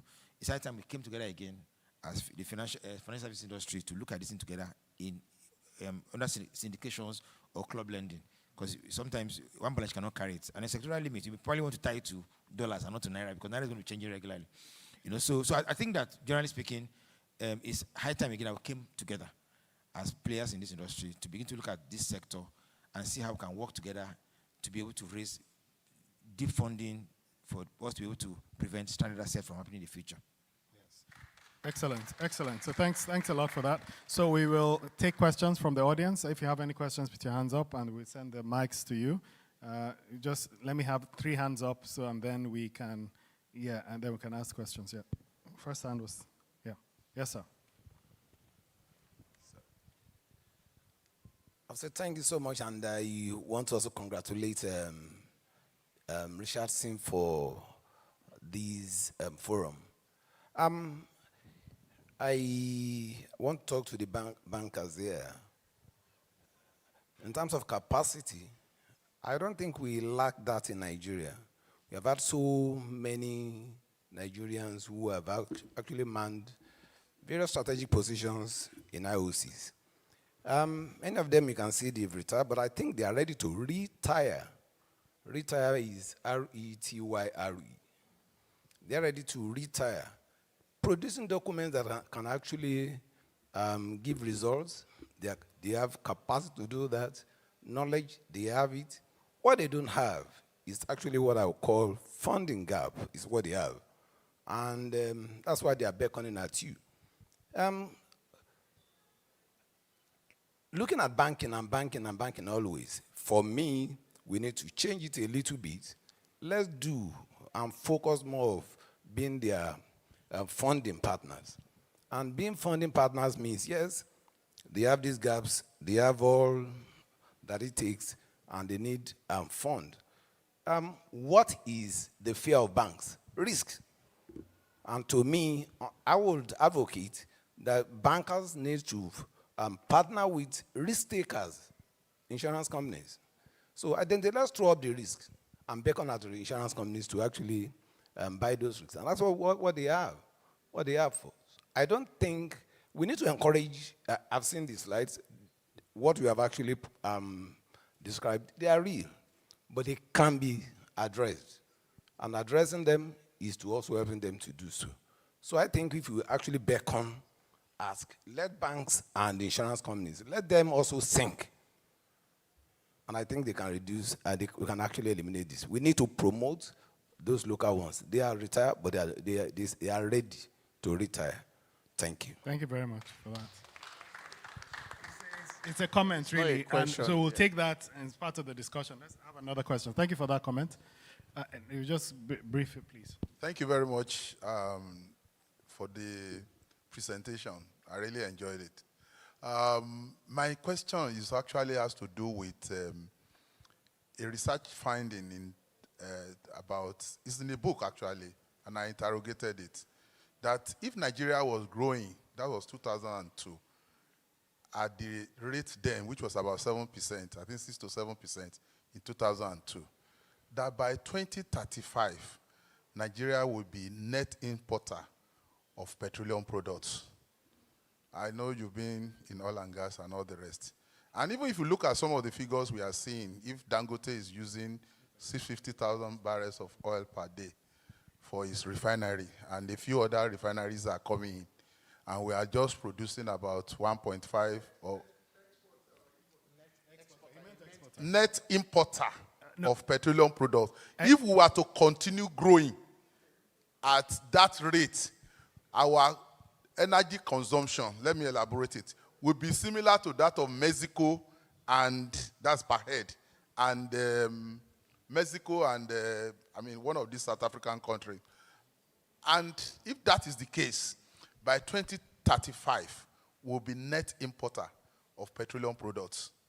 And I'm saying from some of the things we are seeing now, our production, if you start refining Dangote, the modular refineries and all the rest, we actually will be getting to that statistics based on our production. What I'm asking is, we are not growing our reserves, we are not growing our volume. And I was even sad when I found out that even as far back as 1971, I stumbled on the document then, and found that Nigeria was actually doing 1.3 million barrels of oil per day, 1971, and we are not doing 2. So I believe this is a question we should look at. Really, the numbers, our projections, are we really getting it right? Thank you very much. Okay. Thank you. You want me to comment? Yeah, please go that? ahead. Okay, yeah, thank you. Thank you for that question. I think what you meant to say was, we are not growing production, not that we are not growing our reserve. We are actually growing our reserve via new discoveries. So there are new discoveries almost like every year, and we keep growing the reserve. However, we are having problem with production. And I think it's very simple. I will go back to the comments made by the gentleman there around insurance and looking for how to mitigate risk. It goes beyond technical abilities, but it's more of corporate governance. Corporate governance comes above every other. If you have the right corporate governance, you will easily get the technical hands that you need to operate. I'm the owner of an asset does not mean that I should operate it or I should sit at the table every day. I can easily get competent people to run the asset. Now, the problem with IOCs leaving, and I beg to disagree with you, we as banks, we are not happy that the IOCs are leaving, you know, and I will tell you why. I said during my presentation, an IOC can afford to shut down 50 wells at once because those wells are reaching their maturity. Hydrocarbon is something that occurs naturally. So when you drill from a well, over the years, the efficiency of that well would drop. What you're supposed to do is to shut it in, move to the next part of the field, and then do some further field development. I said during my presentation, most of the locals have single assets. They cannot afford to shut it down because it will mean that our cash flow will go to zero. Then you now see a local that took over an asset at 20,000 barrels per day, and production will begin to go down. The right thing at maybe from 20,000 to 5,000 to 4,000 is to shut it in, you know, because the efficiency of that field or the well is poor. So you're supposed to shut it in and move somewhere else. But they can't do that, you know, because that's the only single asset. Now, another problem with corporate governance is you can tell me how many IOCs are flying private jets. I don't need to go very far. When you have excess at the beginning of the life of a well, you're supposed to keep this as reserve and then do further field development with your own reserve. But what do they do with the reserve at that point, you know? So that's why production keeps going down, but we have the reserve. So we are saying the IOCs should stay, although they don't want to stay on the land assets, you know, but we are working on the security infrastructure and those other things that are causing the discomfort, you know, for them. You know, but it's very clear that we do have an issue around corporate governance. Yeah, thank you. So thanks a lot for that answer. I'd also like to speak on the financing issue, the funding issue. So I'm lucky to running a modeling company, so financial modeling we do for the last 20-something years. We're currently advising the World Bank on oil and gas modeling for all the oil companies in Nigeria. And I can tell you that there's no skill. That skill is, there's a huge gap when it comes to that skill. Structured finance, understanding how to package yourself, because you need to package yourself, right? For the banks, package yourself and show them that, look, there is this equity side of investing, this equity side of funding, right? So that the bank sees seriousness in how it is you're trying to fund your assets. And then, of course, they can come in with debt.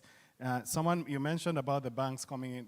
They're bankers. They're not oil and gas investors. So they should still remain bankers. That's their core. Of course, the insurance companies will be able to reduce risk, but in reducing risk, there must be certain reserves for the insurance companies to be able to insure you on that risk. So there's a big gap when it comes to that financing and funding expertise. And unfortunately, we bring in people from abroad to do that when it's a big deal. We don't have that local knowledge, local expertise. So we do need to fix that. Corporate governance is a big thing. We want to chop the money early and then go and look for loans again after, as they say. So there's a lot we need to do internally as a country to build that capacity, because I don't think we should export 1 gallon or 1 liter or 1 crude. We shouldn't export anything. We should add value to it and export the added value products. That's really what we should do. Yeah, so it's a lot to do. So I would like to have final words from you, sirs, and then, because I don't see any more questions, and then we can close the session. Thank you very much, sirs. Okay, maybe I was at a function recently in the Canadian High Commission, and I was telling you I've not been to your country before, and I don't have any intention of going to your country, because I think that this country is just awesomely blessed, and there's a lot of value to create.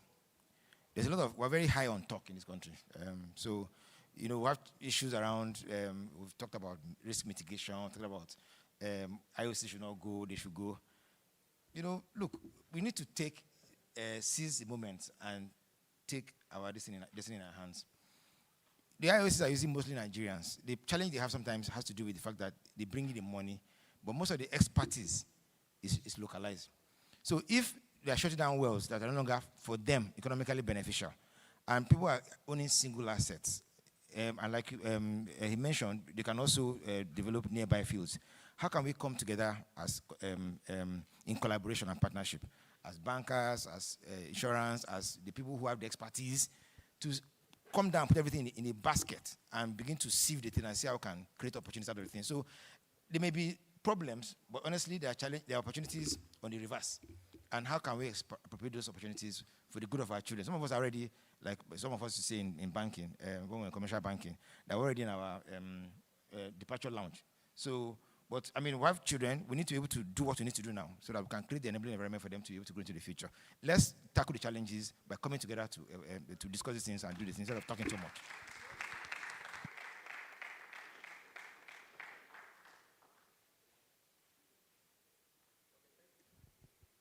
Hello. Okay, thank you, Isa.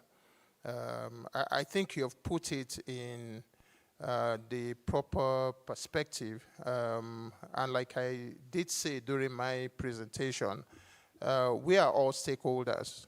The moment you begin to undermine the energy sector, then you are not taking charge of your personal finances. And I will tell you, if you think whatever is happening in the energy sector is not affecting you, then I'm not surprised that all of a sudden I saw the statistics from my brother here that says that 59% of household expenses goes into food.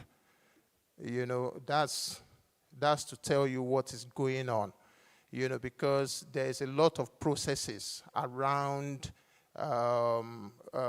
food before it's converted to consumable, you know, and those processes are powered by energy, you know, so every aspect sitting in here is enabled by energy. If they shut down these lights, we'll all have to leave this hall immediately. So that means we are all a very big stakeholder in this industry. So we'll continue to collaborate as commercial banks. Our interest is, I think, before we start talking about profitability, is to first have a sustainable economy, you know, an economy that we can leave behind for our children, like you said. And we will continue to work with all the stakeholders, you know, the insurance companies, you know, the service companies, even the government. Even this morning we had a meeting with NNPC trying to resuscitate the Warri and the Kaduna refinery. We are aware that Port Harcourt should come on stream sometime December. So I just want to encourage us all, wherever and in whatever capacity that we find ourselves, and we are able to add value to this process, to this energy transition discussion or conversation, please lend a positive support. Thank you very much. Wow, so a big thank you, another round of applause for Dr. Isa Emmanuel Omogu and Mr. Abiodun Dada. Thank you so much for this wonderful session, and thank you very much, sirs. Yeah. Just hold on, Dr. Brown. Just take your seat for a few more minutes, and we'll be done shortly. Excuse me. We're almost there. Thank you so much for doing such a fantastic job moderating the panel, Mr. Brown. We're almost there. We're just going to do some closing formalities, one of which will be to give plaques of appreciation to those who have provided sponsorship for this event this year. There are those who have in the past and who were not there to receive the plaques. We will sure send those to them. But to those who have given, I had asked one of my lovely ushers to please bring me the box. Get me the box. Thank you very much.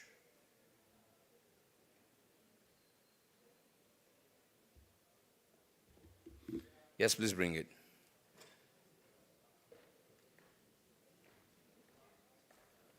Thank you. Is he open? Yes. Okay.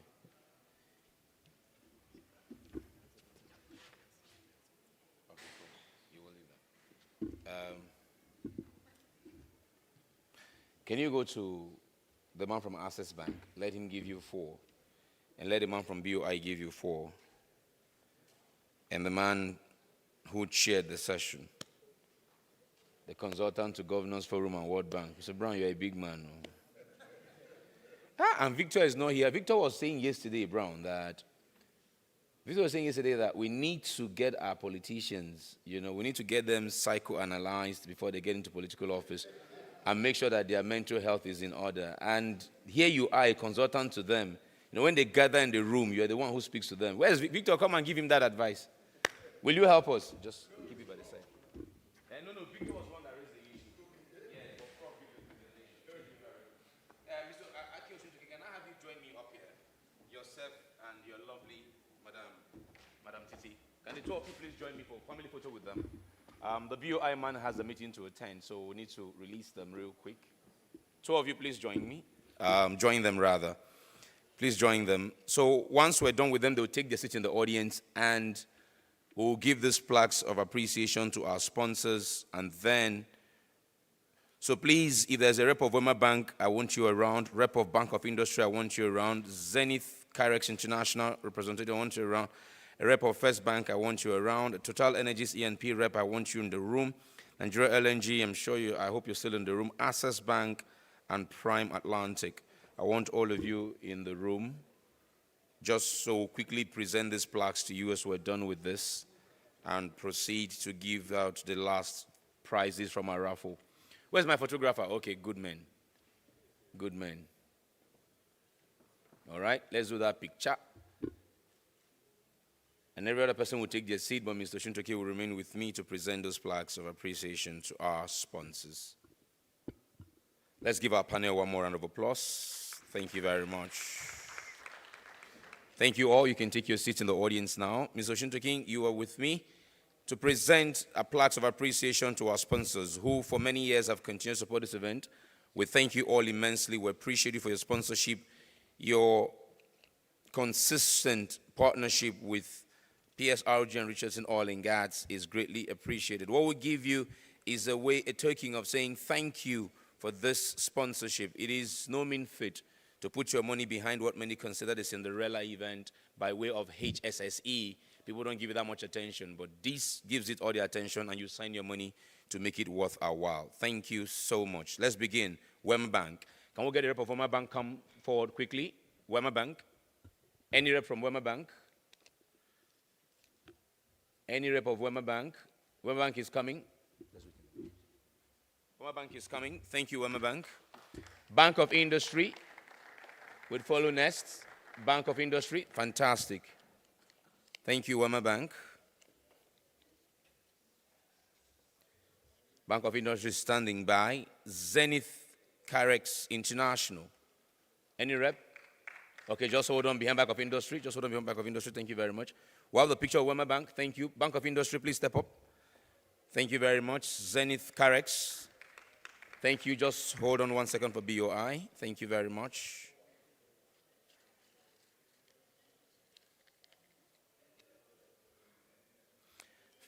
Zenith Carex, please make your way on the podium.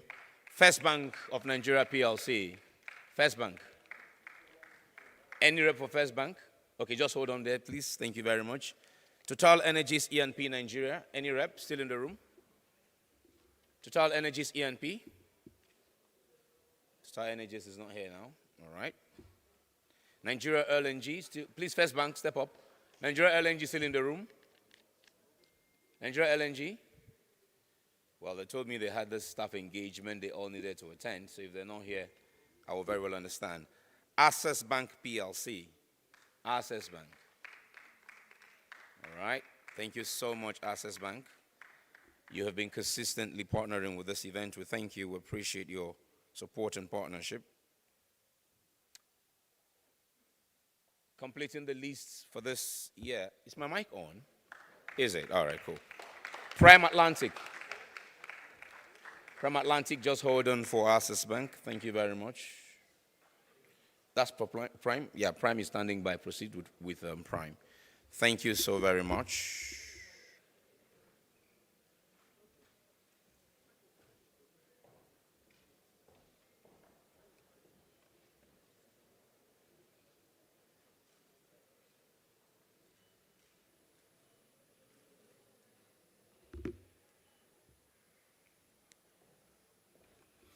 Thank you very much, Mr. Oshuntakin. Thank you. That will be the last one for now. Please give him a round of applause. Thank you for the consistency in delivering this. All right, real quick, the raffle back. I go back to the raffle to give out the remaining prizes you see on the table out there. All right, 0472, 0472, 0472. You're here? 0472, you're here? 0472. Not here, all right? Thank you. He's here. Please make your way forward. Make your way forward. Make your way forward. Make your way forward. You can just come to the front of my podium here. And, just come to the front of the podium to save time. 0472. That's what I was holding. Let's see. 0472. Yes, it is. And I'm going to give you 3-in-1 checkers custard. That's like all the flavors in one container. Enjoy. All right. We move on now to 2756, 2756, 2756, 2756. You're here? 2756, you're here? 2756. 2756. Is that you, ma'am? 2756, correct. 2756, thank you. You just believe so now, you chat, you're here. Madam, please proceed and let's bless you with some checkers custard. Thank you very much. Thank you, thank you, thank you. Okay, we have 0634, 0634, 0634. Are you in the room? 0634, 0634, 0634, not here? 0634 is not here. All right, 0632, interesting. It must be the same person, I guess. 0632, not here. 0632. It's like you're 0631, the way you are wishing it was where I called. 1771, 1771, 1771, 1771. That's you. Come on, my sound engineer. Nice. Nice. 1771. You know what? Because you sit down doing sound for too long, you need to be drinking water to stay hydrated. Go take water bottle. I give you water bottle. You need to be hydrated. Thank you. Who is this? Let me see. Did I call that ticket? Did I? Did I say 0634? Where was I keeping? What did you give me now? 0634. Is that what you gave me? All right, you're correct. I have called 0634. Where's 0634? Is the person you? That's you? Where's the person? She went out. All right, when she returns, tell her to go check her eye for a free eye checkup at Eye Candy. Let's be sure her eye is still working properly, right? Okay, thank you very much. Who's next? Let's see you. 3136. 3136. Are you here? 3136. You're here. Please step forward. Let's see. 3136. You're here? All right. You look like someone who would really benefit from what I'm about to give you. Like, I'm about to bless you big time, sis. 3136. I'm about to give you a juice blender. Go get some juices. Just go to drink them juices. All right. Thank you very much. Continuing now to the next ticket. 0428. 0428. 0428. 0428. 0428. 0428. 0428 going one, going two. That's you. After saving lives, I'm about to give you a reward. Nice. Isn't that wonderful? That's an International Red Cross man. Let's see what I'm going to give you. 0428. 0428. Now make sure nobody chokes on this. Go get you some checkers custard. Nobody should choke on it. So you don't start doing some life-saving tricks there, right? Okay, thank you so much. Next ticket is 0638. 0638. 0638. This is nice. 0638. Are you here? Going number 1. 0638. Going number 2. Going number 3. The person is here. Make your way forward. Let's say. Yikes. 0638. I looked in that thing and I saw some really nice things. Oh my goodness. This person must like variety because we're giving them a hamper. Where's the person? Is it spiritual or a ghostly person? The person is here, you sure? Is the ticket correct? It's very correct. All right, take. Go give them the hamper that is there, that only one. The person likes variety. I see nuts, I see milk, I see flakes, I see different things. So whoever you are, go and enjoy. That's the ticket. Okay, moving on swiftly, I am going to the next ticket, and that is 3182. 3182. 3182. In or out? 3182. In, make your, come this way. Let's see. I need to be sure it's you. Come this way. 318. I like the excitement because I'm about to give you something that will spike the excitement even further. No, Dr. Kiba, come on. What she's getting will spike the excitement further. Because when you're excited and this comes into the system, the excitement level goes up. And that thing is checkers custard. Dr. Kiba, I don't know. I don't understand what you're saying, Dr. Kiba. All right. Okay, who is my next winner? 0520. 0520. 0520. 0520. 0520. Please tip your... This guy, the more tickets you buy, the more your chances of winning. You make that so true. You make that so true. You make that so true. You must have bought a bundle, huh? 0520. And guess what? It appears dry cleaners have been taking too much from you these days. Go get a pressing iron and iron yourself. Isn't that wonderful? Proceed. Proceed. He's third or second somewhere there, right? But he bought many tickets. That's the thing. All right? 3600, 3600, 3600, 3600, 3600. Going number 1, 3600. Going number 2, 3600. Going. It's gone. All right? 3633, 3633, 3633, 3633. Going number 1, going number 2, going. Bring me the box. Bring me the box. This way. Who has that ticket? 3633, is that you? Bring me the raffle box, please. Bring me the raffle box, please. It's behind me. Oh, I need an usher, please. Take it. No, don't.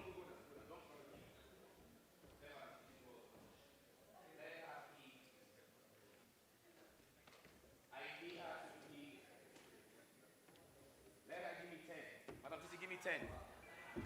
Madam Titi, give me 10. Madam Titi, give me 10.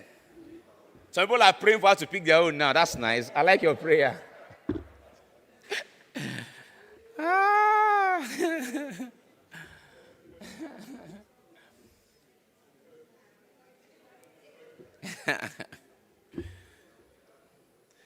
So see whose ticket we're going to pick now.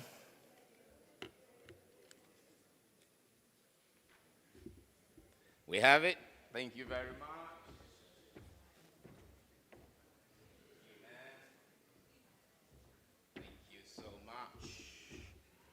All right, the first person Madam picks is 3137. 3137. 3137.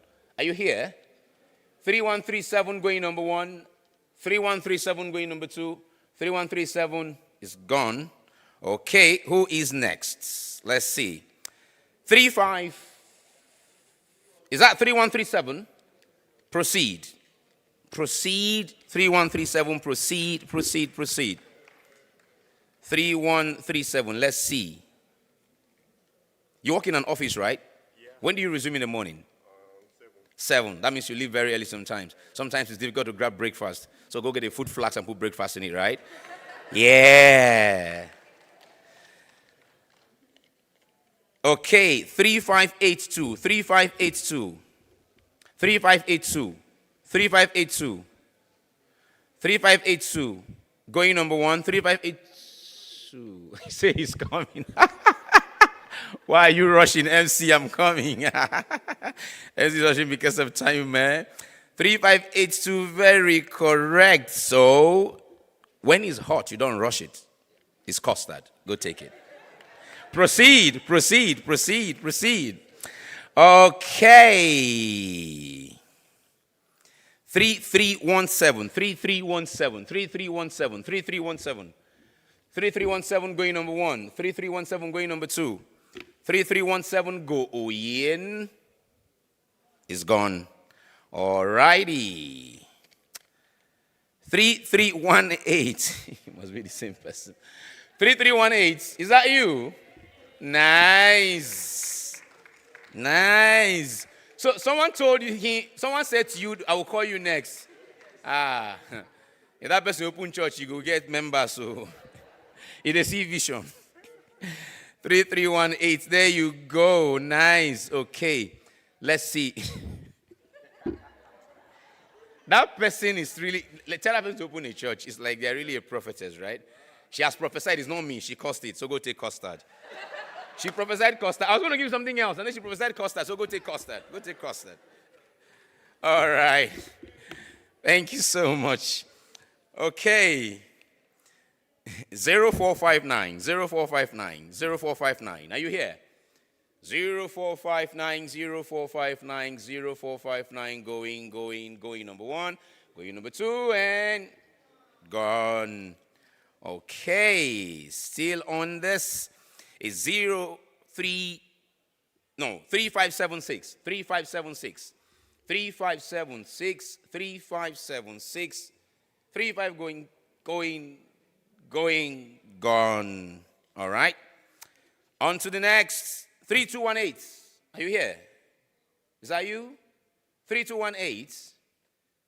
Going number one, going number two, 3218, 3218. Is that you? All righty, let's see. What is she getting? That's like a multiple winner as well, right? The more tickets you buy, the more your chances of winning. 3218. Something tells me she has not been to the movies in a long time. Give her a movie ticket. Give her a movie ticket. Go give her. Go ahead. Go ahead.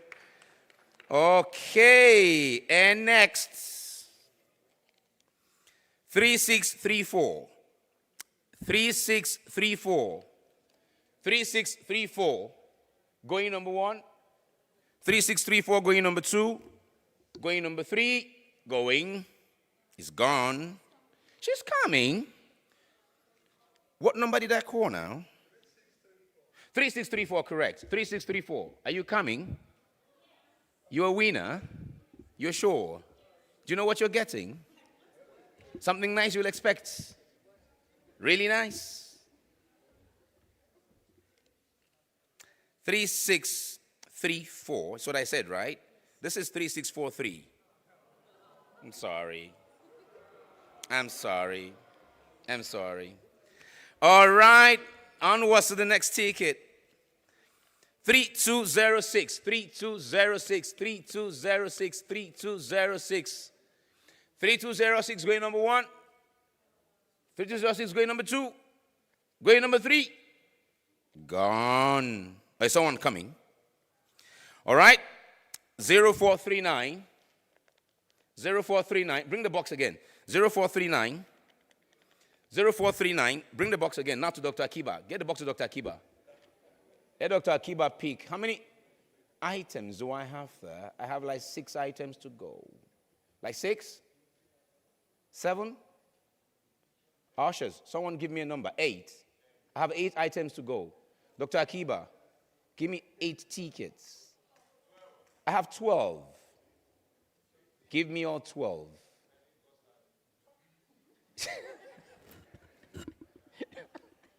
You buy tickets. Now, by need immediate issue. You buy tickets. You say you need custard. You buy tickets. You buy tickets.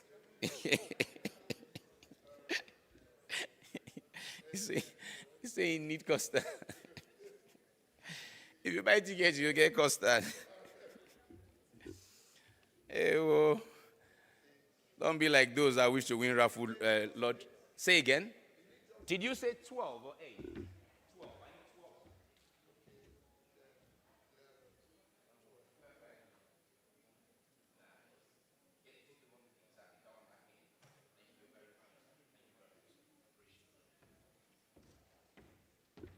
First ticket that Dr. Akiba picks is 2556, 2556, 2556, 2556. You must be 2554 or 5. Is that you?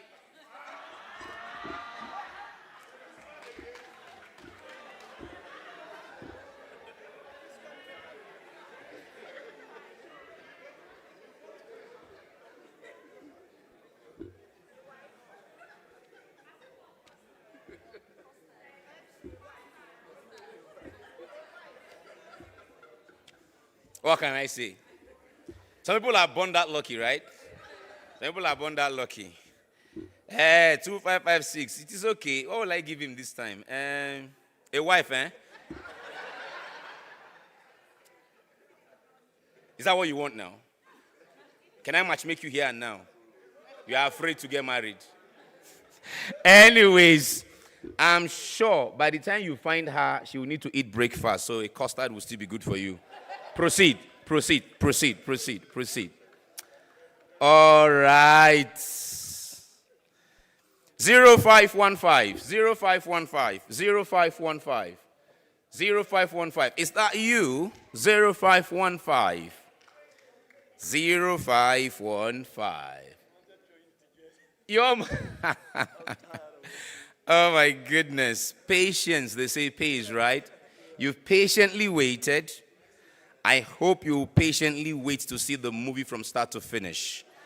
Go see a movie. Please, a movie ticket for him. Go see a movie, man. Alrighty. Yeah. I need a fresh list of the items there, ladies. Just quickly run it, put it on a paper and send it to me. For now, for this ticket, 214, yeah, 3214, 3214, 3214, 3214. Are you in the room? You are here. Aha. 3214. Now, it's 2 tickets, I need just 1. Let's give me this one. Fantastic. There you go, sir. 3214. Fantastic. So what I'm going to do is I'm going to give you Checkers custard. That would be nice. Someone here once said, if you don't like it, you could sell to him. All righty. 3146, 3146, 3146, 3146. Is you. All right. Oh, okay. 3146 is here. Make your way forward. So I have the checkers and these things I'm seeing. These 4 I'm seeing, what are they? Give me a list of what those 4 are. Is that 3 or 4?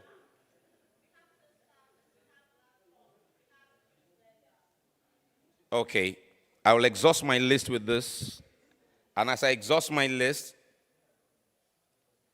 whoa, wait. It was you I sent to the movies before, right? You want to go with somebody. You are in luck. Go and get the second ticket. You are going with somebody. Go ahead. You want to go with someone. All right. So the next person. 0641. 0641. 0641. Are you in the room? Whoever you are, if you're here, the next number that is here is going to get something really nice for breakfast. You're not here, okay? Gone. Next. 0432. 0432. Finally. You are sitting close to a winner since morning. Finally. You are now winning. Somebody shouted on your behalf. Let not be like they be taking the lock off from you. Finally, village people. 0432. Now give him. Oh, wait. First of all. Is there a bakery on your street? It used to. Maybe you need to bring them back because I'm giving you a sandwich maker. So go grab it. Go grab it. All right. So our next is 0523. 0523. Are you here? 0523. We're almost there. 0523. You are here. The more tickets you buy, the more your chances of nobody guy make the law. The law don't do since. 0523. What are you holding? A what? We're really equipping this guy for marriage. Bring the cup. Go and take it. We're buying you property to be married. Hey, whoa. Nice. All right, 1773. Check if it's you again before you go far. Check if it's you. 1773. Is he you? It's not you. Okay, come and sit down. It's not you. What is it? Hey, 1773. Let's see. 1773. What am I seeing? Is that, what is that? That's what I'm seeing. A juice blender. What's your favorite fruit? Apple. If your favorite fruit was banana, I would have given you that blender. Please go take your blender. Congratulations.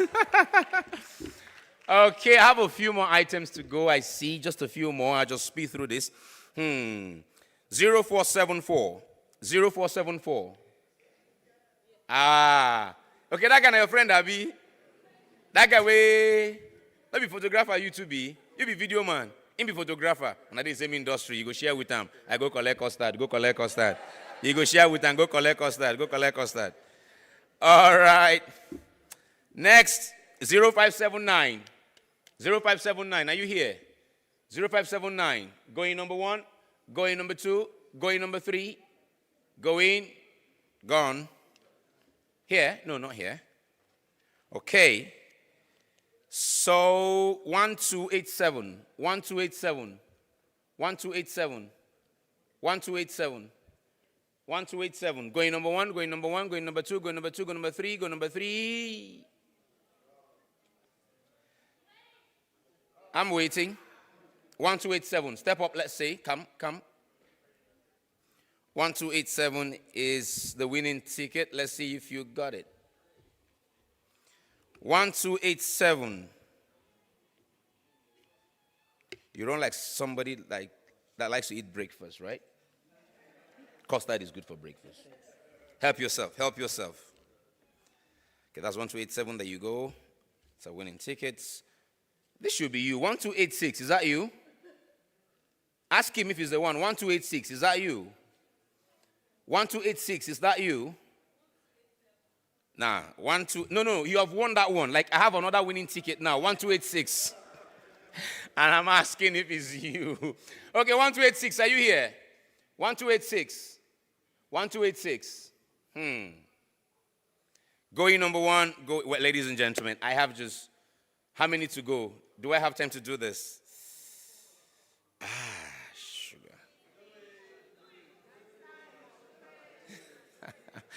Bring me the box.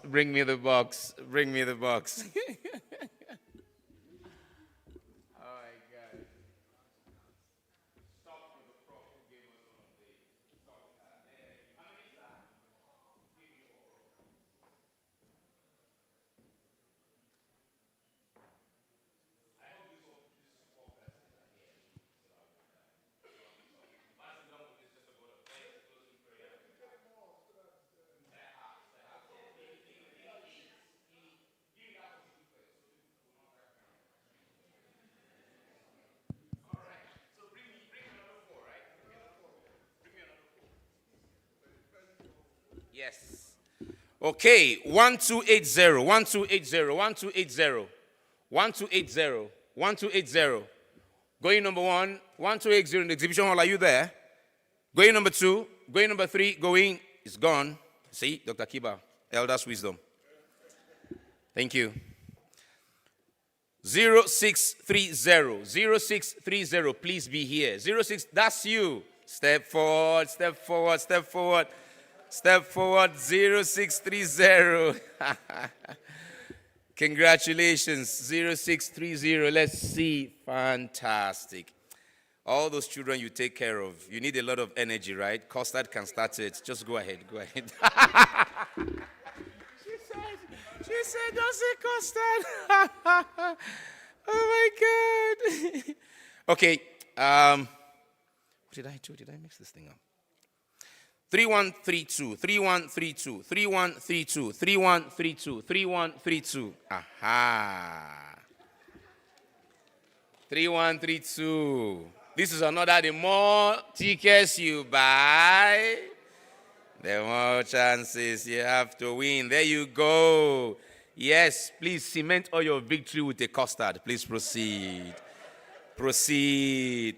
0636, 0636, 0636. Yeah, 0636. Are you here? Going number 1, going number 2, going number 3. Are you here?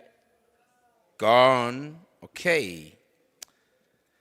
All righty. 0642, 0642, 06. Finally, I get a winner from that far end. Isn't that nice? See? We're spreading this thing so nicely. Nice. Okay. Just nicely go and get the good custard. You know, like the delicious one, right? Proceed. I've seen it, so give it to her. I've seen it. I got all of them here. 0637.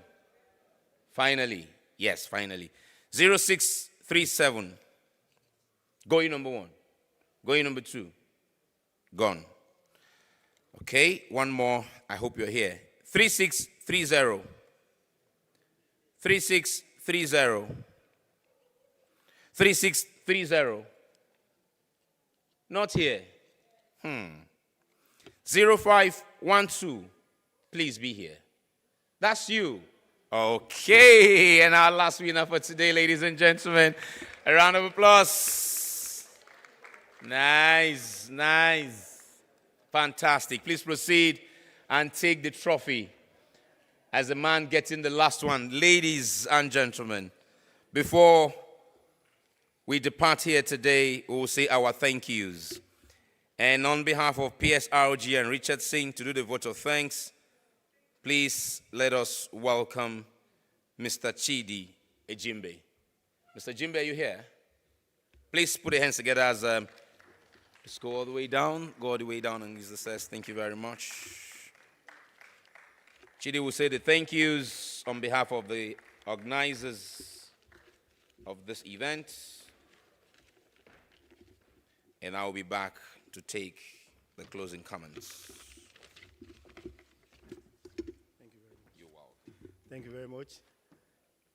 We would like to say a very big thank you to our able chairman, our distinguished speakers, our sponsors,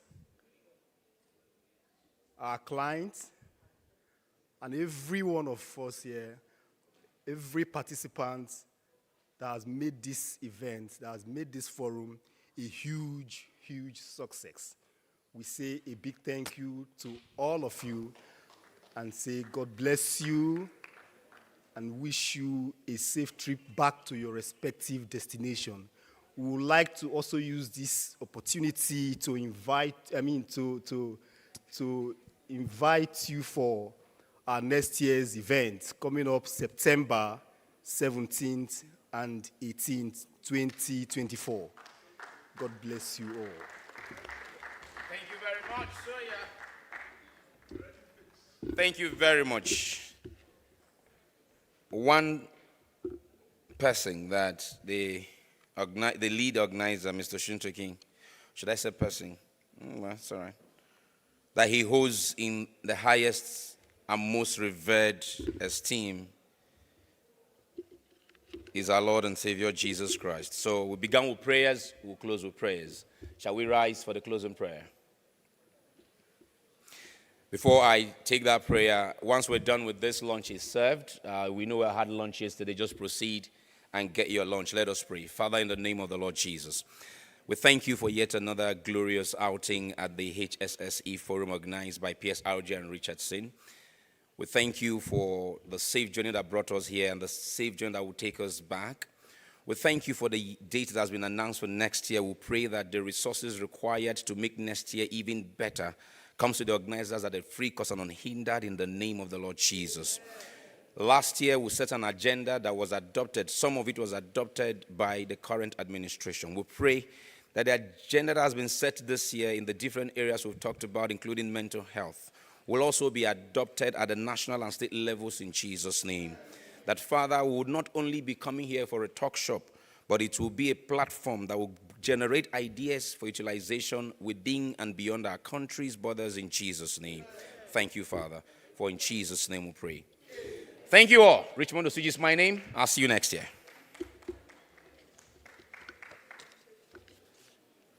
Gracious, you know what you do best. You're gracious with your voice and your instruments. Take it away. Please, your personal belongings, take care of them. Do not leave your personal belongings to go anywhere. Go with them. Thank you very much. Thank you.